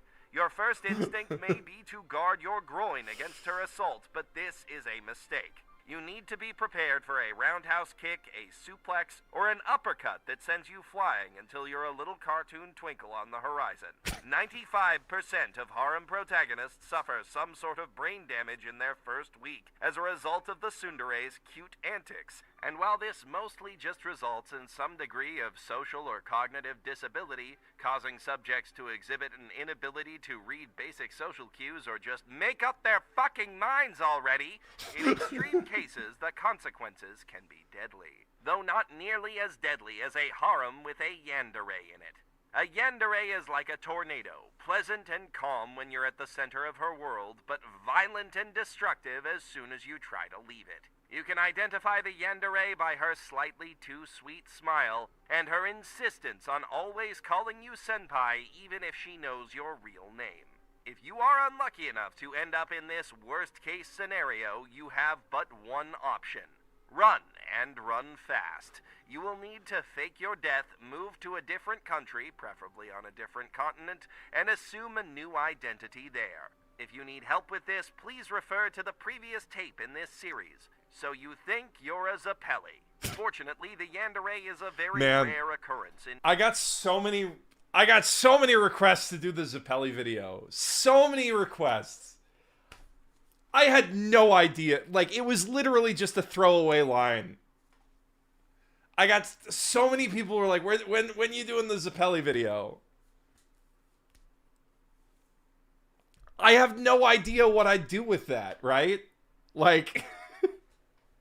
Literally, like, what's the advice? Move to another continent, stop interacting with JoJo, watch out for handsome men with no shirts on, that sort of thing. Actually, that could be a pretty good video. I don't know.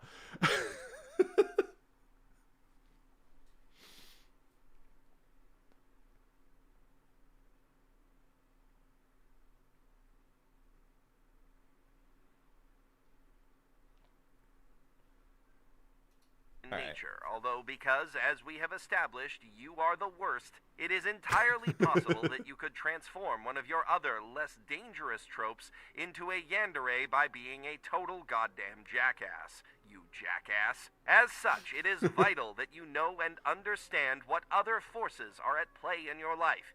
Here are the tropes you are most likely to encounter, ranked in order of potential danger. First, there's the sadodere, or sadist, a girl who expresses her affection mainly by physically and emotionally abusing you. While this can be good fun in a controlled environment between consenting adults with a safe word, in day-to-day life it is likely to cause many problems for you. On her own, she's an annoyance, but her tendency to lie and manipulate other people can dramatically amplify the typical dangers inherent in a harem system. The case in which streaming in another world led to the creation of a massive yandere following. That sounds so once sounds you're really aware good. of her, keep I'm gonna, your distance unless Dana, you're thanks into for the that, rec. And whenever another girl seems to be mad at you for no reason in particular, I ask haven't the done a school sadist days if she video. had I should anything do a to school do days with it video. and wouldn't mind clearing things up if she did. The Himedere, Ojo, or princess is almost as arrogant and demanding as the Sadodere, though without her typical manipulative facade of sweetness. You can spot a princess a mile away from her haughty demeanor, but if you're not good at picking up on social cues, and let's be real here, you're not, you can also identify her by this noise.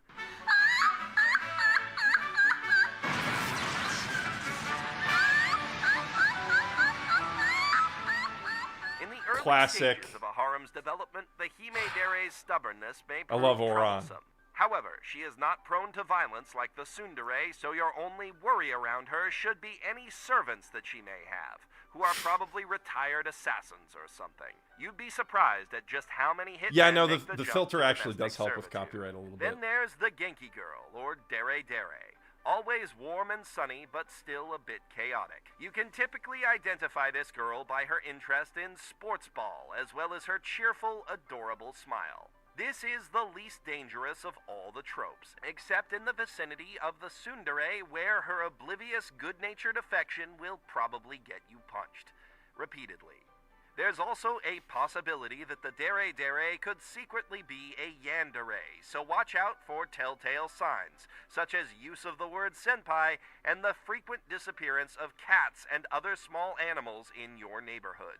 Finally, the kudere, literally cool dere, and dandere are both quiet and mostly stick to themselves. One out of detachment and lack of emotion, the other out of shyness. Both can be identified by their general lack of speech. When approached, a kudere will respond cynically and pragmatically, while a dandere will typically blush and stammer. Neither poses any substantial threat, though it is advised that you check on the kudere once per day just to make sure she's not dead. There are further variations on these tropes that you may encounter, as well as rarely occurring tropes such as drunken older harlot and the kane-dere, who wants your money. Frieza But it is is highly waifu. unlikely that your harem will include any of these, and even if it does, Oh, they thanks, probably Spice won't Weasel. matter. I'm By really and proud of that large, video. 99% of It took a harems lot consist out of of the us. tropes The Seven mentioned Deadly Sins before, video with was slightly hard. different hair colors. Note that it is entirely possible that your younger sister will manifest one of these tropes, usually either the Genki Girl, the kudere, or the tsundere. This used to be a very rare occurrence, but in the last decade it has become much more common, something many scientists are attributing to global climate change. If this happens to you, you need to remember one key thing above all else. Don't fuck your sister! She's your sister! Now, you may discover that your sister is adopted. She may actually be your stepsister or your cousin. In such special circumstances, still don't have sex with her, you degenerate garbage human being! Jesus H. Christ, there are half a dozen beautiful, not related to you at all women in your life right now. What's wrong with you? Now that you have properly identified your harem, you can plan your escape. Assuming you don't die or get arrested, this can end in one of two ways. Either the system achieves equilibrium and you are stuck in a perpetual loop of hijinks surrounded by girls who won't actually have sex with you, or you pick one and spend the rest of your life with her. Because we all know that high school dating is the strongest, most lasting kind of romance. It is highly advised that you pursue the latter option, as attempting to sustain a harem in the long term dramatically increases the chance of death by yandere. So, to escape, you must pick a girl. This will be hard for you. If making up your mind was in your nature, you wouldn't be in this situation in the first place. But I promise you this, realizing that you have feelings for someone and then telling them how you feel isn't rocket science. People do it literally every day. Some people multiple times in one day. But their lives are complicated. And if you don't want your life to be complicated, you need to stop wasting everyone's time and make up your fucking mind for once. If you need help, remember, the Genki Girl is usually best girl. Once you've completed the Herculean task of deciding which girl you're most attracted to, your next step is to confess your feelings to her. Because if you wait for her to do it, trust me, you're going to be here for a while. This will not go Thanks for smoothly, the gifts, so when you make Der your Meister. confession, you're going to want to make a few backups. That Der means Meister, writing down Der- on paper Thank you. exactly how you feel in clear, impossible to misinterpret language, making sure to both sign your name and explicitly address it to her, then taking a picture of the paper with your cell phone, and finally getting the text both engraved on a metal dog tag and tattooed somewhere on your body that has no lewd connotations whatsoever. That might sound excessive, but it's probably still not enough. When you meet the girl to tell her how you feel, another girl will inevitably interrupt you right in the middle of a word that the girl you like can misinterpret to mean that you have feelings for someone else. Fortunately, you have already slipped your note into her bag just in case of such an emergency, and when her bag catches fire or is stolen, you, being prepared, have already texted the note to her as well. That image will probably be corrupted, which is where the dog tags come in. And, well, I think you get the idea. It is imperative that you actually effectively convey how you feel, and don't let yourself get tricked into thinking she rejected your confession due to a simple misunderstanding.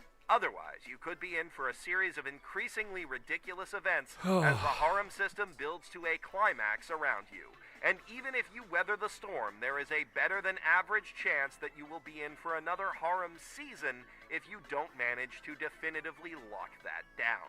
If you complete all of these steps and are still rejected, then you have probably not weathered the harem long enough. Select a different girl and try again in 3 to 4 weeks. And in the meantime, Yes, while I you do. are weathering this And storm, I also know remember about the A, other B, thing, C, Gareth. D. Awareness, balance, clenched fists, and don't fuck your sister. This message was paid for and approved by His Holiness the Anime Pope. This is jam.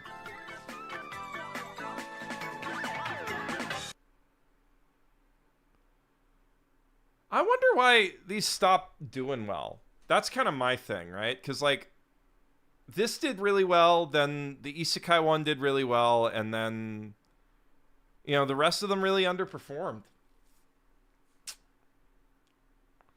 I'd still like to do more of them. They're fun. Maybe I'll try bringing it back. Oh, the Magical Girl one did okay.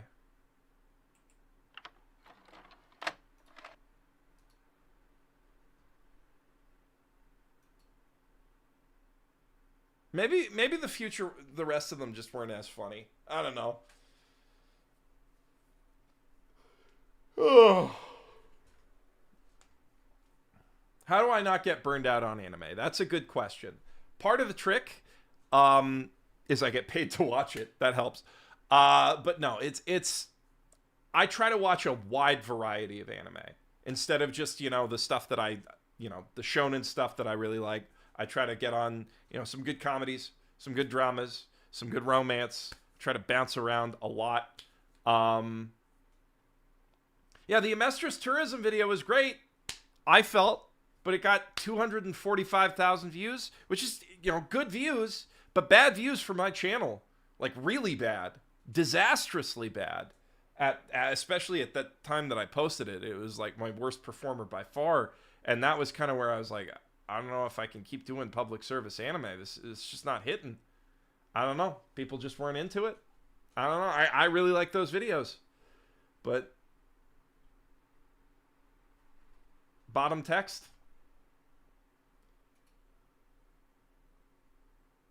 But yeah, to not be burned out, just switch it up. Princess Thymus. Just switch it up. Watch lots of different stuff. Try watching some trash sometimes and just enjoying it as trash. Don't fixate on, like, trying to only watch the best stuff. Don't fixate on, like, trying to keep up with stuff that you're not jiving with.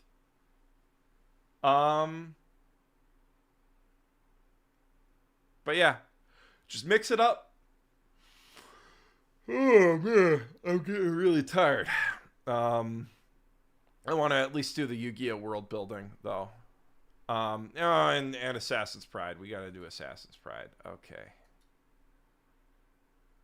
It's almost 1 a.m.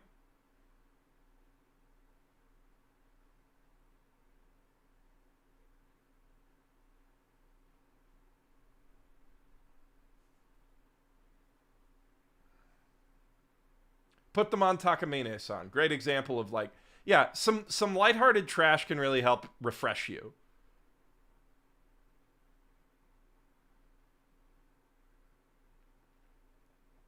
Yeah, I recommend watching stuff out of preferred genres. And you know, sometimes it can be good to have like one long-running series that you're going a couple episodes a day or a couple episodes a week, like Gundam. You should check out Gundam, watch Gundam a little bit at a time, and then watch other stuff in between that. You know, just vary it up. Watching hidden gems no one talks about is another good option.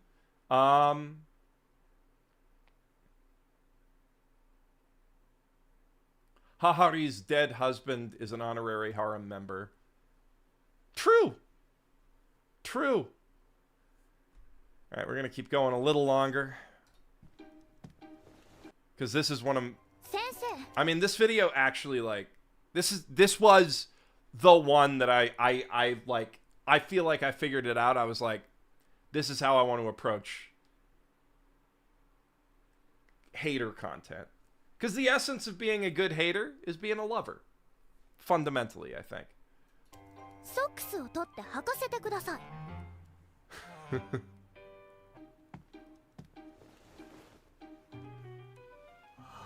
本当に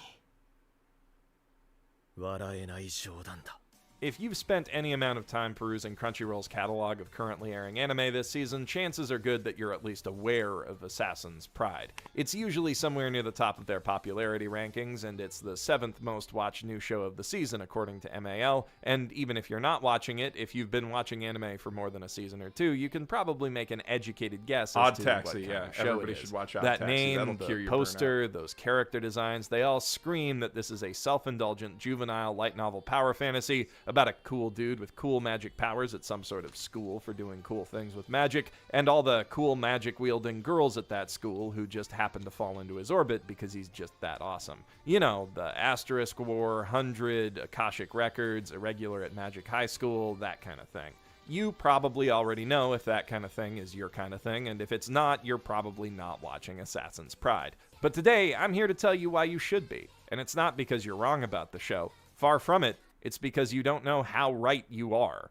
Assassin's Pride isn't your average cringy chunibyo anime. It's one of the cringiest, chuniest anime I've ever seen in my life. If every god-awful fanfiction, forum RP, and DeviantArt post ever made by an angsty 13-year-old was thrown in a blender, this would be the result. And in the hands of the same virtuoso anime studio that gave us the Master of Ragnarok and Blesser of Einherjar, that can only be a recipe for success. If you're wondering just how chuny this fantasy gets, our titular assassin isn't just an assassin, he's also a samurai, or to be more specific, he uses samurai-class magic, because of course this world operates on RPG logic. Oh, and he's also a half-vampire, whose composed, gentlemanly demeanor belies a violent, dangerous dark side that you don't want to fuck with. Oh, and also, just so you're aware, in this universe, vampires are basically Super Saiyans. And the cherry on top, this ice-cool, half-vampire samurai assassin is named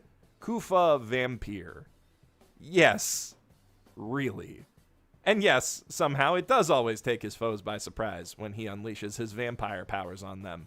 Coach Ferratu over here ends up on a rather unusual job as the series begins, hired by a rich nobleman to tutor his magically inept teenage granddaughter in the fighting arts. But there's a darker side to the mission. Her lack of genetically inherited mana hints that she may be the product of an illicit affair. So if it turns out that she has no magical ability whatsoever, Kufa's final task will be to put her out of her family's misery. And he is all set to do it, too. I mean, he just goes all in on the whole child murder thing after following her around for all of one day, until he sees how brave and resilient this powerless girl is in the face of the monsters her grandfather sends to test her, how pure her heart is, and how earnest her desire is to be the magical paladin she wasn't born to be.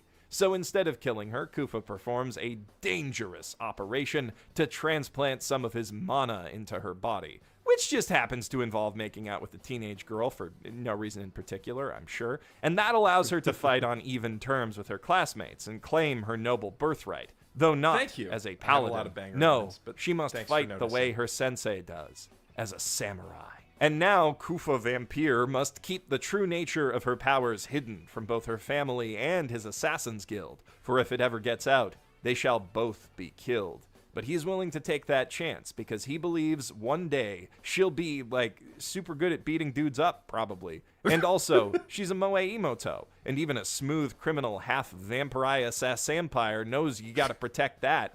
And what, you ask, is the name of this delicate, beautiful maiden whose heart is so pure as to still the blade of even a Thanks, ruthless Wild Goose, killer? for your membership. Melita Angel. Melita Angel. Yes. Really. And just in case it didn't already feel quite enough like this was the coded manifesto of some sad teenager, the first thing that Melita does with her new magic samurai powers is use them to beat the shit out of her high school bully. But it's important to remember, before we move too far along here, that this wasn't written by a sad teenager. It was written by an adult, Kei Amagi. And while given the generally anonymous nature of light novel authorship, I can't say for sure that that adult is also a man. I mean, come on.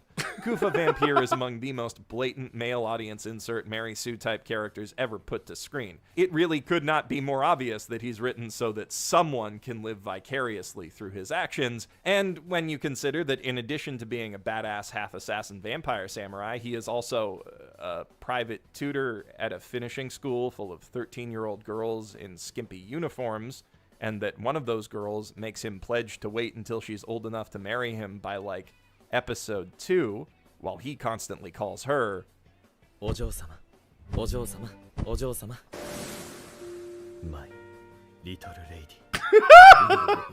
You start to see that there's a whole other Man, that still gets me. The fucking English, it still gets me. Oh, man. Thank you, Franco. S tier content. That's a high praise. Gareth, why can't we have some kind of story where the vampires are not only honorable, but the most stable and well-adjusted people in the universe, and provide therapy services to mortals? It's a good point. I'd watch that. Vampire therapist. Yeah, call of the night. That's call of the night. That is call of the night. That's literally call of the night. Your content is absolutely S tier. I gotta read that again, because thank you, Franco, for saying that. I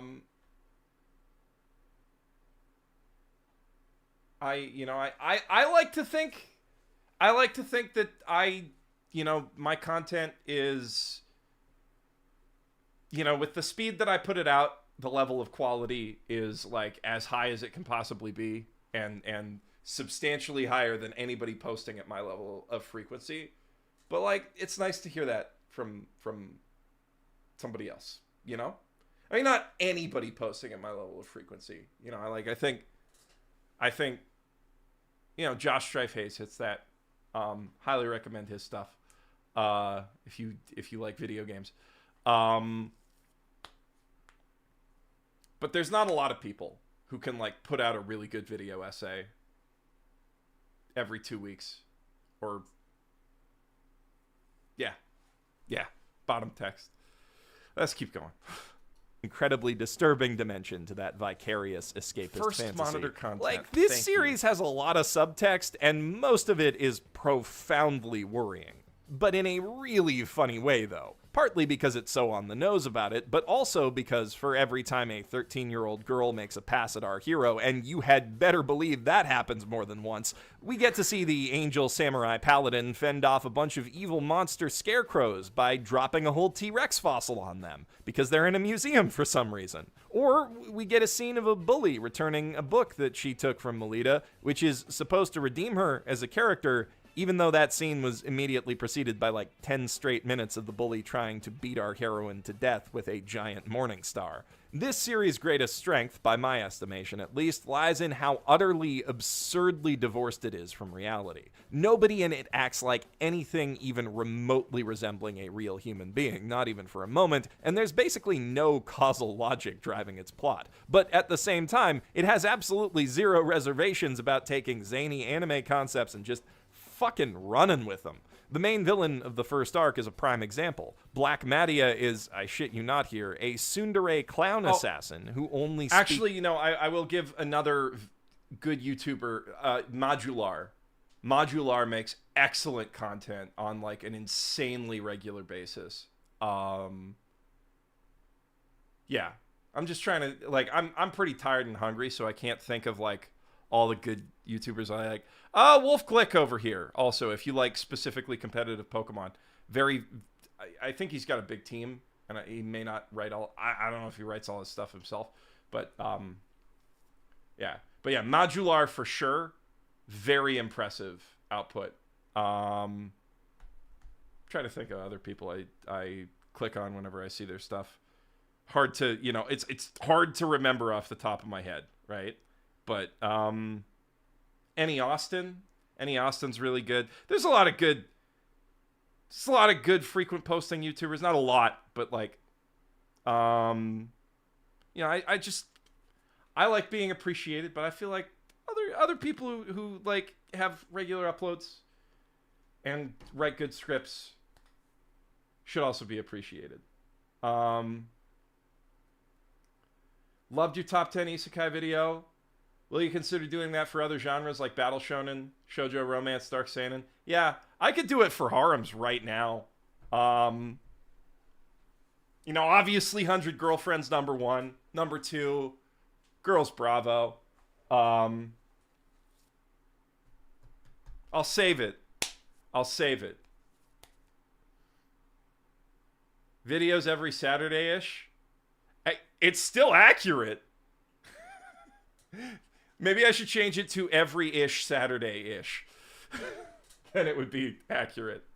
I won't bother Googling your script for plagiarism because nobody would think of double Vegeta on purpose. Double Vegeta Mickey Mouse. I'm so proud of that. You know, the funny thing is, the entirety of that script, the entirety of that Sonic video, which underperformed, and that's understandable because, like, literally I came up with it so that I would have the excuse to say double Vegeta Mickey Mouse and stick that into people's minds. That's it. That's the entire reason. Shadow the Hedgehog, double Vegeta Mickey Mouse. Hope that doesn't spoil the magic for you. It's in fire. That is, instead of talking, which, to be clear, she absolutely can do, she writes her thoughts out. Do you think Rentaro will get at least one boyfriend? Maybe. I don't know. He seems pretty straight. It would be peak if he did. But it won't stop being peak if he doesn't. Out entirely in English using magical fire that floats in midair. And it's heavily implied that she only does that to fuck with people, which is just the best. House. This calculating killer and master of using magical fire that floats in midair. She writes her thoughts out entirely in English using magical fire that floats in midair. And it's heavily implied that she only does that to fuck with people. Right, I forgot about this just the best. OC. This calculating killer and master of disguise also happens to be a pretty lady and Kufa's assassin Kohai, and she very clearly has some complicated residual feelings for him because what kind of show did you think this was?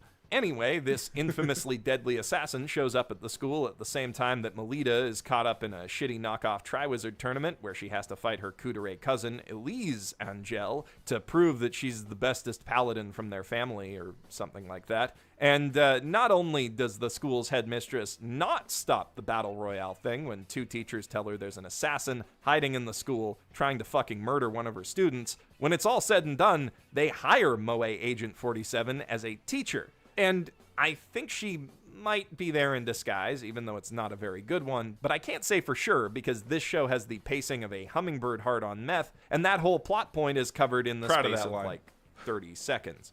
She's not the only lady teacher who wants a piece of Kufa Vampire either. He's also caught the eye of Elisa's private tutor, Rossetti Prickett, a magically gifted former commoner who is the youngest person to ever join the legendary Crest Legion Guild, and also his secret childhood friend who has forgotten him because magic amnesia. Speaking of overwritten characters, I guess I should tell you about Elise Angel, too. She's what you'd call a prodigy, Night born into 69 the DJ. Paladin branch family, but gifted with skills that far outstrip those of the rightful heir, Melita, at least before she does a training montage and gets some magic vampire powers. So you'd think that Elise would be happy with her lot in life, but her strength only seems to bring her sadness. And what, you ask, is the source of her quiet sorrow? What makes her soul ache so? Is it the feeling of isolation she gets from being so far above all of her classmates? The weighty expectations placed on her by her family and the overbearing manipulative housekeeper who takes care of her?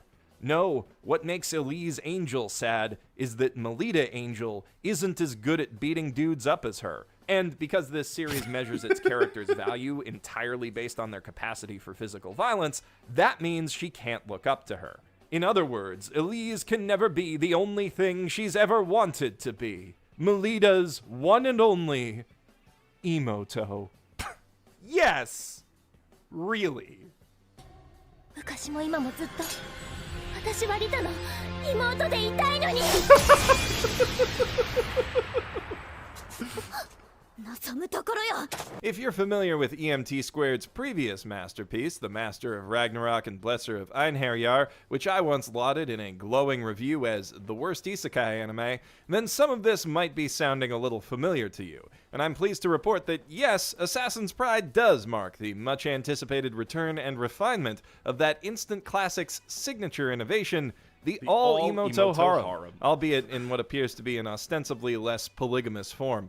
You see, Kufa Vampire is a strictly one-woman kinda half-man, half-monster, all-samurai, and also assassin all the time, and he only has eyes for his... Little lady. Gross. Anyway, on paper, your boy Kufa has only gone past accidental anime flirting with one girl. It's just that a bunch of other girls are constantly hovering around them, making eyes at him, glaring daggers at her, and sometimes openly declaring to his face that they want the D. So it's a Kirito-type harem, basically, at least for the moment in the story. Shit, Melita's even wearing the same colors as Asuna.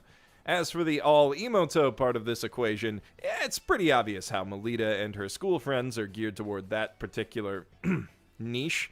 And on top of that, both of the girls in Kufa's orbit who aren't 13 years old are his juniors in some way. Rossetti is secretly his younger childhood friend from the old orphanage, and Black Madia is his assassin kohai, who clearly looks up to him for some reason, even though their backstory is yet to be fully revealed. In this great big non-blood-related, unless you count vampire shit as blood-related family, they're the older sisters, the middle Emotos, if you will. If this is sounding like a bit of a stretch or like I'm reading too much into things, in episode 9, when she briefly gets her memories back, Rossetti explicitly calls Kufa Onisan multiple times. They know what they're doing, and what they're doing is an all-Emoto harem. Now, I won't spoil exactly how it gets to that point, but let's just say that it involves a secret Faustian blood pact with a giant evil talking spider. You're just going to have to watch it yourself to fill in the blanks on that. And I want to reiterate, the point of this video is that you absolutely should watch this mess of a show. I'm coming down pretty hard on Assassin's Pride, I think for clearly good reason, but to its credit, it at least makes all of this nonsense decently watchable. Overall, it's solidly directed, utilizing some interesting shot compositions and camera effects to give its action a cinematic feel. It also has great background music, and the animation even looked pretty slick until the whole staff gave up halfway through episode 2. And even when all of its cut corners are laid bare and the line art starts looking like something I'd draw, the series still manages to maintain a certain aesthetic appeal thanks to a consistently moody color palette and strong grasp of atmosphere, which is a hell of a lot more than I can say for EMT Squared's last light novel I didn't remember the spider until Melita's school until actually we makes for were a pretty cool rewatching setting. this, It's this vaguely European palace nestled in a quaint city whose streets are always bathed in the soft orange glow of gaslight. The city itself is contained within the bulbs of a massive, magical lamp that sprouts from the earth like a world tree of ancient legend, one of the few bastions of humanity remaining in a vast wasteland cloaked in eternal night, where the only sources of light in the sky are dancing auroras and flashes of lightning. That darkness is nothing to scoff at either. It's said that without the light of the mana lamps, the night itself will corrupt humans, turning them into vicious monsters known as Lancanthropes. which range in power and notoriety from the gangly pumpkin mooks who keep coming after Melita to the kings of the night themselves, whose blood courses through Kufa's veins. Vampires. Oh? What's that? I didn't mention that this show is set in a Burton-esque steampunk nightmare world where people live in giant lamps and underground caverns surrounded on all sides by blighted hellscapes and vicious monsters. Does that sound like a really cool thing that you'd like to see an anime about? Well, too bad, because this anime is about a high school tutor and all the tween-age girls and teachers who want to jump his bones. It ain't got time for all that world-building crap. Sure, maybe it'll throw you a bone and have those characters go investigate some vampire murders or whatever for an episode or two, but then it's just as likely to send the girls sneaking out after dark to attend a secret sexy pajama party, which is in the sewers for some reason, where they sip champagne, swap ghost stories, talk about boys they like, and do some Yuri baiting that is better animated than just about anything else in the show, because of course it is, and because that's just what girls do when they're alone, right?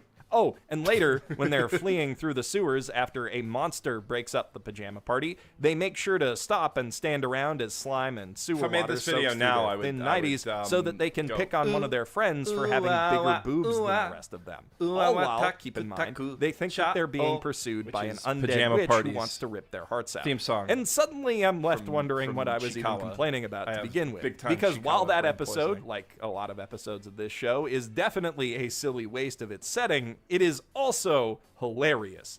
Despite being as generic as all get out on the surface, the absurd non-logic on which Assassin's Pride operates, coupled with how impressively bold it is about going full-on anime, has made it an unpredictable delight. And while it's definitely got some questionable elements, it handles those aspects with so little subtlety that they come across almost as overtly Freudian jokes.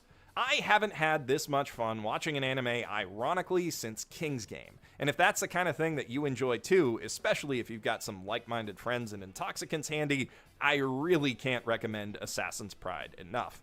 Let me know in the comments below what you think of the show. Even if you're enjoying it unironically, I would... Man, it's a good video. It's a good video. Not the best video, though. Now that I'm like looking back on it, now that I'm watching it, I'm like, man, there's so many things I could have just like cut out or made like truncated. I do feel like in some respects my scripts might have been better when they were shorter. I don't know. And this is only a 15-minute video, but I feel like I could have shaved like 3 minutes off of it. Good jokes. I belabored a lot of points. I feel like I don't know. Maybe I'm just being hard on myself because it's 1:10 in the morning and I need to sleep, and I just had my only good night's sleep in like a week after just horrid jet lag from traveling to Japan. Fedora was a good edit. There's a lot of good edits in it. Yeah.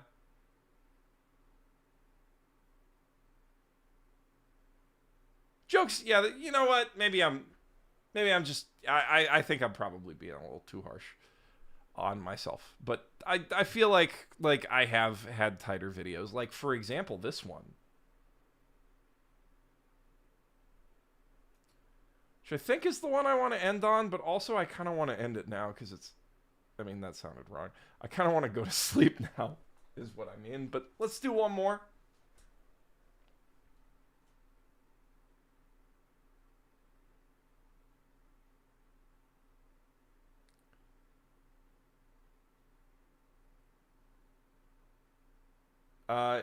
Thank you for all you do. Read Greatest Estate Developer, please. Greatest Estate Developer. I'll look that up.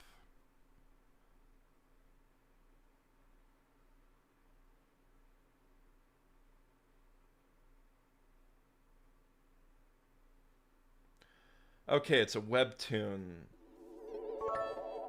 Suho Kim falls asleep reading a fantasy novel. Civil engineering student. Okay, civil engineering. Isekai, I can dig it. Well, thank you for your support, J-Sai, and thank you to Pluvius one last time, or maybe not the last time, but Assassin's Pride, aka How I Learned to Stop Worrying and Love the Trash. Also, bonus round to prove your gamer cred. If you can name where my username comes from, win a prize. Pluvius.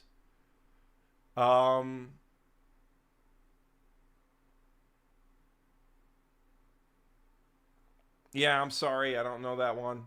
I'm gonna Google it. I'm just gonna Google it. I'll take the L. I don't know what Pluvius is, unless I do, and then I'm gonna feel really embarrassed.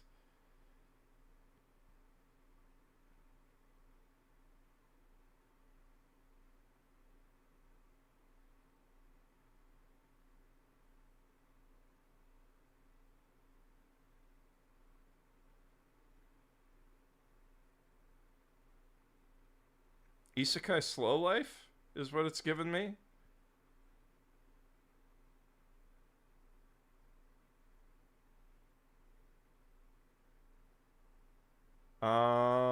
Like, what's... It's literally, like, when I Google Pluvius, your YouTube channel with playlists for my videos comes up. So I don't know. Oh, it's Pluvius in the game. Okay, yeah. Well, let's see, Pluvius. But yeah, pretty unique spelling, actually. Greatest Estate Developer is legit one of the best and funniest manhwa out there. Well, thank you, Wild Goose. I'll have to check that out.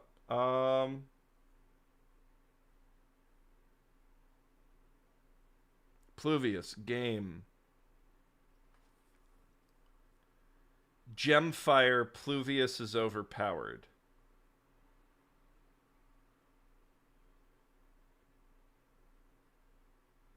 Gemfire. Koei game from the 80s?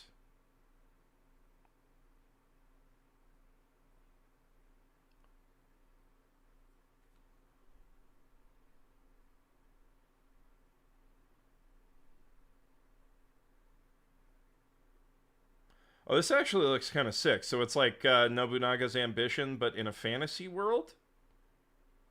Dope. Dope. I appreciate that. Oh. Been watching since the SAO What's in the OP. Congrats on 10 years. Love your videos. Thank you, Frania. Old Koei game for SNES. They had a PC version too. My dad owned the SNES version. Makes sense. Sorry if I've chatted too much. Dog! No, Gareth, you don't apologize. Chat is what I'm here for. I am very lonely and I miss my wife back in Japan. And you guys are helping keep me company. I really appreciate it. This has been like a real pick-me-up. So thank you.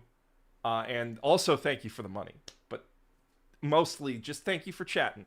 And thank you for loving my content. And thank you for watching the videos. Thank you for being you.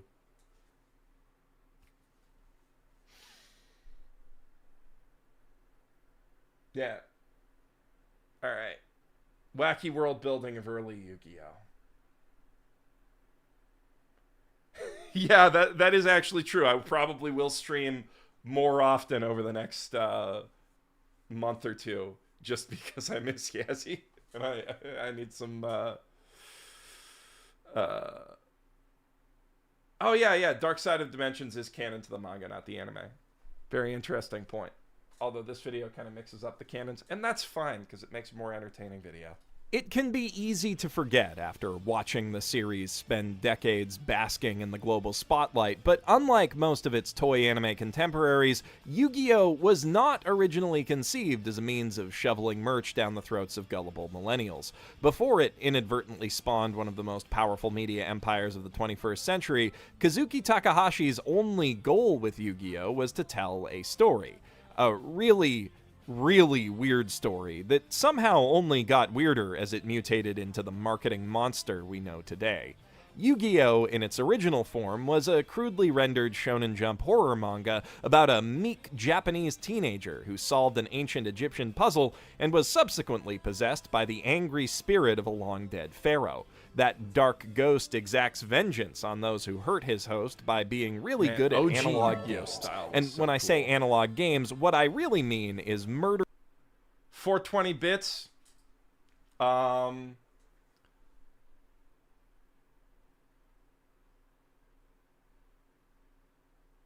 So far, so good. Show love 420. Compliments to the chef. Year of Shea to the chef of Shea Garbage. Congrats on 10 years. So this is not the Shea Garbage anniversary. Separate. So I'm working on a couple more anniversary things. Just so you guys know, I'm doing a worst anime I've ever seen video, which is coming out very soon. I've got that in the tank right now. Then after that, in the next month, maybe 2 months, I'm going to be putting out the hottest trash of 2015, the year I started the channel, as like a retrospective.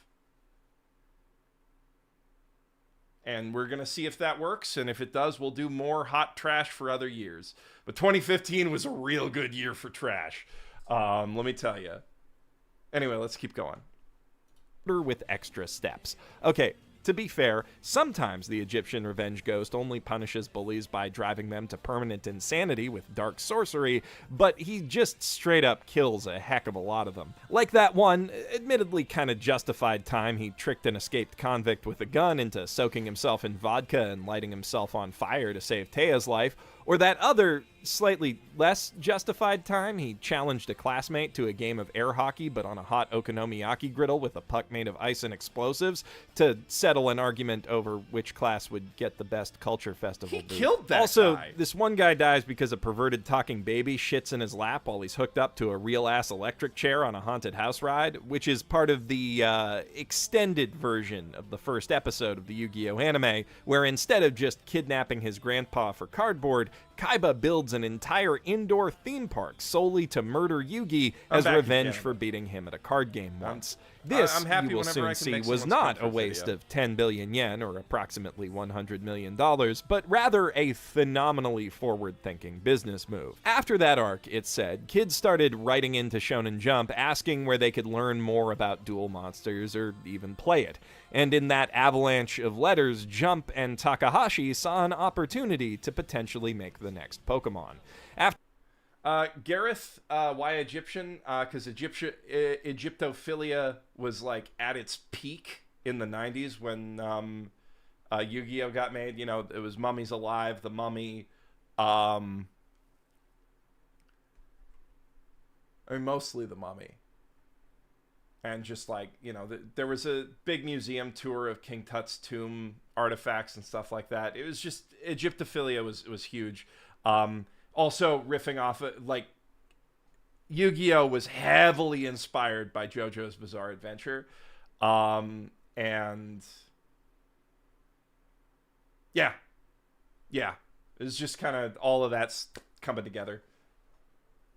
After a pretty kick-ass send-off arc that introduced Bakura in a massive tabletop RPG showdown for the souls of Yugi's friends, they gave the manga a soft reboot, making it entirely about the card game. We all know how this turned out from a business perspective. Yu-Gi-Oh! Is one of the most profitable media franchises in history and closely trails Pokemon and Magic as the third most popular card game in the world. But from an artistic perspective, this business decision did some profoundly wacky things to the story and world building in particular of Yu-Gi-Oh! Any plans Takahashi had for his characters and world had to be reworked to focus on duel monsters, and the sudden shift from a scattershot board game of the week formula to a heavily serialized narrative about a single game meant the mangaka had to make a lot of shit up as he went along. A lot of people like to focus on the ridiculous rules he came up with for Duelist Kingdom in particular, and boy, some of those sure are silly. The JoJo catapult connection turtle makes a gambit lot is more sense really when you just the tip of watch the Season iceberg, 0 but or read the to manga. me, that zaniness pales in comparison to what happened to the series setting. Takahashi had to find a way to take the visual excitement of monsters coming to life in shadow games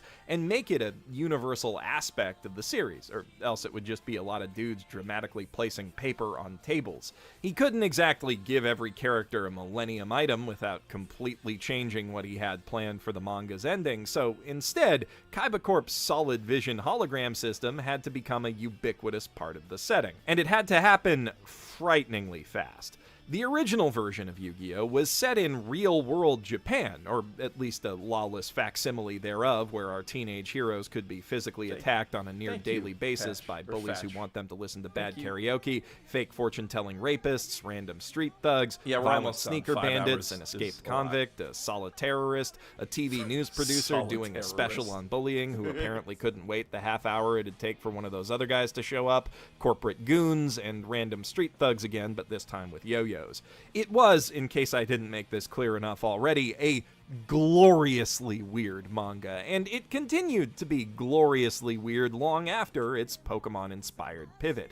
But it was at least somewhat grounded in the recognizable reality of the late 90s, until suddenly, in the space of just a few months, we've got an island full of massive holographic arenas, or less massive holographic glass battle boxes in the manga's case, which are replaced just a few months after that by compact satellite-linked arm-mounted card game computers that can project monster holograms anywhere. They also conveniently allow Kaiba Corp to spy on anyone in the vicinity of a dual disc anywhere within the range of those satellites, which I'm sure would be pretty controversial if anyone ever found out about it, but Kaiba manages to keep that gross violation of privacy secret forever, which is pretty true to the horror roots of the manga, actually, and also a fairly prescient depiction of a tech billionaire for a story written in the year 2000, though Seto Kaiba actually invents the things he says. Man, that joke has aged so well.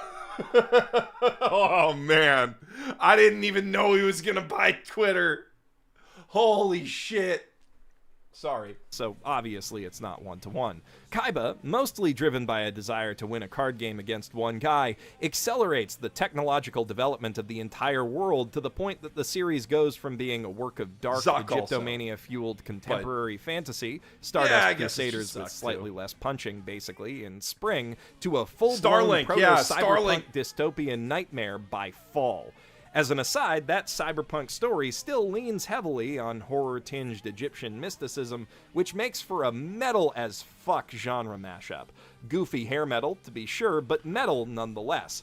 And that blend lends itself to some pretty great filler arc concepts. In what other anime would you see evil corporate executives exacting vengeance for their termination via VR MMO isekai, alongside a story where an ancient Atlantean cult is stealing souls to resurrect their eldritch god? Inventor, so I mean, it's not the same. episode to episode, these arcs are a drag. They completely ruin a lot of characters, and dropping one of them in the middle of the Battle City finale was an odd choice, but the underlying ideas there are really cool.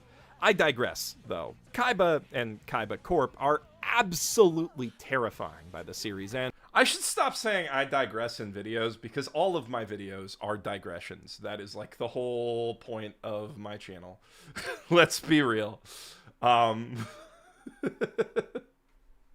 I'm sad. If I hadn't done this, like I did a Yu-Gi-Oh video like right around the time that he died, so I didn't want to I should have done a tribute. I really should have done a tribute. Takahashi was like a goat among goats. And like I really think the Yu-Gi-Oh manga is underrated for how many people like play the card game now.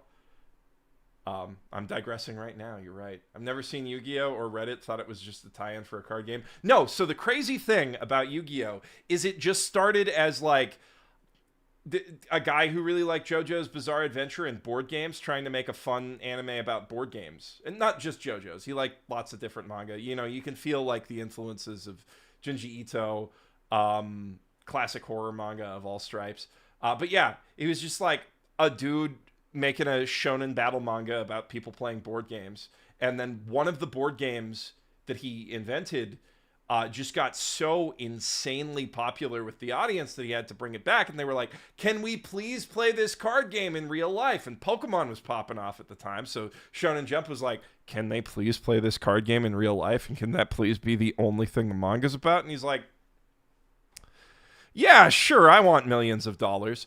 So he just, this is the premise of the video, right? Is just, in the space of 6 months of in-universe time, the card game completely takes over the entire world. We're halfway through that.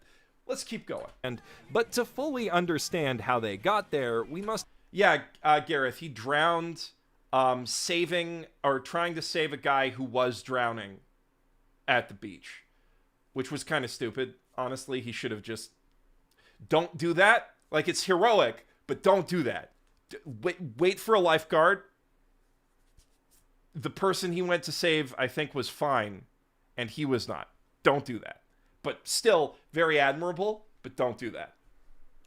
Also look at the meteoric rise of Maximilian Pegasus and Industrial. But did he actually save 3 people, or was he just trying to... I don't have the whole story. But from what I understand, yeah, he was a very experienced diver. But yeah, like, very badass thing to do.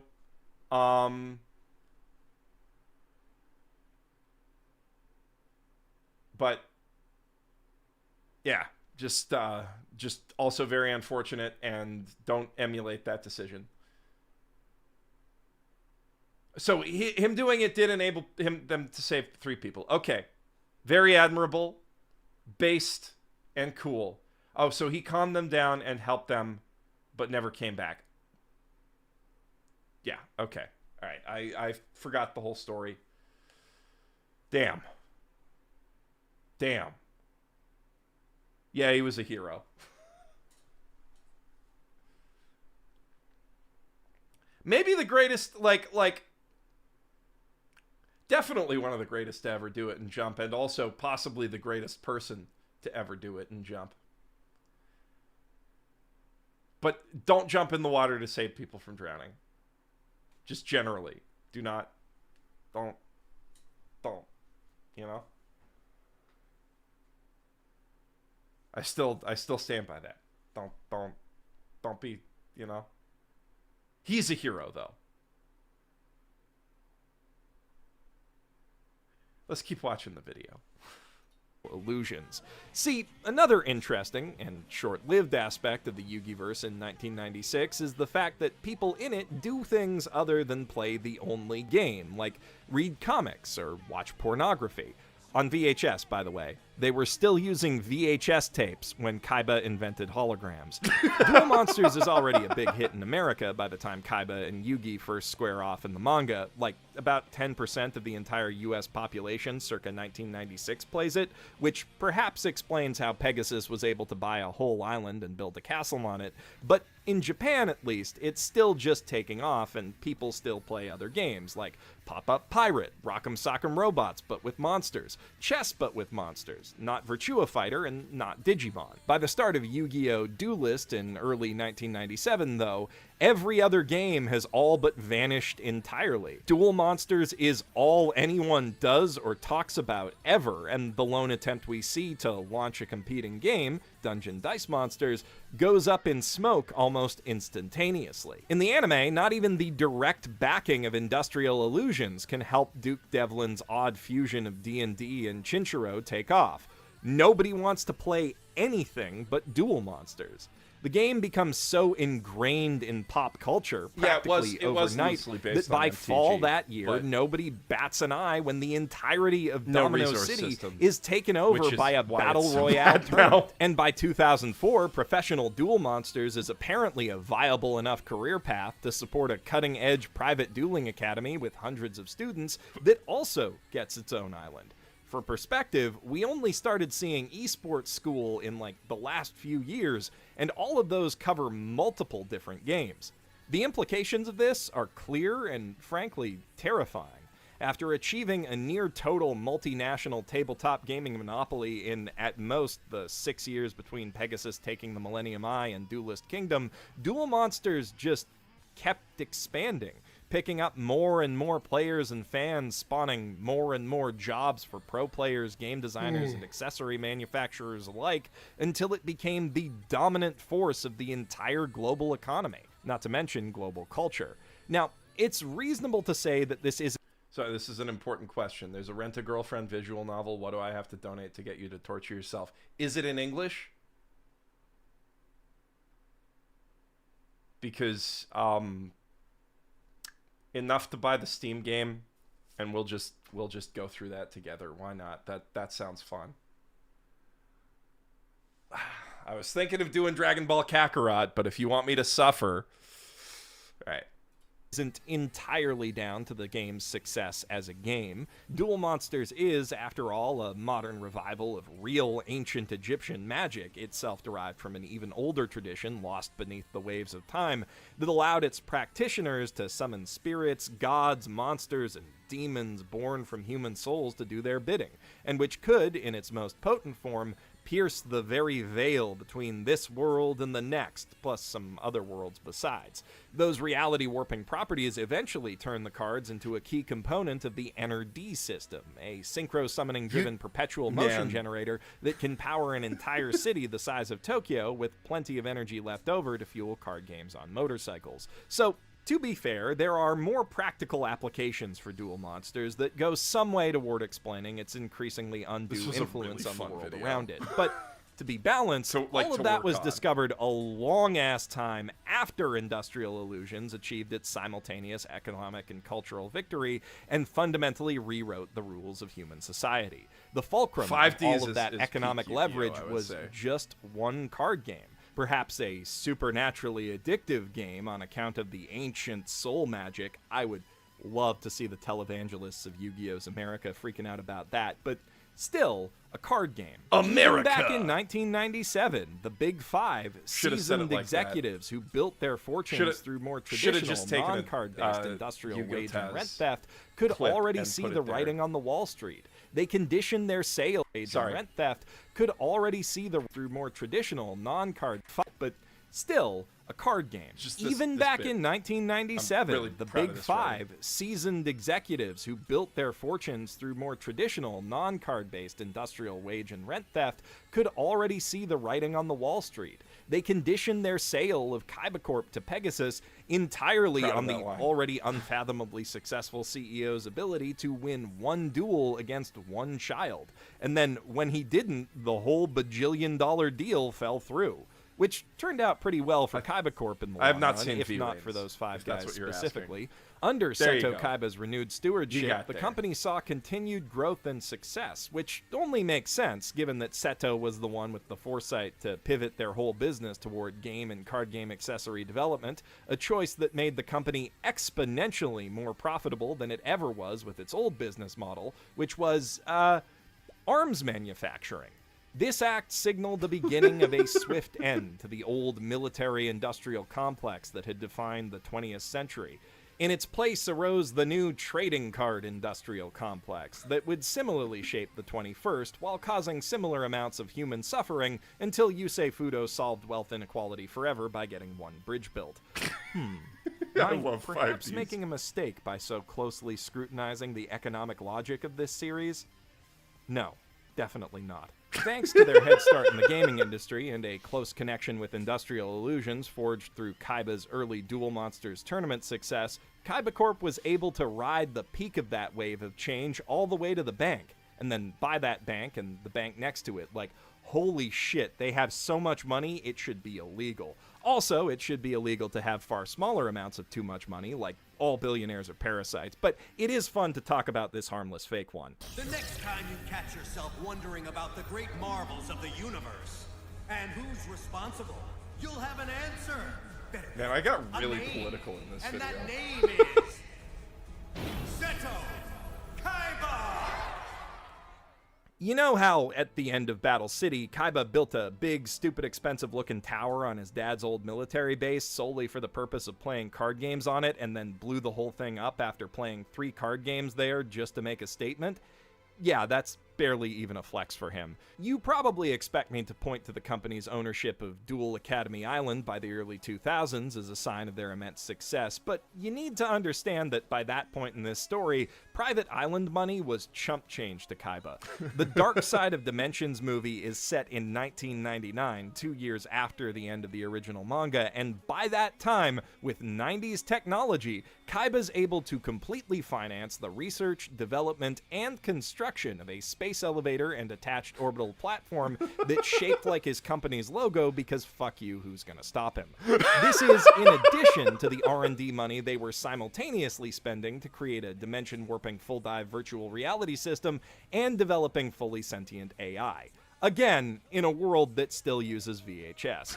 And on that note, a significant portion of the orbital facility seems to have been built for the sole purpose of having one of those AI analyze the Millennium Puzzle down to a subatomic level and reconstruct it in a zero-G environment. All so that Kaiba could have one last grudge match against the Pharaoh and then definitely also do some other stuff with him after that. It's true. I went to a great deal of trouble recreating the Pharaoh's deck, strategies, even his perfectly coiffed hair. In fact, that part is what took the longest. Barring a level of embezzlement that simply does not square with the long-term sustainability of his company, this means Kaiba has space station wing money set aside for entirely personal projects a good 6 years before GX even begins. And he just keeps getting richer from there. A few decades later, Kaiba Corp has the resources to effectively remodel the entirety of Domino City, again, the Yugiverse equivalent of the world's largest city, One Tokyo, of the best to into ever the do it. fully dystopian Just the Neo-Domino Yu-Gi-Oh City dub that is serves as peak. the stage for 5Ds. Which is its own kinda cuckoo bananas, as is GX, but both were clearly designed as vehicles for Yu-Gi-Oh! As a product before they were stories. And there's just something about the strange confluence of genuine artistic intention and absolutely shameless brand exploitation we see in the original Yu-Gi-Oh! That makes its story and world feel special. In rising to meet the narrative needs created by an absurd and unprecedented economic opportunity, Kazuki Takahashi ended up building an absurd and unprecedented economy for his world. One that's only gotten more absurd as the series has continued in perpetuity and those needs have gradually overshadowed his original vision. Yet that vision of a dark tabletop gaming story driven by ancient magic and prophecies that is ultimately about the importance of the connections we make over the table still resonates in a very weird way. And after spending over 200 chapters selling pieces of cardboard with bits of text loosely inspired by the zany game rules he made up as he went along, Takahashi did get a chance to spend a year finishing the story he started, at least in some fashion.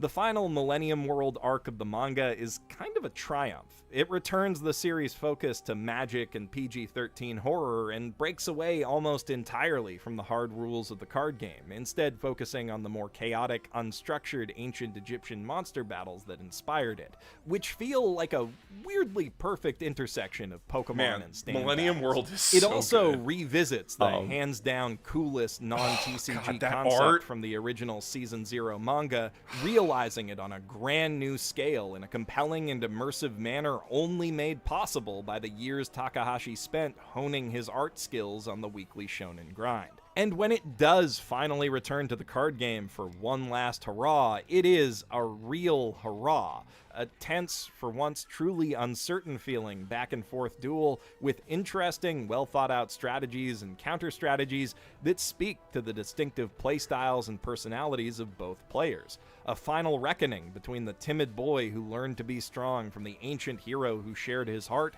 and the dark spirit who learned to maybe not murder so many people and also make some friends from a kind young man. It's a tight, personally satisfying ending for the characters that thankfully isn't influenced too much by the direction the rest of the franchise took, though in turn, of course, it doesn't have much influence on it. While Yugimoto and the Pharaoh were able to save the world from certain destruction at the hands of the Dark Lord Zork Necrophates, they were ultimately powerless to stop the Darker Lord, late-stage capitalism, from slowly consuming the society around them, leaving nothing but the only game and the holographic corporate surveillance network on which it runs. So when Yugi says he wants to make his own game one day in Dark Side of Dimensions, it reads as more tragically short-sighted than endearingly optimistic. He is unknowingly dooming himself to toil in fruitless obscurity, while, without his competition, Joey is probably looking at a decently bright future as a pro duelist.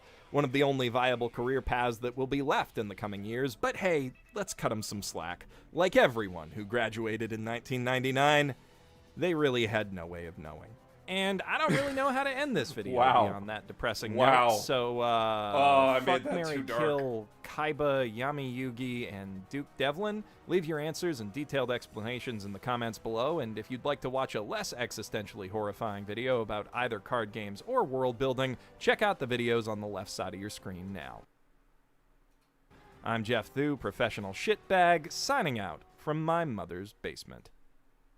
I guess I still hadn't changed the sign out by that point.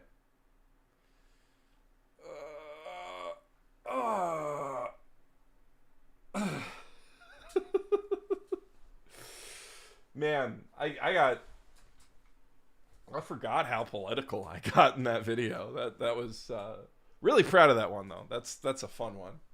But man, I just let the all the theory out.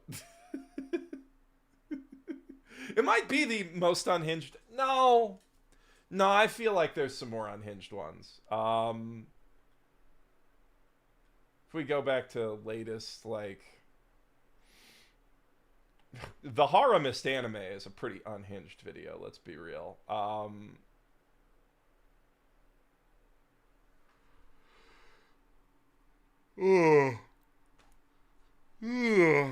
I gotta get to sleep. Thank you so much, everybody who stuck around for 5 hours. I should not have been streaming for 5 hours, but I have no self-control. Bottom text. Crazy, there's still, man, 400 people watching right now. That's really good for 1:42 in the morning. Thanks for coming out.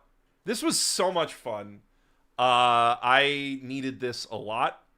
I hope you guys had fun too. You know, I'll read chat before I go. Gareth, why did you drop MHA? That's I mean, most of it was I read the manga. I got ahead on the manga, and then it was you know, the anime came back, and I was trying to get through Overhaul again. And like, Overhaul's really cool the first time, but Overhaul's a really slow arc. And I actually, like, I have more fun in the school festival arc afterwards, but that's also really slow. And I was just like, I was bored. And then that boredom carried over to me how I felt about the manga, which was in the middle of the Liberation Front arc or whatever. Which I know some people are going to say it's that meme of the guy with the pickaxe stopping just short of the diamonds and turning away, but like, I was really tired. I kept watching Vigilantes though, and Vigilantes was really good. So that was kind of my arc, and I'll go back and finish Hiroaka soon, because it's finishing soon, and I want to do a painfully honest review of it or whatever. Like MHA, like I've talked about this with some people, and I kind of agree with the general sentiment that like MHA has like really high highs and really low lows, and Vigilantes is like, in terms of pure spectacle, I don't think it ever touches the heights of where Hiroaka gets to, but it's like consistent. It's really consistent, and it's still got some good bits.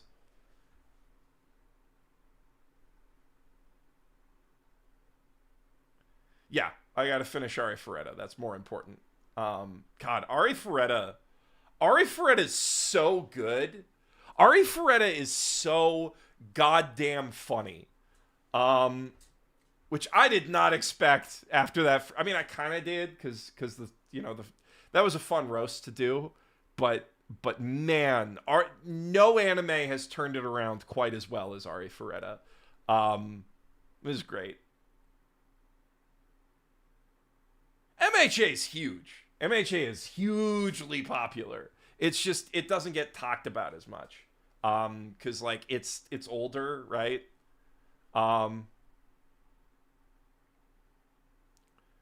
Watch I'm an Evil Overlord. Yeah, I'm keeping up with that one. That one's fun. That's the one where that's the isekai where he gets cucked to death. It's slow because it's the second act. It's supposed to be slow. That's that's fair. It's like, I'm not saying. I mean, I am saying, like, I feel like it's better than Naruto, right? Like, the pacing of Hiroaka is better than Naruto, but like, I feel like it could shave off 100 chapters and be better for it. And, you know, I'm saying this as a One Piece fan. And a Bleach fan. I like Bleach. I think Bleach is a good length. But,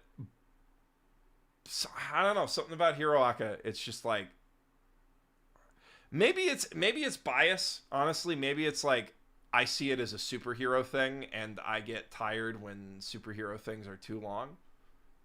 Because all superhero things are too long, and you know, maybe I'm just conditioned different to see it different because it's not, you know, because I look at superhero comics and manga different ways. But, you know, mostly I think it was just like, yeah, I just got to sit down. I got to give it another shot. But, and I read Hunter x Hunter. Yeah, you're right, Trey. That did make me rethink things. Hunter x Hunter made me rethink things. JJK made me rethink things. One Piece made me rethink things. Webtoon recommendation that just ended, The Strongest Florist. It's like Bofuri, but the MC has himbo energy instead of moe energy. I'm here for that. That sounds good.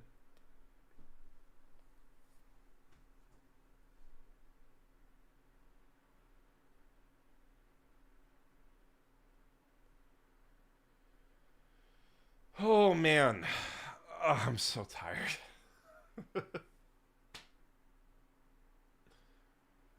Wait, I'm not ignoring you. There's just a lot of comments happening. Wait. Oh. I missed that one because the dono didn't. Sorry. Based Kitsune. We would talk about K-On! And Bochi.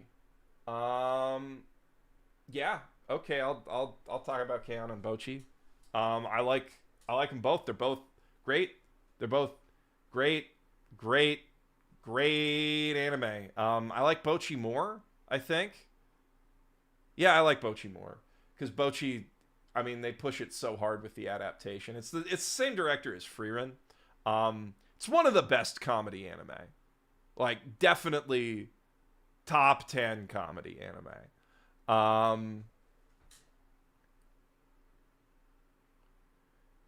Shaunaverse, just to counterpoint, no, JJK has fantastic characters. This is like something that people really don't appreciate. Like, Gege has a very show don't tell approach to storytelling, but there's so much going on with you know, like, I am very bothered by the Potential Man meme, because without spoiling things about where JJK goes, I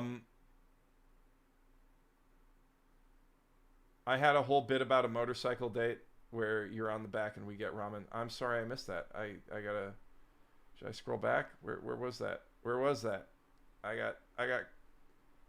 Oh, you on the back of my motorcycle, we get ramen. We would talk about K-On! And Bochi. Okay, you split that up, and I didn't. I'm sorry, Based Kitsune. I'm very sorry. No, Bochi was directed by the same guy who did Frieren. I'm like 90% sure. The same guy who did Kaguya did Rakugo Shinju.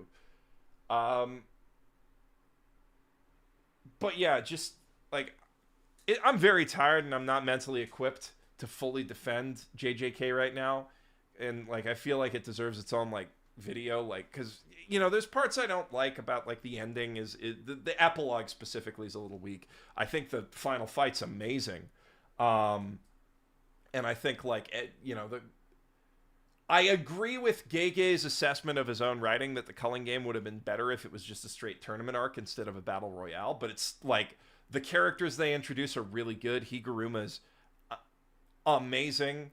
Tanaka, not Tanaka. Takeba, the stand-up comedian. They're like Gege is impeccable at creating pathos for characters within like a couple chapters of their introduction. Yeah, I need to sleep. I really need to sleep. But yeah, no, like the characterization of JJK is very subtle, but it's deep. Just look at hidden inventory. Look at how much is packed into like just 5 episodes with all of the extraneous relationship details that you can extrapolate about Geto and Gojo from just that small snippet of their lives that we see together.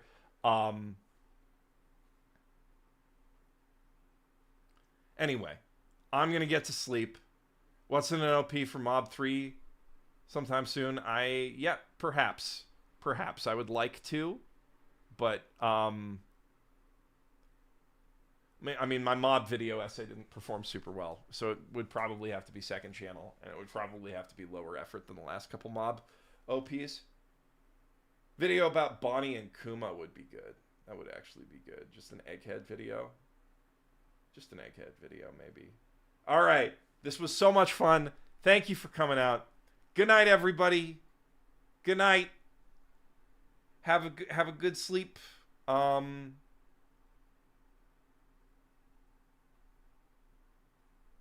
don't know.